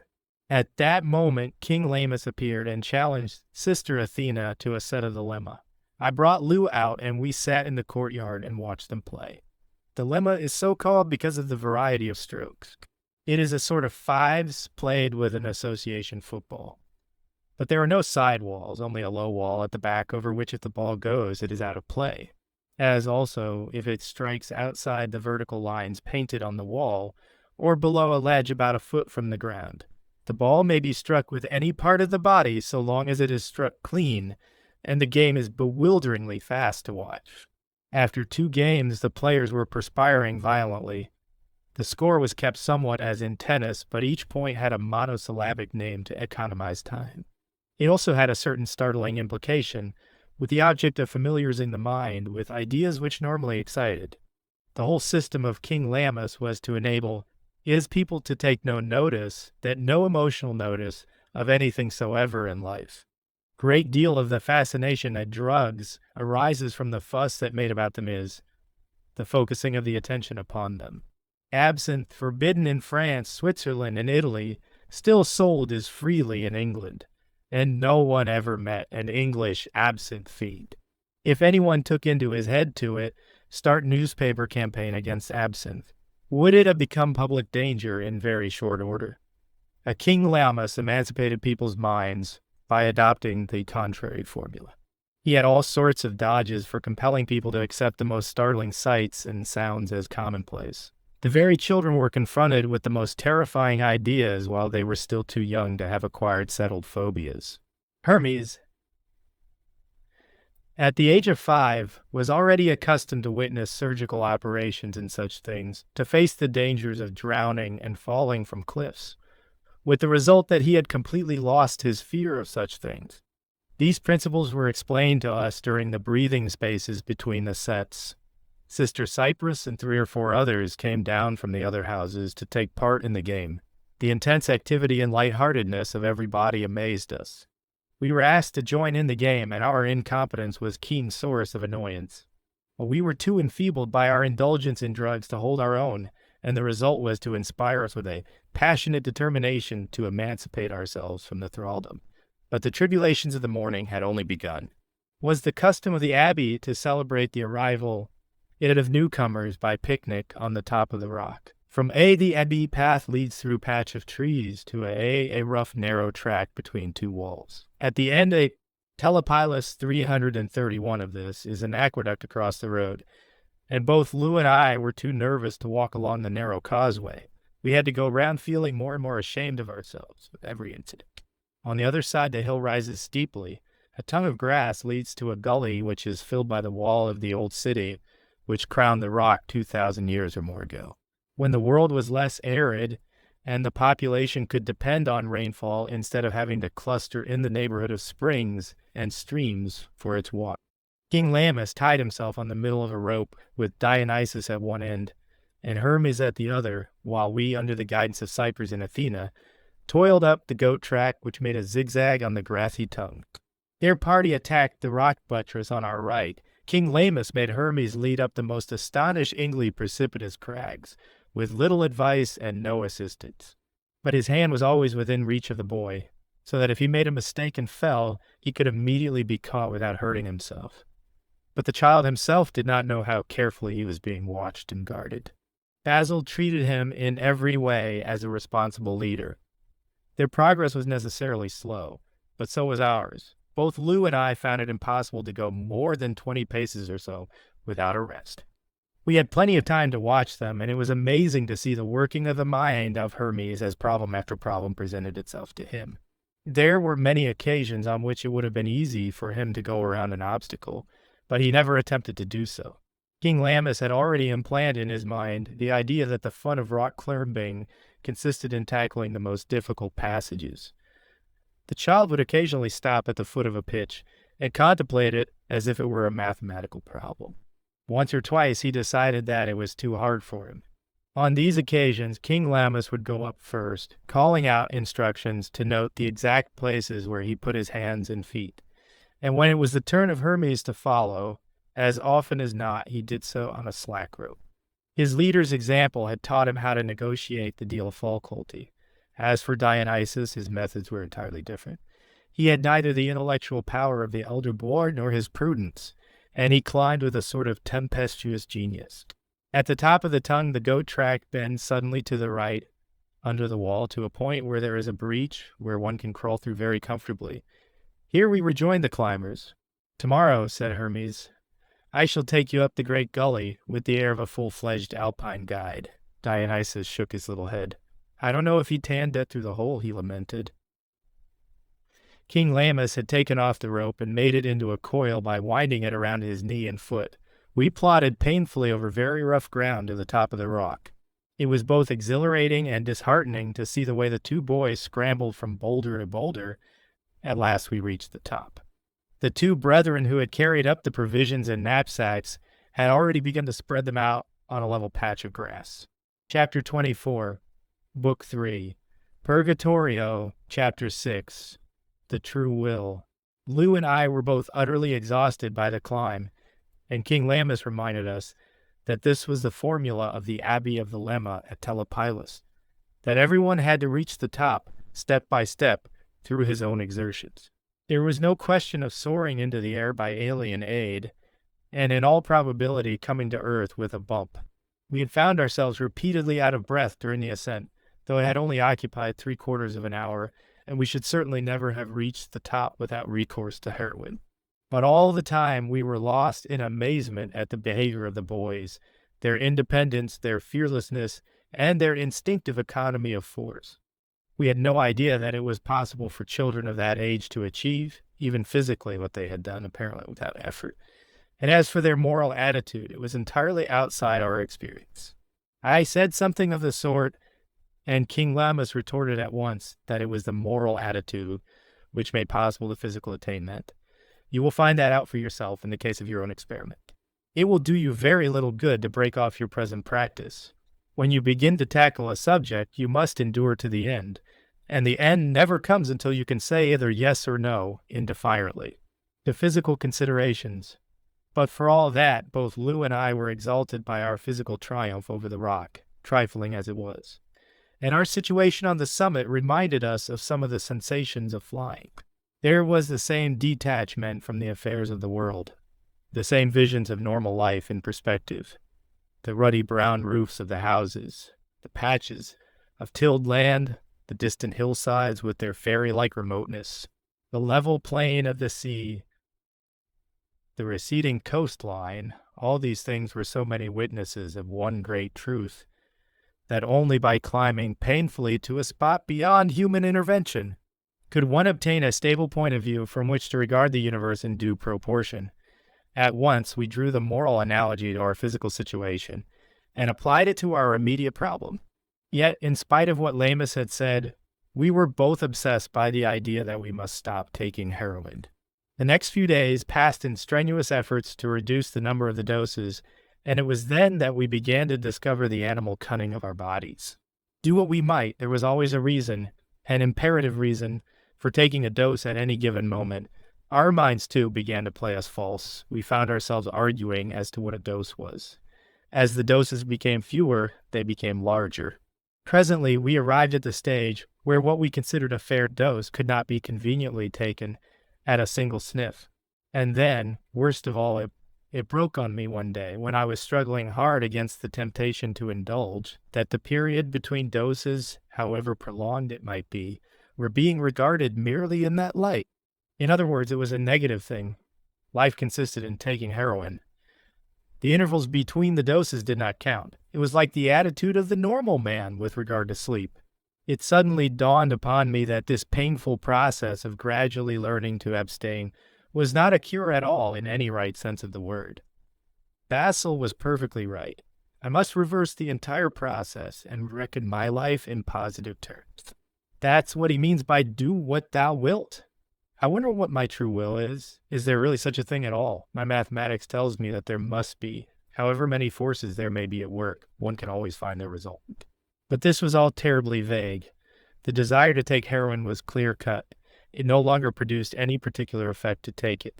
Now that I was getting down to 2 or 3 doses a day at the most, it seemed as though there were no particular object in taking it, even as dulling the craving for it. I found it increasingly difficult to fill column 2 stuff. King Lamus descended on me one morning just after I had taken a dose and was raking my brain for a reason for my action. I was alternately chewing the end of my pencil and making meaningless marks on the paper. I told him my difficulty.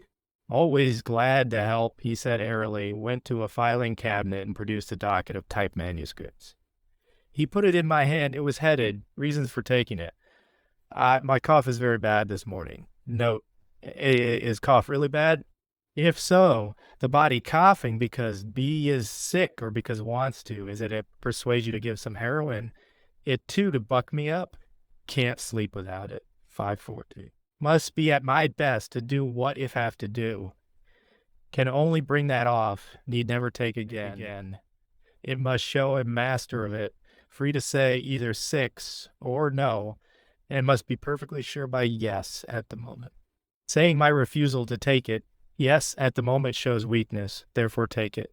In spite of the knowledge of the disadvantages of VII, the heroin life, I'm really not sure whether isn't it better than the other life. After all, get extraordinary things out of heroin which I should never have got otherwise. 8. It is dangerous to stop too suddenly. 9. I'd better take a small dose now rather than put it off till later, because if I do so, it will disturb my sleep. 10. It is really very bad for the mind to be constantly preoccupied with the question of the drug. It is better to take a small dose to rid myself of the obsession. 2. I am worried about the drug because of my not having any. If I were to take some, my mind would clear up immediately, and I should be able to think out good plans for stopping it. 12. The gods may be leading me to some new experience through taking it. 13. It is quite certainly a mistake putting down all little discomforts as a result of taking it. Very likely, nearly all of them are illusions, the rest due to the unwise use of it. I am simply scaring myself into saying no. 14. It is bad for me morally to say no. I must not be a coward about it. 15. There is no evidence at all that the reasonable use of heroin does not lengthen life. Chinese claim and English physicians agree that opium smoking within limits is a practice conducive to longevity. Why should it not be the same with heroin? It has been observed actually that addicts seem to be immune to most diseases which afflict ordinary people. 16. Note, then don't behave like a silly schoolboy. Why let the stupidity of governments drive you into taking the drug against your will? KLI7. My friend likes me to take it with her. 18. My ability to take it shows my superiority over other people. 19. Most of us dig our graves with our teeth. Heroin has destroyed my appetite. Therefore, it is good for me. 20.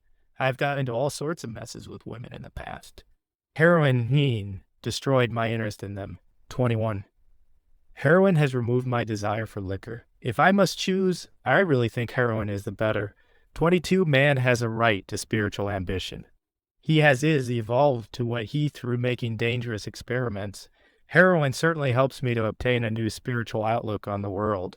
Have no right to assume that the ruin of bodily health injurious is whosoever will save his life shall lose it, and but whoever loseth his life for my sake shall find it. 23.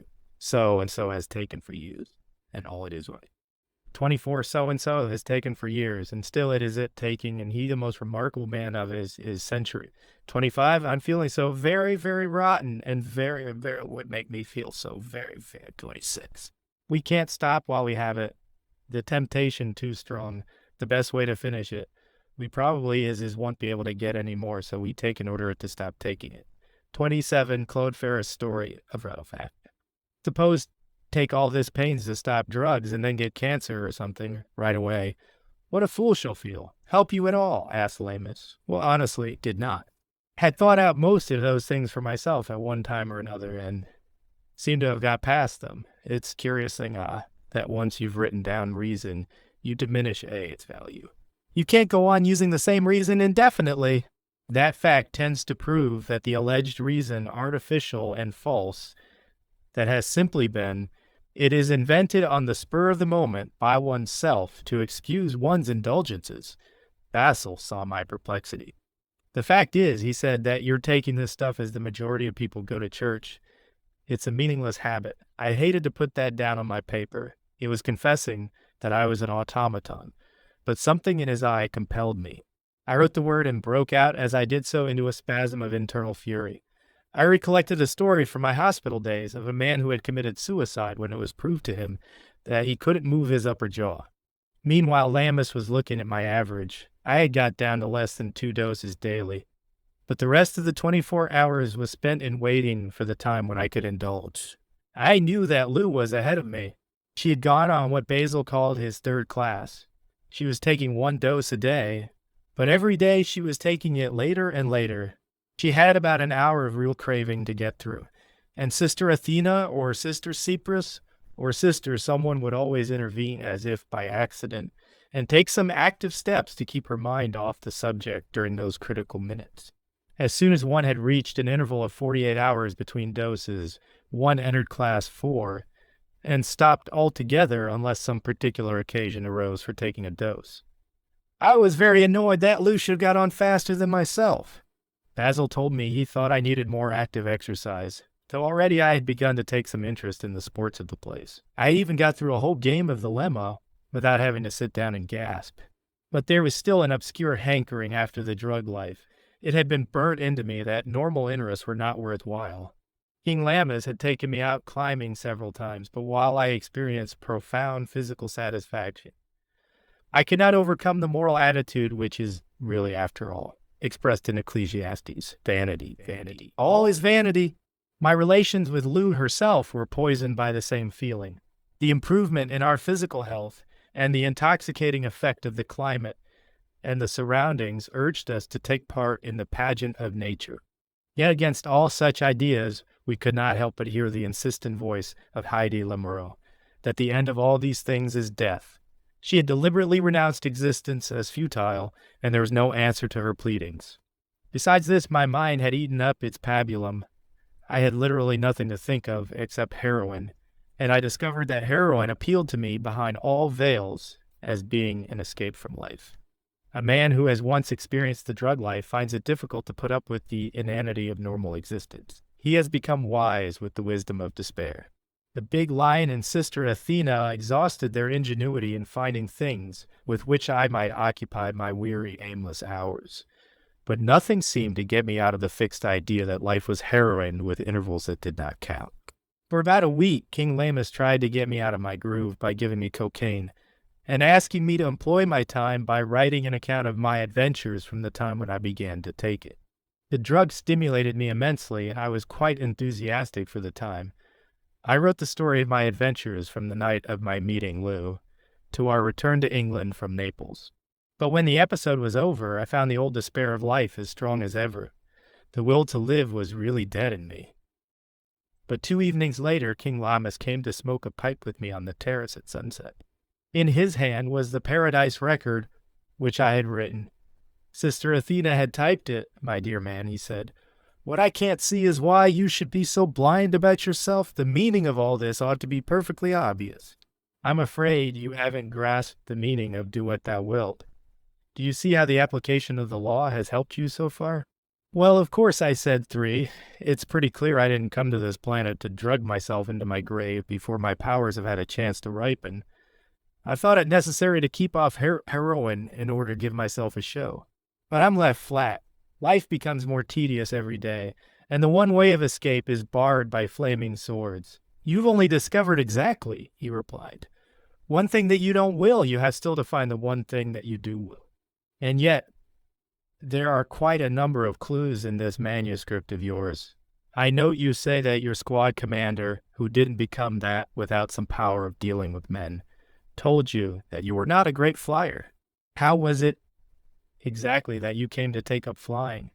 That simple question induced a very surprising reaction. There was no reason why it should produce the intense irritation that it did. Basil noticed it, rubbed his hands together gleefully, and began to hum Tipperary. His meaning was evident. He had drawn a bow in venture, and it had pierced the king of Israel between the joints of his harness. He got up with alacrity and went off with a wave of the hand. Think over, dear boy, said he, and tell me your sad story in the morning. Was in very disturbed state of mind. Went to a look for Lou, but she had gone for a walk with Cypress. When she came back, she wore an air of wisdom which found insupportable. However, told her my story. To my disgust, she simply nodded, as highly if appreciative of some very obscure joke. There was no getting any sense out of her. Went to bed in a thoroughly bad temper, the true of ill 34. Almost immediately, the usual struggle began as to whether I should or should not take a dose of heroin. On this occasion, the controversy was short. I was so annoyed with myself that I took a specially large sniff, apparently less to soothe myself than to annoy somebody else indirectly. It was the first I had had for a week. I had been supplying its place with codeine.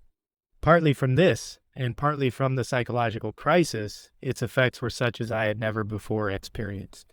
I remained all night in a state between sleep and waking, unable to call for assistance, unable to control my thoughts, and I was transported into a totally unfamiliar world. I did not exist at all, in any ordinary sense of the word. I was a mathematical expression in a complex scheme of geometry. My equilibrium was maintained by innumerable other forces in the same system, and what I called myself was in some mysterious way charged with the duty of manipulating the other forces, and these evaded me. When I strove to grasp them, they disappeared. My functions seemed to be to simplify complex expressions, and then to build up new complexes from the elements so isolated as to create simulacra of my own expression in other forms. This process continued, repeating itself with delirious intensity through endless aeons.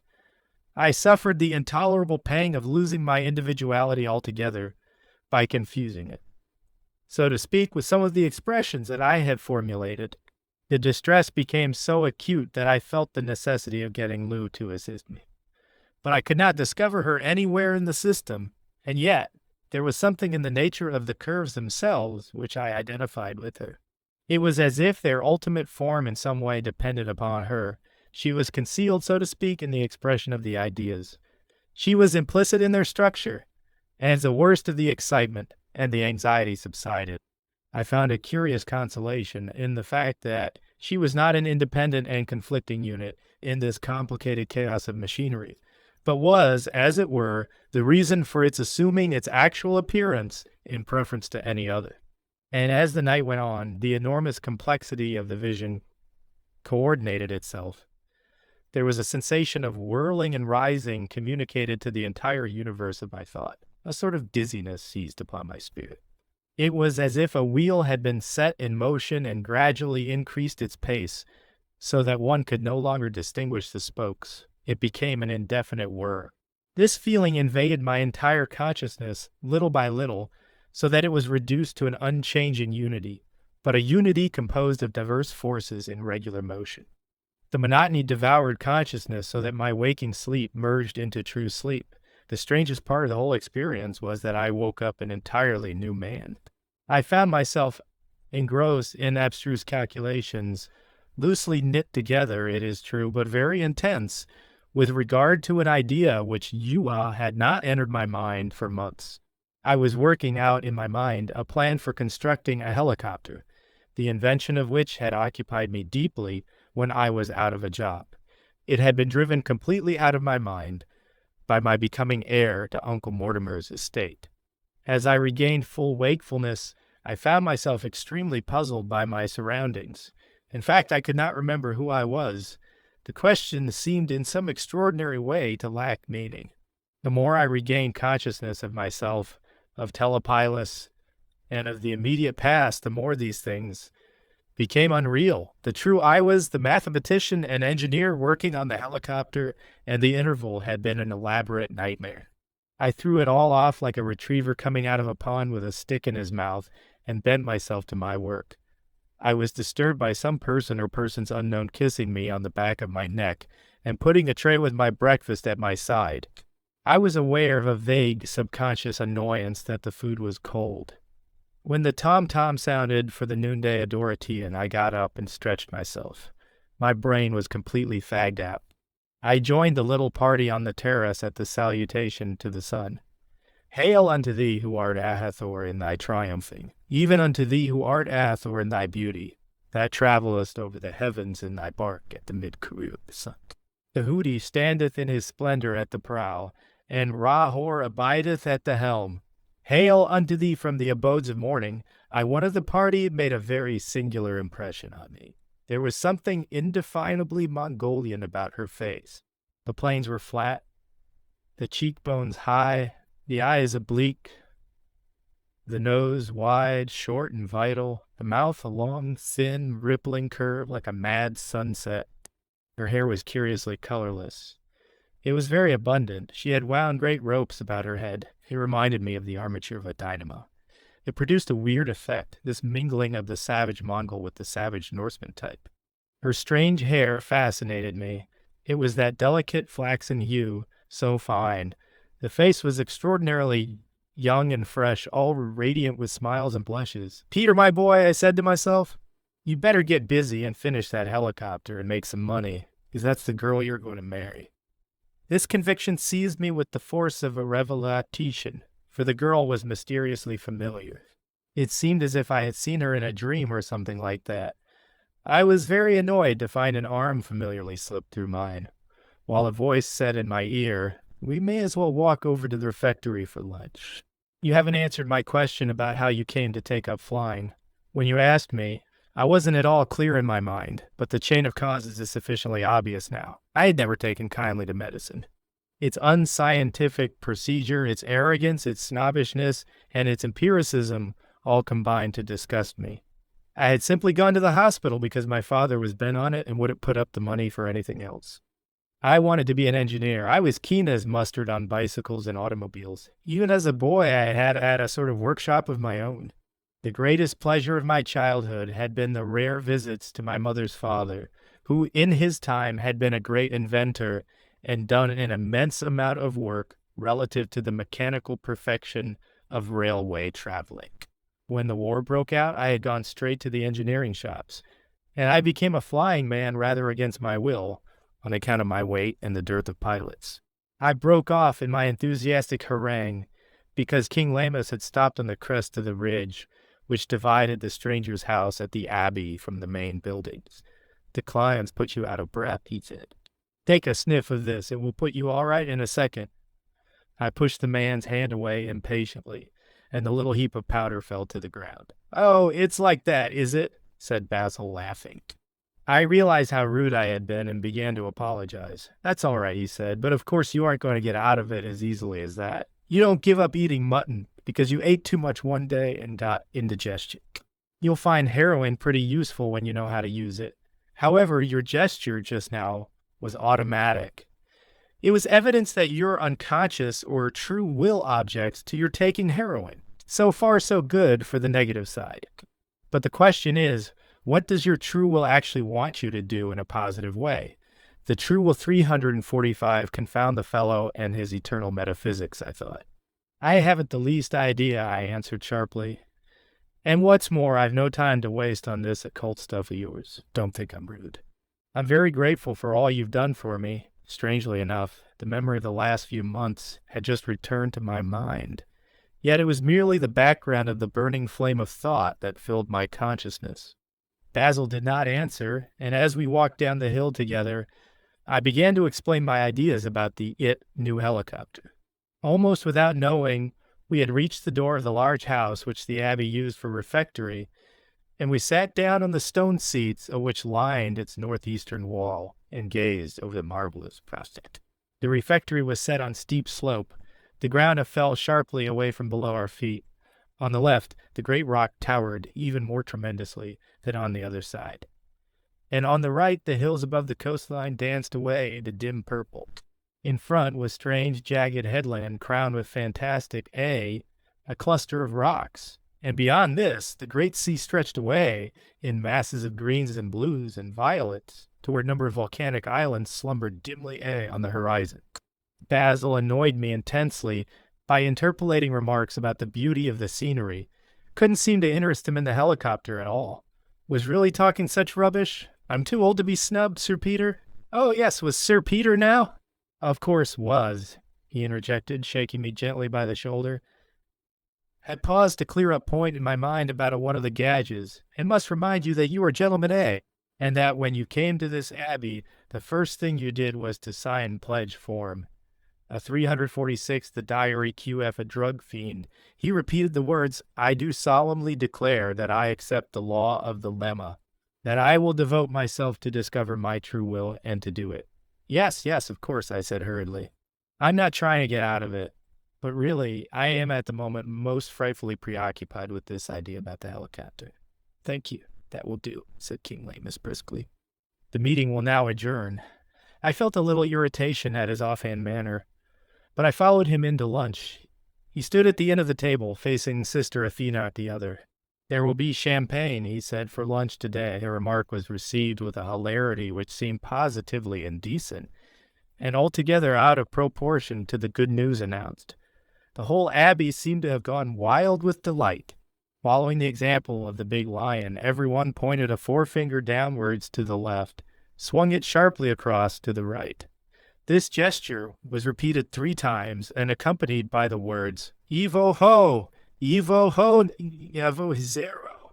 They began to clap hands, but checked the movement before contact, and only allowed the clash to take place on the 3rd syllable of the great cry, Hi-oh! This was followed by very rapid clapping 3 times 3 in silence. I was entirely bewildered by this demonstration, but had no opportunity to make inquiries, for Sister Cypress immediately said, Will with Hermes, and lunch began in the invariable silence, a silence somewhat modified by the exuberant hilarity of the entire assembly. The champagne would not account for it all. The unrestrained glee reminded me of my early days with cocaine. However, I had something better to think about. The question was how to reduce double L to an indefinitely small quantity in a formula. Confound, what was the use of making rule of the silence at meals when everybody was breaking in at the spirit, not in the letter? I'm right behind if the ears. Everybody from Big Lion with his tumbler full of champagne to Dionysus with his liquor glass of the same was holding out to me as drinking to it at my health. Availed myself of the rule which permits us to leave the table without ceremony. Would go back to the other house and work. But sudden thought struck me just as got outside the door. Sat down again on the stone seats, whipped out notebook, and began my calculations. Saw my way to solution, jotted down my idea, and snapped a Z the book to in triumph. It was then that became aware that Big Lion was putting cigar in my mouth and that everybody was crowding around me and shaking hands. Was this another of the Bouffion's stupid jokes? Said to what end Big Lion as he lighted my cigar. P had sunk back in the bench in sort of lazy triumph, and nothing bothered me now. Could see my way to solve my problem. You must say accomplished great work. I said Dionysus in tone of dignified reproach. Confound the great work, replied pettishly, and then became sorry for myself. Picked up my pagan friend, took him on my knee, and began to stroke his head. He snuggled up to me delightfully.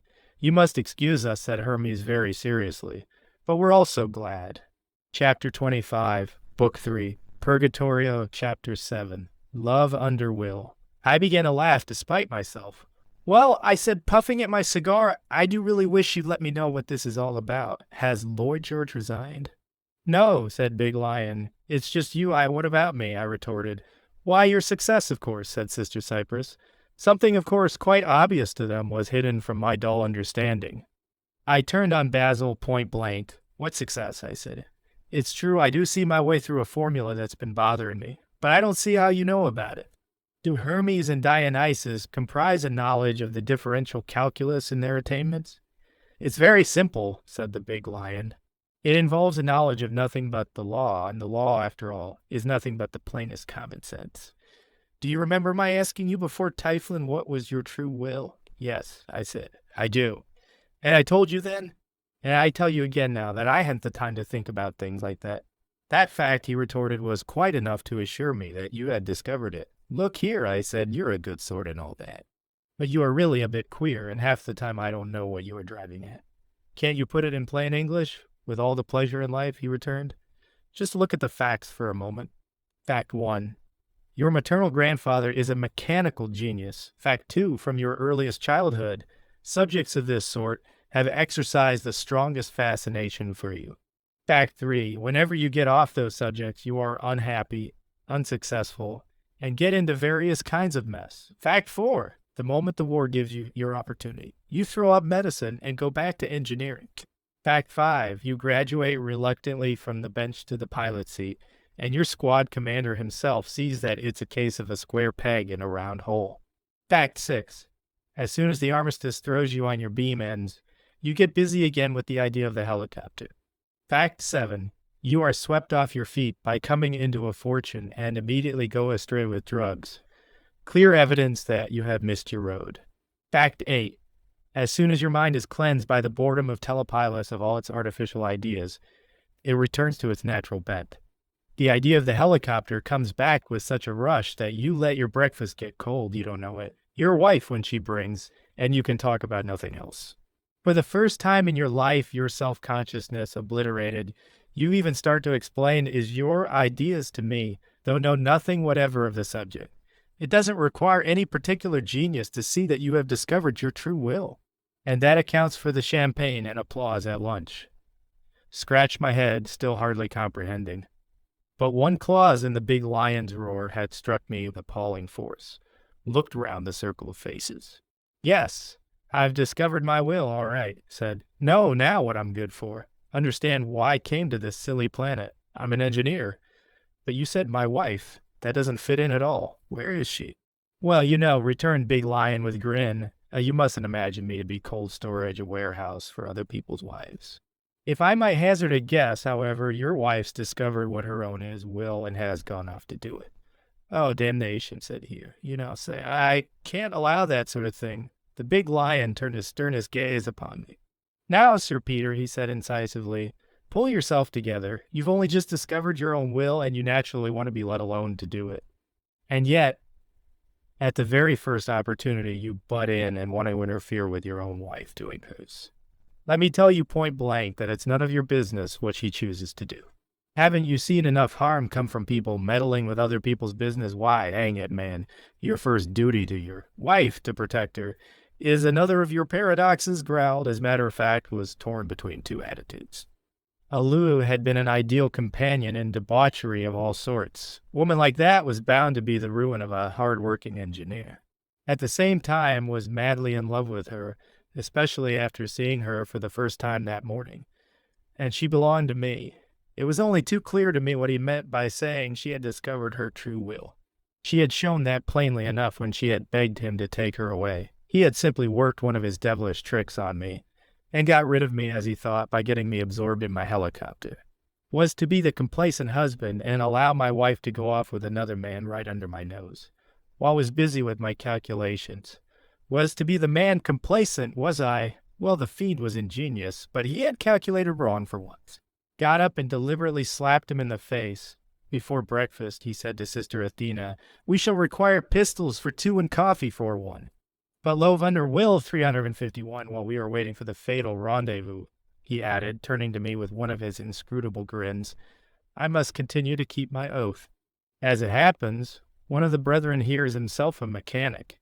That little house on the headland, he pointed as he spoke, is fitted up as a fairly complete workshop. We might stroll down together and see you started. There will probably be a lot of things that you need which we haven't got, and you can make a list of them. and will telegraph Lala to buy them in London and bring them down here. She is coming in 3 days' time. I will also ask her to stop in Paris for one of those nice iron wreaths with enamel flowers to put on my nameless grave. The man's nonchalance made me suddenly furiously ashamed of myself. I had to spit out between my teeth that he was an unutterable scoundrel. "That's right, Sir Peter," retorted the big lion.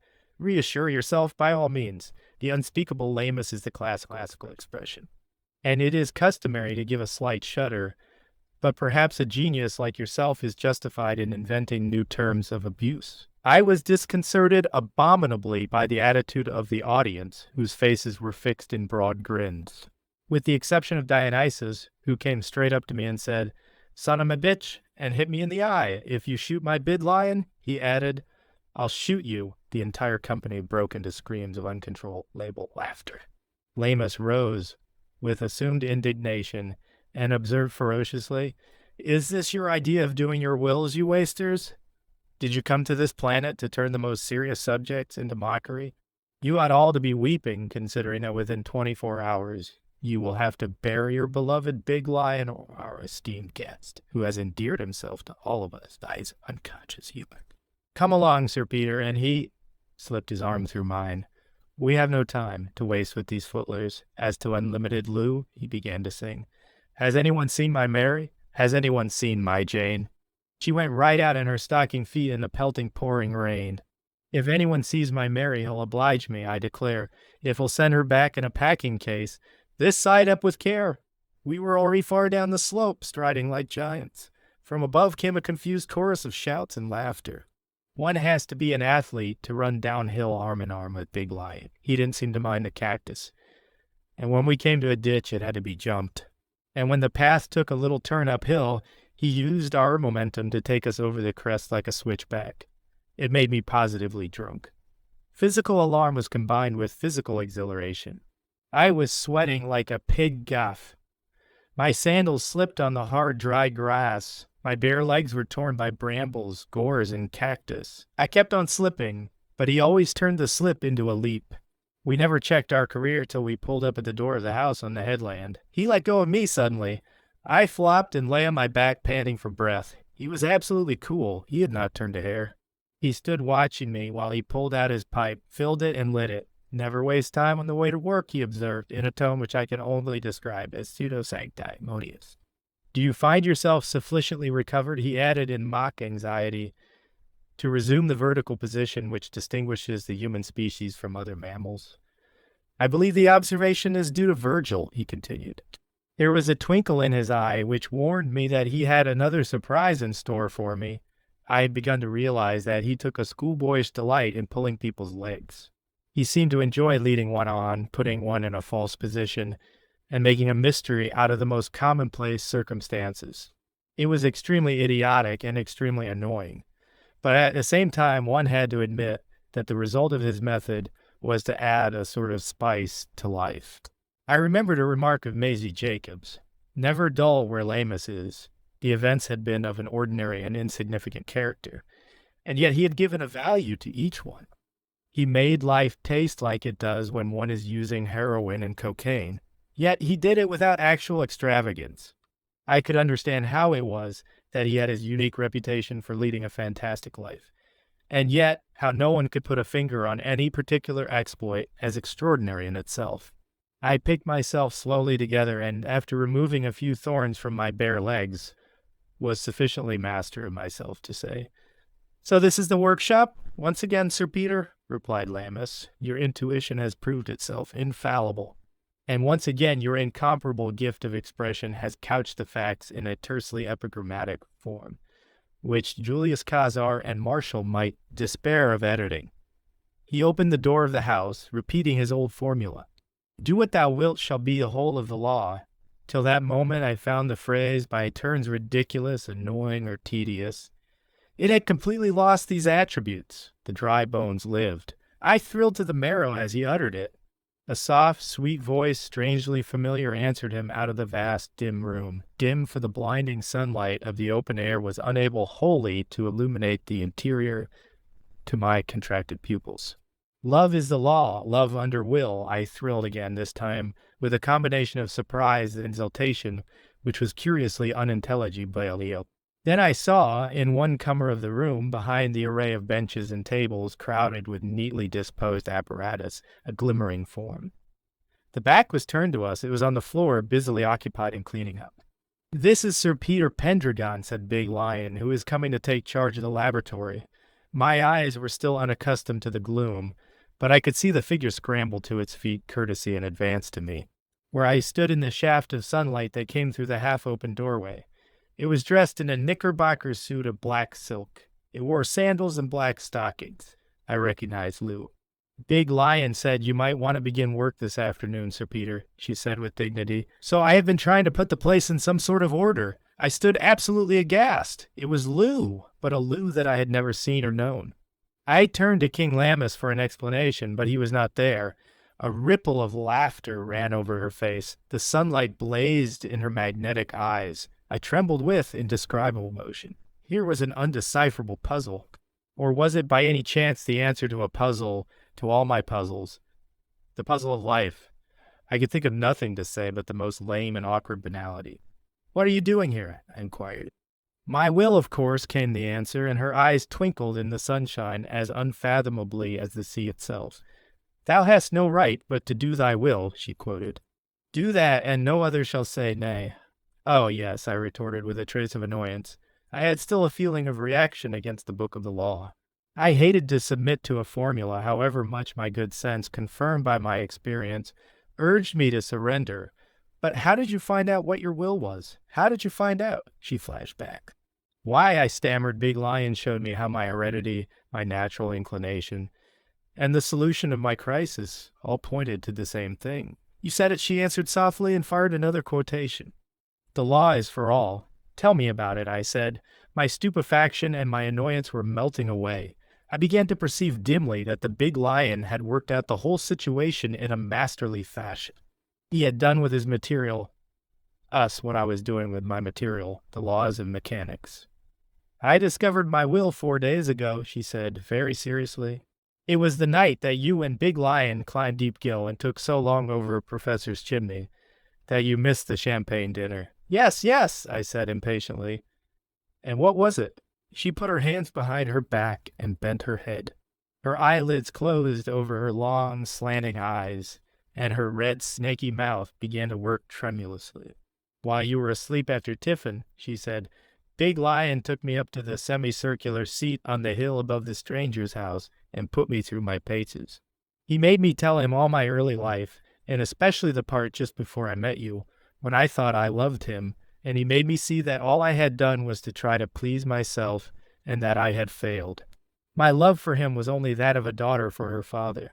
I looked to him to lead me into life, but nothing meant anything to me till the night I met you. At that moment I began to live. It was you, and not Gretel's beastly cocaine, that filled my soul with that litany of Fuller's. I had chanted it often enough, but it had never touched the spot. That night I used it to get you. And all my life curled itself from that moment round you. I was ready to go to hell for you. I did go to hell for you. I came out of hell for you. I stopped taking heroin only because I had to fit myself to help you to do your will. That is my will. And when we found out this morning what your will was, I came down here to get the place ready for you to do it. I'm going to keep this place in order for you and assist you as best I can in your work, just as I danced for you and went to McCall for you in the days when you were blind. I was blind, too, about your will, but I always followed my instinct to do what you needed me for, even when we were poisoned and insane." She spoke in low, calm tones, but she was trembling like a leaf. I didn't know what to answer. The greatness of her attitude abashed me. I felt with utmost bitterness the shame of having wronged so sublime a love, of having brought her into such infamy. "No," she said with a strange smile, "we've helped him as much as he helped us, helped him to do his will. The secret of his power is that he doesn't exist for himself. His force flows through him unhindered. You have not been yourself till this morning, when you forgot yourself, forgot who you were, didn't know who kissed you and brought you your breakfast." She looked up with a slow, half-shamefaced smile into my eyes. "And I lost you," said I after tiffin, "when I remembered myself and forgot my work. And all the time you were here helping me to do my work. and I didn't understand. We stood a while in silence. Both our hearts were seething with suppressed necessity to speak. It was a long, long while before I found a word, and when it came it was intense and calm and confident. I love you. Not all the concentration given by heroin, or the love under wheel 357 exaltation of cocaine could match that moment. The words were old, but their meaning was marvelously before. There had never been any when there had never been any thought you before when I thought of Lou as an independent being and had not realized that she was the necessary complement of the human instrument which was doing my work. Nor had there been any love before, while love meant nothing but the manifold stupid things that people ordinarily mean by it. Love, as I meant it now, was an affirmation of the inevitable unity between the two impersonal halves of the work.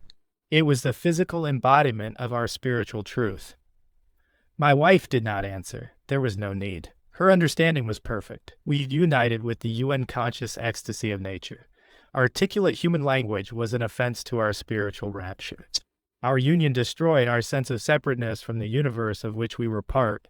The sun, the sky, the sea, the earth partook with us of that ineffable sacrament.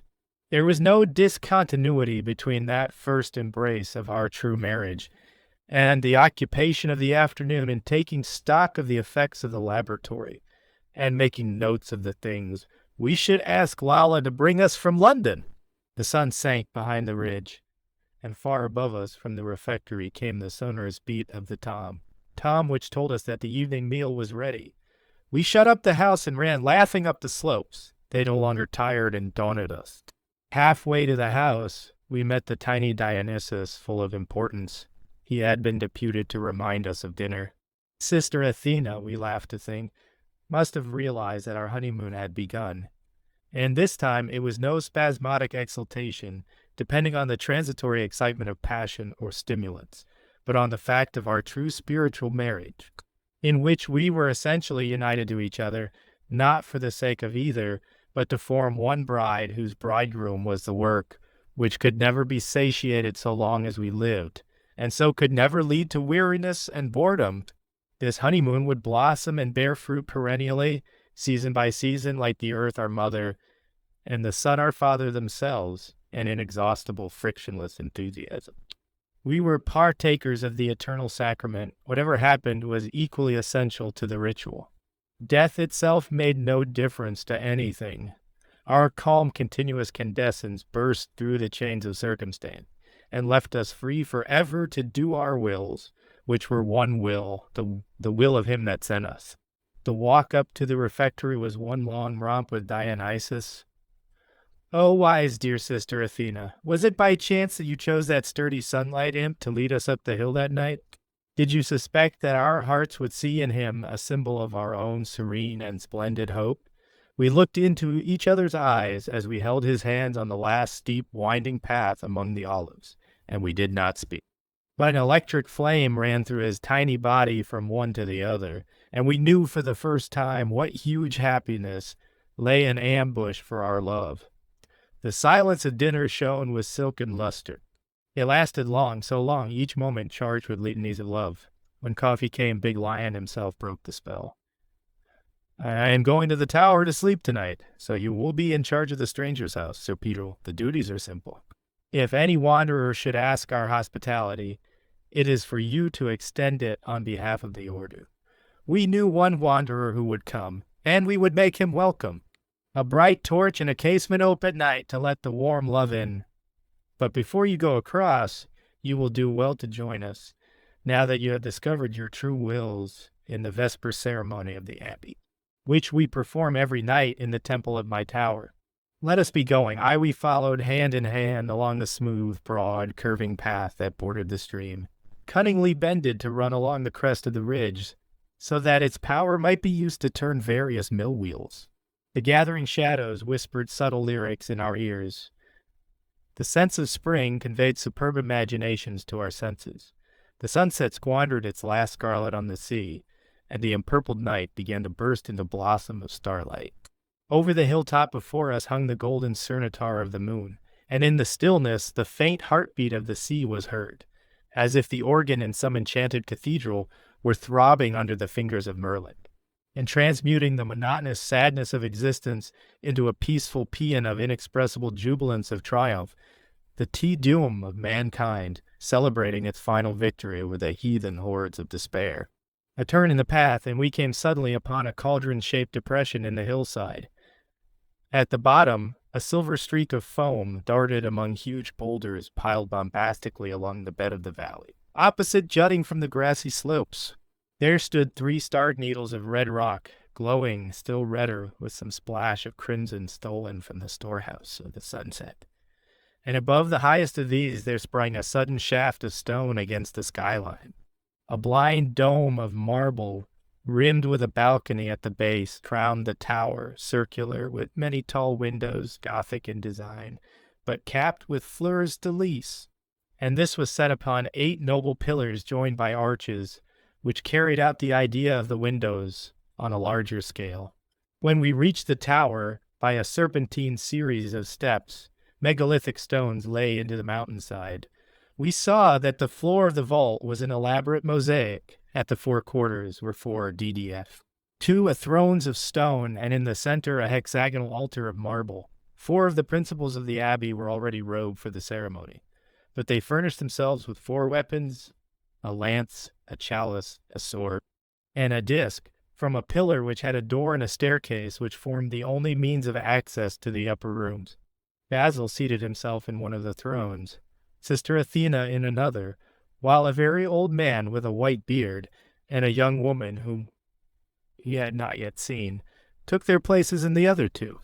Without formality of any sort beyond a series of knocks, the ceremony began. The impression was overwhelming. On the one hand, the vastness of the amphitheater, the sublimity of the scene, and the utter naturalness of the celebrants. On the other, the amazing distinction of the prose, and the sharp clarity and inevitability of the ideas. I can only remember 1 or 2 clauses of the credo. They ran thus: "And I believe in one Gnostic and Catholic church of light, life, love, and liberty, the word of whose law is the lemma. And I believe in the communion of saints.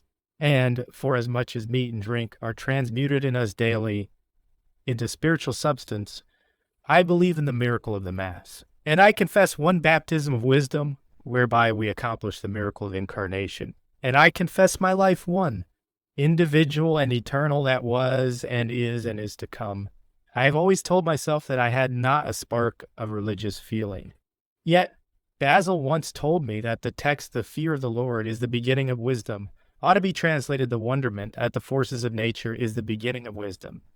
He claims that everyone who is interested in science is necessarily religious, and that those who despise it and detest it are the real blasphemers.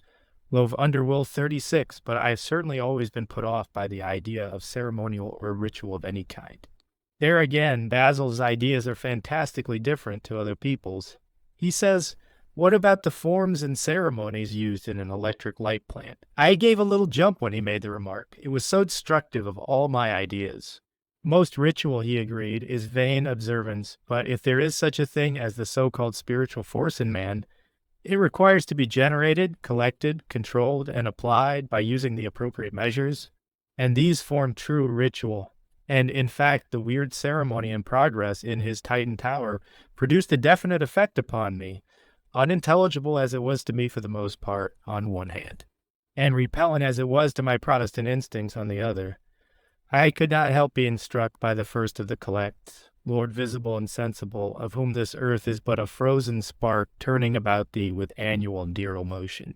Source of light, source of life, source of liberty, let thy perpetual radiance hearten us to continual labor and enjoyment, so that as we are constant partakers of thy bounty, we may, in our particular orbit, give out light and life, sustenance and joy to them that revolve about us without diminution of substance or effulgence forever.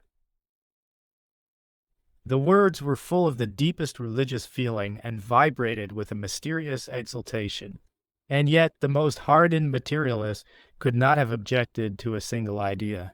Again, after an invocation of the forces of birth and reproduction, all rose to their feet and addressed death with sublime simplicity, masking nothing, evading nothing. but facing the huge fact with serene dignity. The gesture of standing to meet death was nobly impressive. Term of all that oneveth, whose name is inscrutable, be favorable unto us in thine hour. The service ended with an anthem which rolled like thunder among the hills and was re-echoed from the wall of the great rock of Telepilas. It was a very curious detail of life at the Abbey that one act merged into the next insensibly. There were no abrupt changes. Life had been assimilated to the principle of the turbine as opposed to the reverberatory end. Every act was equally a sacrament. The discontinuity and abruptness of ordinary life had been eliminated. A just proportion was consequently kept between the various interests. It was this as much as anything else that had helped me to recover from the obsession of drugs. I had been kept back from emancipation by my reaction against the atmosphere in general, and my latent jealousy of Basil in particular.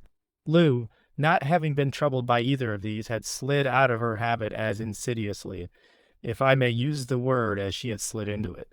But the culminating joy of my heart was the completeness of the solution of all my problems. There was no possibility of a relapse, because the cause of my downfall had been permanently removed.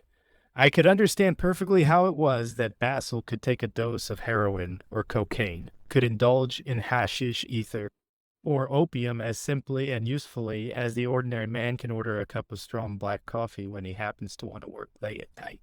He had become completely master of himself because he had ceased to oppose himself to the current of spiritual willpower of which he was the vehicle. He had no fear of vicinity with regard to any of these drugs. He knew that these two qualities were aspects of a single reaction, that of emotion to ignorance. He could use cocaine as a fencing master uses a rapier as an expert, without danger of wounding himself. About a fortnight after our first visit to the tower, a group of us was sitting on the terrace of the stranger's house. It was bright moonlight, and the peasants from the neighboring cottages had come in to enjoy the hospitality of the abbey. Song and dance were in full swing. Basil and I fell into a quiet chat. How long is, by the way," he said, "since you last took dose of anything?" "I'm not quite sure," answered, dreamily watching Lou and Lala, who had arrived weeks since with the apparatus required for my experiments as they waltzed together on the court. They were both radiant. It seemed as the moon had endowed them with her of pure subtlety and splendor.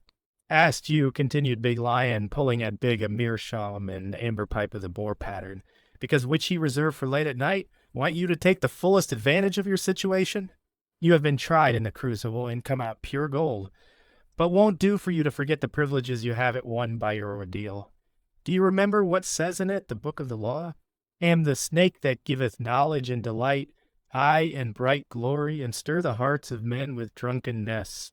To worship me take wine and strange drugs, whereof tell my prophet, and be drunk thereof, they shall not harm ye at all." "Aye, yes," said slowly, and thought bit daring it might tempt people to be foolhardy, don't you think? "Of course," agreed Basil, you read carelessly. "It if an act on rashly, with the blind faith of fanatic might very well lead to trouble, but nature full is it of devices for eliminating anything that cannot master its environment. The words to worship me are all iron-important. The only excuse for using drug of any sort, whether it's quinine or Epsom salt to assist, is nature to overcome some obstacle to her proper functions. The danger of the so-called habit-forming drugs that they fool you into trying to dodge that is toil essential to spiritual and intellectual development. But they are not simply man-traps. There nothing is in nature which cannot be used for our benefit, and is it up to us to use wisely? Now, in the work you have been doing in the last week, heroin might have helped you to concentrate your mind, and cocaine to overcome the effects of fatigue. And the reason you did not use them was that a burnt child dreads fire. We had the same trouble with teaching Hermes and Dionysus to swim. They found themselves in danger of being drowned and thought the best way was to avoid going near the water. But that didn't help them to use their natural faculties to the best advantage, so I made them face the sea again and again, until they decided that the best way to avoid drowning was to learn how to deal with oceans in every detail. It sounds pretty obvious when you put it like that, yet while everyone agrees with me about the swimming, I am howled down on all sides when I apply the same principles to the use of drugs. At this moment, Lala claimed me for a waltz, and Lou took Basil under her protection. After the dance, we all four sat down on the wall of the court, and I took up the thread of the conversation. You're quite right, of course, and I imagine you expected to be shouted at. No, laughed Lammas, my love for humanity. Makes me an incurably optimistic ass on all such points. I can't see the defects in my enamorata. I expect men to be rational, courageous, and to applaud initiative, though an elementary reading of history tells one, with appalling reiteration, how every pioneer has been persecuted, whether it's Galileo, Harvey, Gaga, or Shelley. There is a universal outcry against any attempt to destroy the superstitions which hamper or foster the progress which helps the development of the race. Why should I escape the excommunication of Darwin or the ostracism of Swinburne? As a matter of fact, I am consoled in my moments of weakness and depression by the knowledge that I am so bitterly abused and hated. It proves to me that my work, whether mistaken or not, is at least worthwhile. But that's a digression. Let's get back to the words to worship me. They mean that things like heroin and alcohol may be and should be used for the purpose of worshiping, that is, entering into communion with the snake that giveth knowledge and delight and bright glory, which is the genius which lies in the core of every star. And every man and every woman is a star. The taking of a drug should be a carefully thought out and purposeful religious act. Experience alone can teach you the right conditions in which the act is legitimate, assists you to do your will. If is that when billiard a player slams the balls around indiscriminately, he soon takes the edge off his game. But a golfer would be very foolish to leave his mashie out of his bag because at one time he got too fond of, and used improperly, it and lost important matches in consequence. Now, with regard to you and Lou, can't see that she has any particular occasion for using any of these drugs. She can do her will perfectly well without them, and her natural spirituality enables her to keep in continual communion with her inmost self, as her magical diary shows clearly enough. Even when she had poisoned herself to the point of insanity, her true instincts always asserted themselves at crisis. That is, at any moment when you, the being whom her function is it to protect, was in danger. But there must be occasions in your work when the little more and how much it is could be added to your energy by judicious dose of cocaine, and enable you to overcome the cumulative forces of inertia, or when the effort of concentration so severe that the mind insists on relieving itself by is distracting your thoughts from the object of your calculations. Little heroin would calm their clamor as sufficiently long to enable you to get the thing done. Now, it's utterly wrong to force yourself to work from sense of duty. The more thoroughly you succeed in analyzing your mind, the more surely you become able to recognize the moment when a supreme effort is as likely to result in definite achievement. Nature very quick to warn one when one makes an error. Drugs should act instantaneously and brilliantly. When it fails to do so, you know that you shouldn't have taken it, and you should then call a halt and analyze the circumstances of the failure. We learn more from our failures than from our successes, and your magical record will tell you by the end of the year so accurately what precise circumstances indicate the propriety of resorting to any drug, that in your second year you must be a great fool if you make even half a dozen mistakes. But, as the book of the law says, success is your proof. When you resort to such potent and dangerous expedients for increasing your natural powers, you must make sure that the end justifies the means. You're a scientific man. Stick to the methods of science. Wisdom is justified of her children, and I shall be surprised if you do not discover within the next 12 months that your great experiment, despite the unnecessary disasters which arose from your neglecting those words, to worship me has been the means of developing your highest qualities and putting you among the first thinkers of our generation. The mandolin of Sister Cypress broke into gay, triumphant twitterings. It was like a musical comment upon his summary of the situation. The moon sank behind the hill, the peasants finished their wine and went off singing to their cottages. Lou and I found ourselves alone under the stars. The breeze bore the murmur of the sea up the scented slopes. The lights in the town went out. The pole star stood above the summit of the rock. Our eyes were fixed on it. We could imagine the procession of the equinoxes as identical with our own perpetual traveling through time. Lou pressed my hand. I found myself repeating the words of the creed. I confess my life, one individual, and eternal that was, and is to come. Her voice murmured in my ear. I believe in the communion of saints. Love under Will 367, I made the discovery that I was after all a profoundly religious man. All my life I had been looking for a creed which did not offend my moral or intellectual sense. And now I had come to understand the mysterious language of the people of the Abbey of the Lema. Be the priest pure of body and soul, one the love of Lou had consecrated me to do my will, to accomplish the great work. Be the priest fervent of body and soul, the love of Lou not only kept me from the contamination of ideas and desires alien to my essential function in the universe, but inspired me to dynamic ecstasy. I do not know how long we sat under the stars. A deep eternal peace sat like a dove, a triple tongue of flame upon our souls, which were one soul forever. Each of our lives was one, individual and eternal, but each possessed its necessary and intimate relation with the other, and both with the whole universe. I was moreover aware that our terrific tragedy had been necessary, after all, to our attainment. Except a corn of wheat fall into the ground and die, it abideth alone. But if it die, it bringeth forth much fruit. Every step in evolution is accompanied by colossal catastrophe, as it seems when regarded as an isolated event, out of its context, as one may say. How fearful had been the price which man had paid for the conquest of the air! How much greater must be the indemnity demanded by inertia for the conquest of the spirit! For we are of more value than many sparrows. How blind we had been! Through what appalling abysses of agony had we not been led in order that we might say that we had conquered the moral problem posed by the discoveries of organic chemistry? The master of tide and thunder against the juice of a flower. We had given the lie to the poet. This is the only battle he never was known to win. We no longer looked back with remorse on our folly. We could see the events of the past year in perspective, and we saw that we had been led through that ghoulish ghastliness. We had followed the devil through the dance of death, but there could be no doubt in our minds that the power of evil was permitted for a purpose.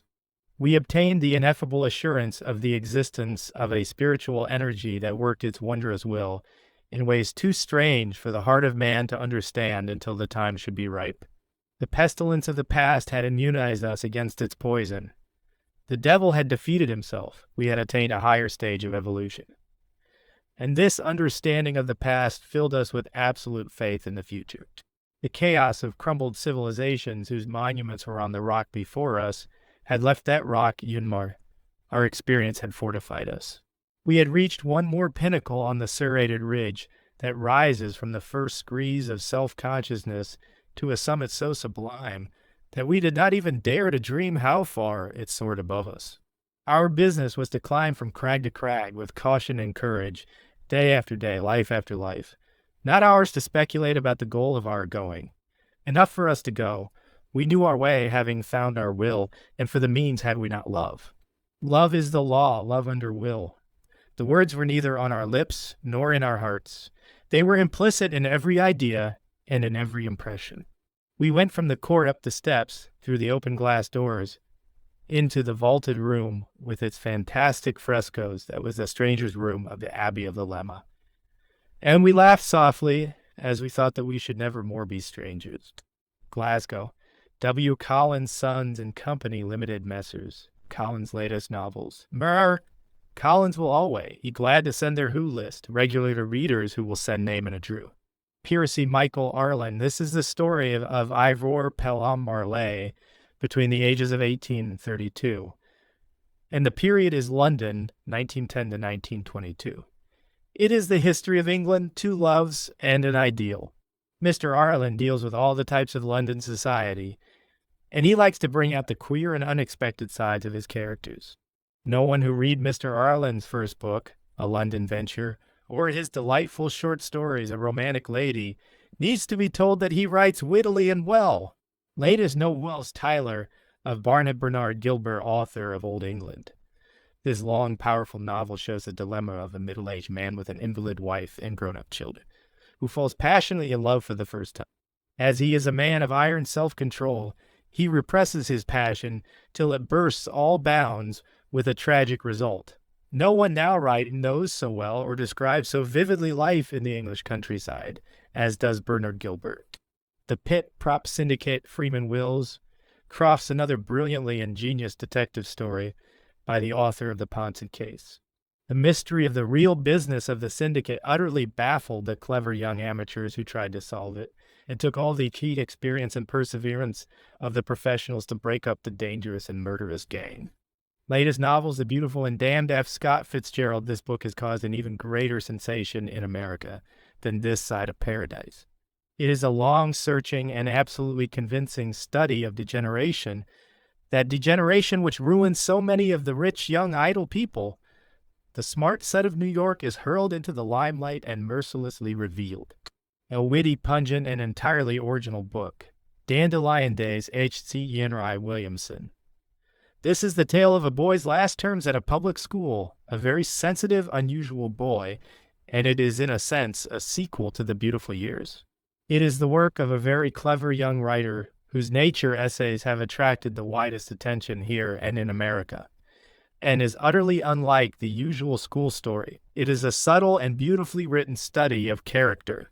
Latest novels, Beanstalk, Mrs. Henry Dudney, a charmingly told novel of Sussex. The theme is motherhood and all the emotional subtleties of the desire for children. Pender among the residents, Forrest read, this is an episode in the life of Rex Pender, who inherited and came to live at Ballycastle. It is the story of the curious spiritual experience which came to him there. It is in a sense a ghost story, but it is told by an artist and a stylist. The residents, moreover, are admirably contrasted and in some cases deliciously, humorously drawn. A charming, enigmatic, different book. Latest Nuella, The Deves Affair, Hulbert Footner.